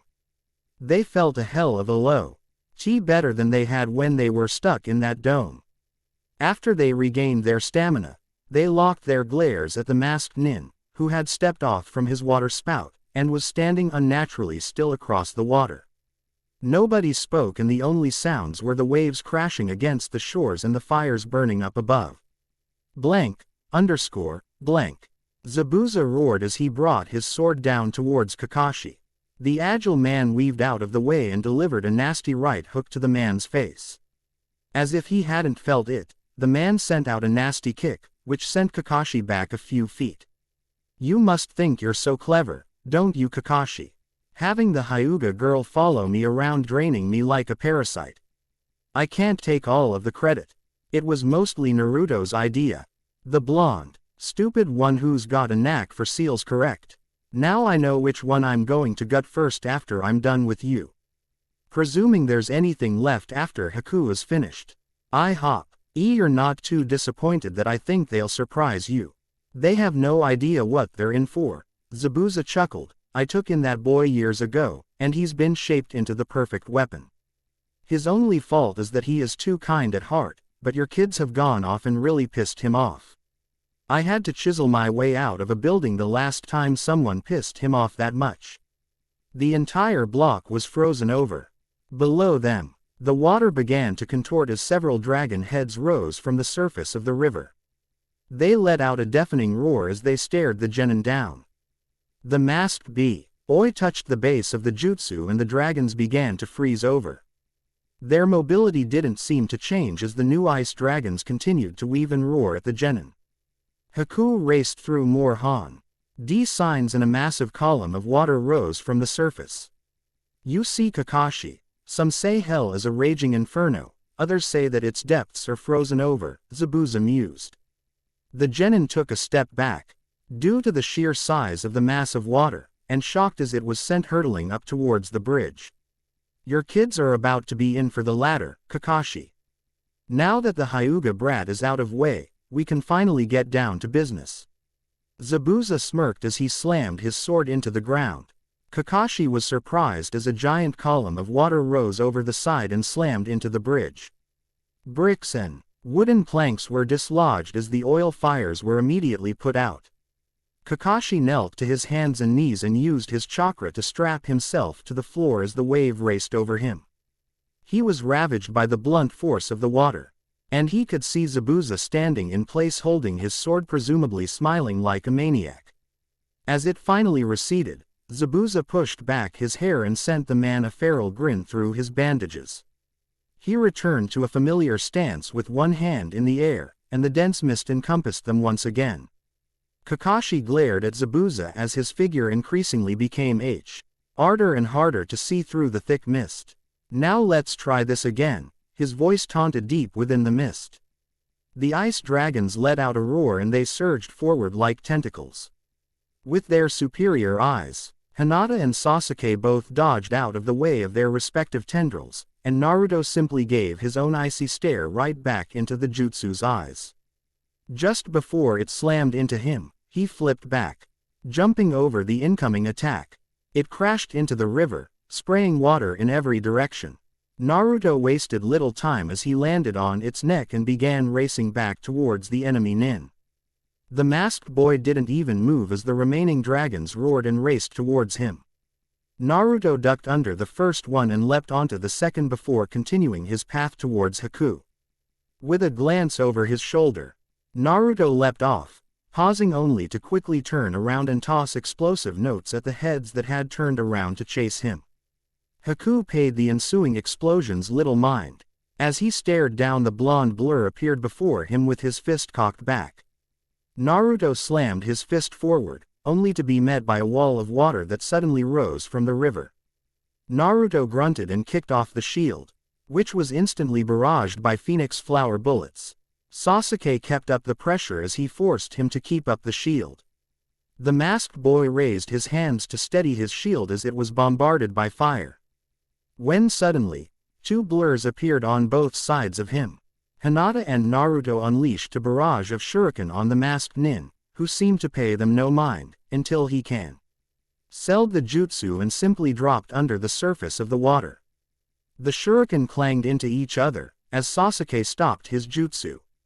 They didn't have to wait for long, as a new water dragon, larger than any of the previous ones, burst from the surface. Haku floated safely within the head of the jutsu, and it let out a deafening roar as it glared down at the two genin beneath it. It hissed at the before it was rocketed by another explosion. It let out a roar of pain as Sasuke blasted it with several fireball jutsu. It recoiled under the heat and turned its head towards its attacker. It let out another roar, and began racing towards him.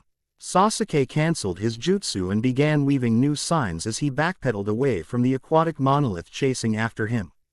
He finished the final hand CGN and pointed his finger at the approaching construction.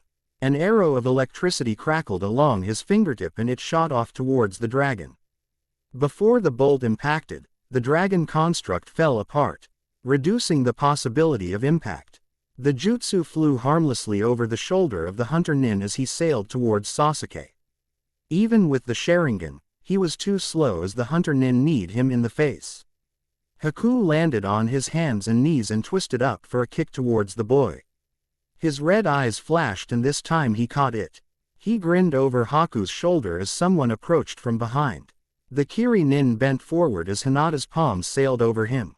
He quickly stabbed Tsusenbon into Sasuke's hands, causing him to release his foot. He twisted to retaliate, but was surprised. Naruto appeared in front of him and punched him in the face. His mask cracked as he flew back, bouncing once on the water, before responding with a water bullet. The other two jumped away as Naruto pulled out a scroll. He whipped it open and the bullet slammed to a halt as the seals did their work. The markings on the page flashed white, and the blob of water disappeared. He smirked as he reared back and sent the bullet right back at him. He let out a cocky grin as bullet slammed into the masked boy, though his victory was short-lived as a smaller water dragon burst from the water and slammed him in the gut. His eyes widened as the air was knocked from his lungs, and he was flung back across the river. Hinata wasted little time and raced after the masked boy. She was upon him in seconds and they begun an intricate dance. As the boy desperately tried to avoid being touched by those troublesome hands. Just one touch was all she needed. He could calm down any muscle she agitated through acupuncture if he needed to. But he could not reopen Tenketsu. Sasuke joined her shortly afterwards and their dance intensified, as he traded blows with the Uchiha, all while trying to avoid the strikes from the Hyuga. Frustrated from not landing her hits, Hinata stopped and began racing through hand signs. Sasuke recognized the jutsu with his Sharingan and grabbed hold of the hunter nin's arms. He spun him around and tossed him into the air as a stream of water crashed into him. The water slammed into the boy and it continued to bombard him throughout his descent. His eyes widened through High's mask as he saw the Uchiha boy next, the girl with his hands sparking from the jutsu he had seen a week earlier. As he reached his hand out to electrify the current, Haku pushed against the stream, forcing it to freeze over instantly. The effect raced along the stream towards Hinata, as spikes jutted from the frozen water. She cut off the jutsu, just as the process neared her face. The long beam of ice splashed into the water. As Haku landed on his feet, A shadow appeared overhead, and he jumped away as a tower of shadow clones, stacked up on each other, crashed into the water. As they popped away, 5 clones burst through the smoke and engaged him. Though they were fast, he easily popped them with a simple jab of his Senbon. After dealing with the last one, he was surprised when a 6th one rose from below him and jumped on his back. Gotcha. He smirked as 4 more clones burst from the water and grabbed hold of his arms and legs. He struggled under the weight of the blondes and an ICI. Klee's spear began forming in his right hand. He stabbed through the 2 on his right, but that was as far as he got as pain burned across his back. Sasuke slammed a kunai in his shoulder from behind, and clutched the boy's arm to his chest. Haku struggled against the boys and his eyes widened as he noticed Hinata jumping over them and crouching into a strange stance. "You were within range of my divination," she uttered coldly. Haku actually panicked as the girl raced towards him and jabbed 2 strikes into his arm and chest. The muscles in the areas immediately contracted, and he cringed at the burning sensation. 2 palms, Hinata shouted, as she twisted to begin the next set. Haku's eyes flashed. He could not fail Zabuza-sama like this. Anger surged through him as he stomped his free foot on the water. 4p, Hinata started to shout as there was a bright flash, and she realized she couldn't move. She couldn't speak. She could only gasp, as the entire group was encased in a block of ice. Blank, _ blank. Kakashi felt like a sitting duck, as he stood completely rigid within the blanket of mist. Even the slightest movement would allow Zabuza to hone in on his position. Without Hinata helping him, locating the man had become virtuously impossible. He was like a ghost who could disappear into the fog without a sound. Zabuza was now actually managing to sneak up on him. He resisted the urge to look down at the new cuts and slashes that had grazed his body. The man was growing more and more aggressive as time went by. Zabuza knew he was running low on reserves, and he did not want to stretch this battle any longer than he had to. Even if he dealt with himself and the kids, the man would still have to figure out how to get past Naruto's barrier seal. While he felt a little uncomfortable from the feeling of exposure, Kakashi was fine with Zabuza's behavior. It just meant there were more opportunities for him to mess up. His plan was set. All he needed to do now was whittle down Zabuza just a little more, and wait for the opportune time to strike, just after they disengaged. The more chakra Zabuza exhausted, the slower he would be. This worked in his favor, as the mist was constantly drawing on the Zabuza's reserves. He could have sworn he saw something move to his right side and his eyes narrowed. That being said, sitting here waiting for Zabuza to strike wasn't exactly ideal either. Blank, _ blank. They could only stare in horror as they were frozen in place. Haku stared down at the girl's outstretched palm, only an inch from his heart. The only thing that could move was their eyes. Their eyes seemed to plead to each other as they desperately tried to free themselves from their frozen prison. Naruto let out a silent scream as he fought against his restraints. Sasuke closed his eyes as he started taking deep breaths, feeling his chakra heat up in chest. It was going to be extremely difficult without hand signs. But he had practiced this jutsu for years. Bubbles began forming around the masked nin, and they were shocked as he started moving in the ice as if it was just water. He detached the boys from his body, and stepped away from Hinata's attack. The boy's chest seemed to heave as he crossed his arms, and they all felt a swell of chakra.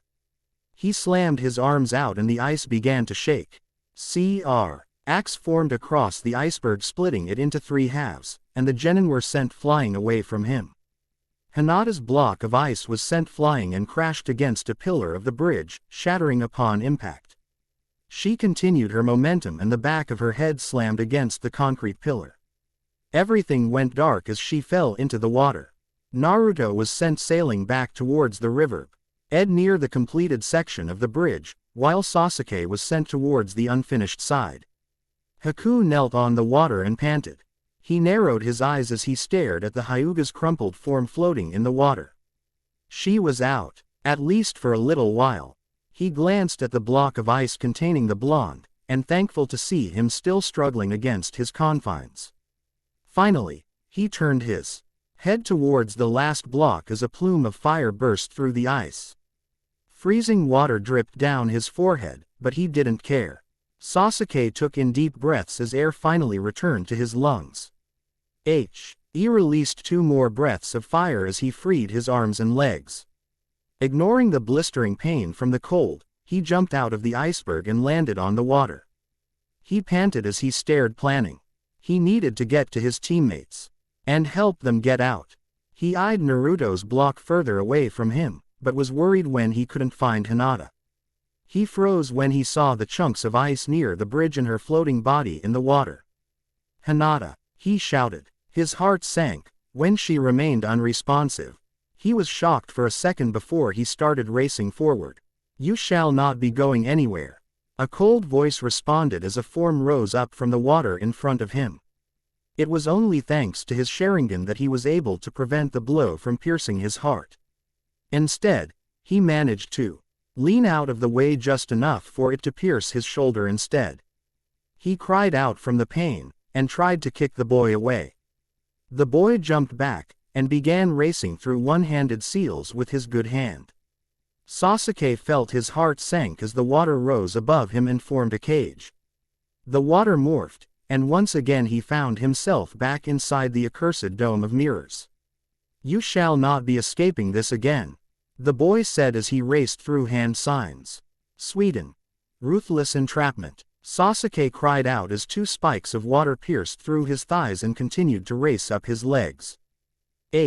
He was brought to his knees as he wailed at the pain. The spikes of water continued to hold him down as Haku raced through more seals. "Sweden. Executioner's bondage." Tendrils of water shot up like WHIPS and wrapped around his arms and neck, effectively tying him down. He clenched his teeth through the pain as he glared at the masked boy. "You were foolish for chasing me down here. You should have known better than to challenge a Sweden user on a body of water." The boy was silent as his copies in every mirror palmed their Senbon. "Now, you shall pay for your ignorance. Blank, underscore, blank." Naruto thrashed against the ice. He needed to get out. He needed to help them. Though it was slightly blurry, he could slightly see out of the iceberg.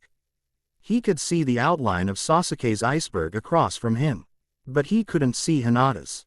He stared at the bridge and could see something floating in the water amongst blocks of ice, and his thrashing became more violent. He only paused when a plume of fire rose up across the river. He had a hard time, but he could just make out Sasuke's form emerging from the ice. Good. He was free. He had to help her. His heartbeat CKENED as he saw another form rise up near him, and did something to Sasuke. He couldn't hear him, but he could tell Sasuke was writhing in pain. His heart sank as he saw the familiar dome of mirrors reform around them. No, memories raced through his mind as he thrashed even harder against his constraints. He remembered Sasuke acknowledging him the first time he had actually landed a punch. Both of them offering their food to Hinata. Their fight against the Iwa Nin. Their spars against Kakashi-sensei. Being chased by his deranged dogs. Working together to fight against Zabuza and free Kakashi. His silent moment with Hinata outside the night before. His mind raced through all of these memories, before it settled on the memory of the 3 of them drifting off to sleep safely in each other's presence. He could remember what it felt like to feel so secure from their warmth of their bodies pressed against his. No, no, no, no, blank, underscore, blank. Within the recess of a dark sewer stood an enormous gate with thick iron bars. The room took on a crimson hue as streaks of red chakra started escaping through the spaces between the bars. The pitch-black room was illuminated by a set of white teeth that grinned through the darkness. There was a loud shifting sound, and the water on the floor crashed against the walls as a dark shadow repositioned itself. Finally, blank, underscore, blank. Kakashi and Zabuza paused their game of cat and mouse, as an ominous sensation washed over them. Zabuza, the demon of the mist, actually felt the hairs on the Back of his neck stand up as the waves of malevolent chakra flowed through him. What the hell is this killing intent? His mind raced as he unconsciously took a step back. Kakashi felt it too, but underneath all of the anger and despair, he could still sense the familiar presence of Naruto. He whispered, "Shit," basically summed up his thoughts as the possibilities of the seal weakening raced through his head. If things were resorting to that, he didn't want to know how bad it was going down there. He narrowed his eyes as he stared off into the mist. He had heard Zabuza's footstep, and it was time to stop playing around. Zabuza had been worn down enough, and would be too slow to stop what was coming. As he was distracted, Kakashi began racing through seals. Blank. Near the base of the bridge, Hinata bobbed up and down with the current of the river as her blood stained the water. Unknown to her, her chakra slightly flared and a darker, turquoise-colored chakra started rising from her chest. It twisted through the air and began heading towards the back of her skull. As it touched her skin, it changed to a lighter green color as her skull and skin began knitting themselves back together. As this was happening, there was a flash of light and a malevolent chakra washed over the area, causing the tendril to pause. Inside the girl's pouch, a scroll began to glow bright gold in response to the foreign chakra. Even more characters sprawled across the page as the kanji for 3 appeared on the front. The turquoise chakra continued to work on the girl, as a presence seemed to stare off at the block of ice that was starting to glow red. There was a flash and the ice exploded, revealing the huffing figure of a blonde boy bathed in red chakra. His eyes were slits and the whisker marks on his face were more deeply defined. He let out a roar as he stared at the dome of mirrors across the river. His eyes narrowed at the sight of the masked boy, he dashed at an alarming rate towards them. The presence recognized the chakra, but ignored it as it continued to work. A horned figure seemed to appear as it knelt beside the girl. "I am sorry, little one. This will sadly push back our meeting. I will have to build my strength once again before we can speak face to face, but we don't have a choice. There is too much at stake to risk losing you now." The tendril of chakra finished its work and began to retreat back into her body. Her eyes seemed glazed over as she tried to open them. "Until the day we meet again, Hinata-sama," the horned figure whispered as it disappeared. Haku stopped his assault on the Uchiha as the vile chakra washed over him. He was alert and shocked by the ominous feeling emanating from the ice across the river. The water spiked through his legs disappeared, and Sasuke collapsed on the water's surface. It was all he could do to stay conscious, as he tried to look across at whatever the hell had caused that ridiculous killing intent. He heard a loud crack, and the masked nin soared over his head. His eyes were growing blurry as he tried to get back up, but the holes in his legs and Sanban in his back were just unbearable. A red shadow raced by overhead and he heard more explosions, as the water was kicked up over and over. His eyes started to droop as consciousness started to evade him. The last that went through his head before he passed out was the image burned into his mind. His Sharingan had been active, and he had seen it all. His teammate had looked more furious than he had ever seen him before. His eyes were bloodshot and his teeth were razor sharp, like he was being controlled by the devil himself. Haku raced away from the now rabid boy, who apparently had made it his sole mission to tear him apart.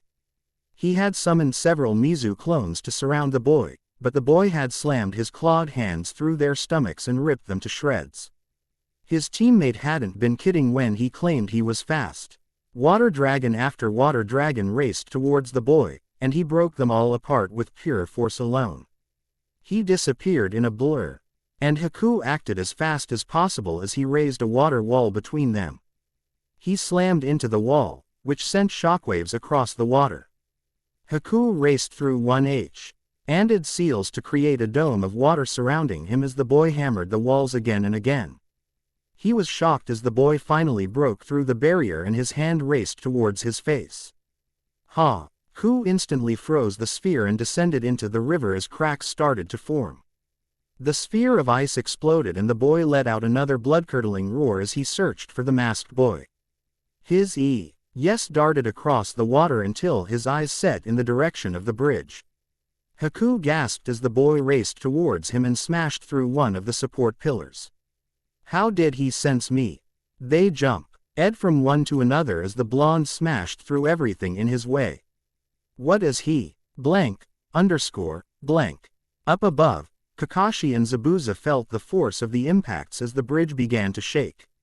This is not good, Kakashi thought as he finished his final seal. He's going to bring down the bridge if he keeps this up.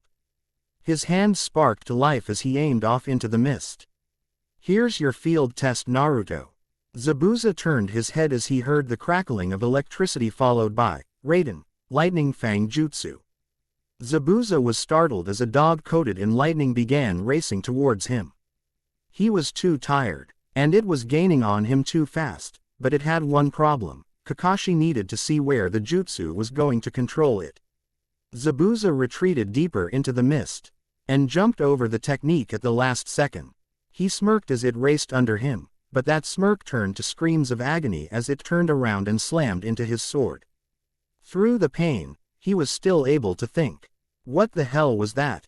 How could Kakashi's jutsu have tracked me? There was no way he could. And then it hit him. He remembered earlier when the two stupid brats were trapped in the demonic mirror's technique and began scorching it with flames. As Kakashi had been distracted, Zabuza had rushed in desperately to try and take him by surprise. Kakashi had dodged it by jumping up and landing on his sword with his hands. He must have planted something earlier to draw the jutsu to his blade. He winced as he opened his eyes, but he felt his heart stop when he did. Staring back at him from the mist was a glowing red eye racing towards him. He didn't even have a second to react as his left side erupted with the worst pain he had ever endured. Blood splattered everywhere as Kakashi's Reikiri cleanly cut his arm off.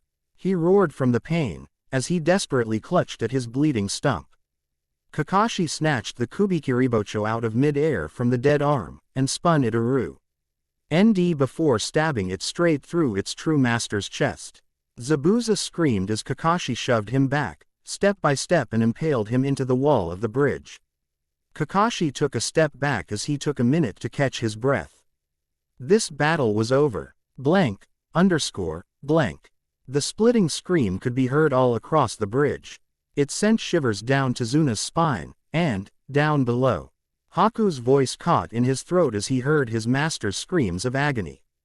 Naruto was racing towards him on all fours, but he formed 6 hand seals and a colossal wave began surge through the water. Naruto didn't look intimidated as it continued to rise and raced towards him. He plowed straight into it, as it crashed down on top of him. He struggled as much as he could, but eventually water won out and he was dragged downriver. Haku raced up the side of the bridge, and dove over as quickly as he could. His heart froze at the horrid sight before him.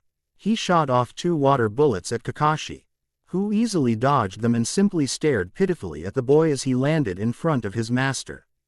Ha-GHK-ku, Zabuza sputtered. You shall not lay another hand on him, the masked boy yelled. Led as he stood defensively in front of him. It is finished, Kakashi said with a calm voice. He is not recovering from that. Be quiet, Haku roared in response. Another roar caught their attention. As 2 arms of red chakra soared over the edge of the bridge. Kakashi jumped out of the way as they slammed into Haku. He gasped as the malevolent chakra started burning into his skin. The hands slammed him down repeatedly, before dragging him through the pavement, back up the bridge towards Tezuna. The red arms retreated and Naruto sprung over the side, with fury in his eyes. He raced towards he stumbling boy trying to get back up and slammed his fist into the boy's mask. It cracked under the intense weight, and Naruto smashed him into the ground. He stood over the boy's body and growled as he raised his hand to finish it. He paused an inch from the boy's face when he finally recognized him. Go on, Haku weakly muttered, please finish it. Naruto growled as he started tearing up. He brought his fist back. But it was caught firmly by Kakashi. The chakra burned at his skin, but Kakashi fought through the pain. Naruto. He's finished. Stand down. Naruto wanted to argue. He wanted to scream and shout. Anything to not think about what he saw. He wanted to ram his hand straight through the boy's throat, but it was not what his friends would have wanted him to do. He squeezed out more tears as he stood up, and removed himself from Haku's body. The red coat started to disappear, but his red eyes remained. Whether they were from the Kyuubi or from his tears, Kakashi couldn't say. Kakashi kept a wary eye on him, but he placed his hand on his shoulder. Haku just lay still as tears flowed from his eyes. I'm sorry Zabuza-sama, I've failed you. Well, look what we have here. Eve. Ryone's heads turned down the bridge and finally laid their eyes on Geto and his crew of soldiers. He was standing directly in front of Zabuza's impaled body and clucking his tongue. I guess you shinobi really are worth nothing, he said as he nudged at the blade lodged in Zabuza's chest. Go to hell. Zabuza gargled as blood poured from his mouth. Dear God, the bastard is still alive. What does it take to put you down? He joked as he slapped him across the face. Don't you dare touch him. Haku screamed down the bridge. Oh, the mute finally decides to speak, does he? Geto taunted. Well, I'll enjoy watching my men make it up to you for breaking my arm earlier.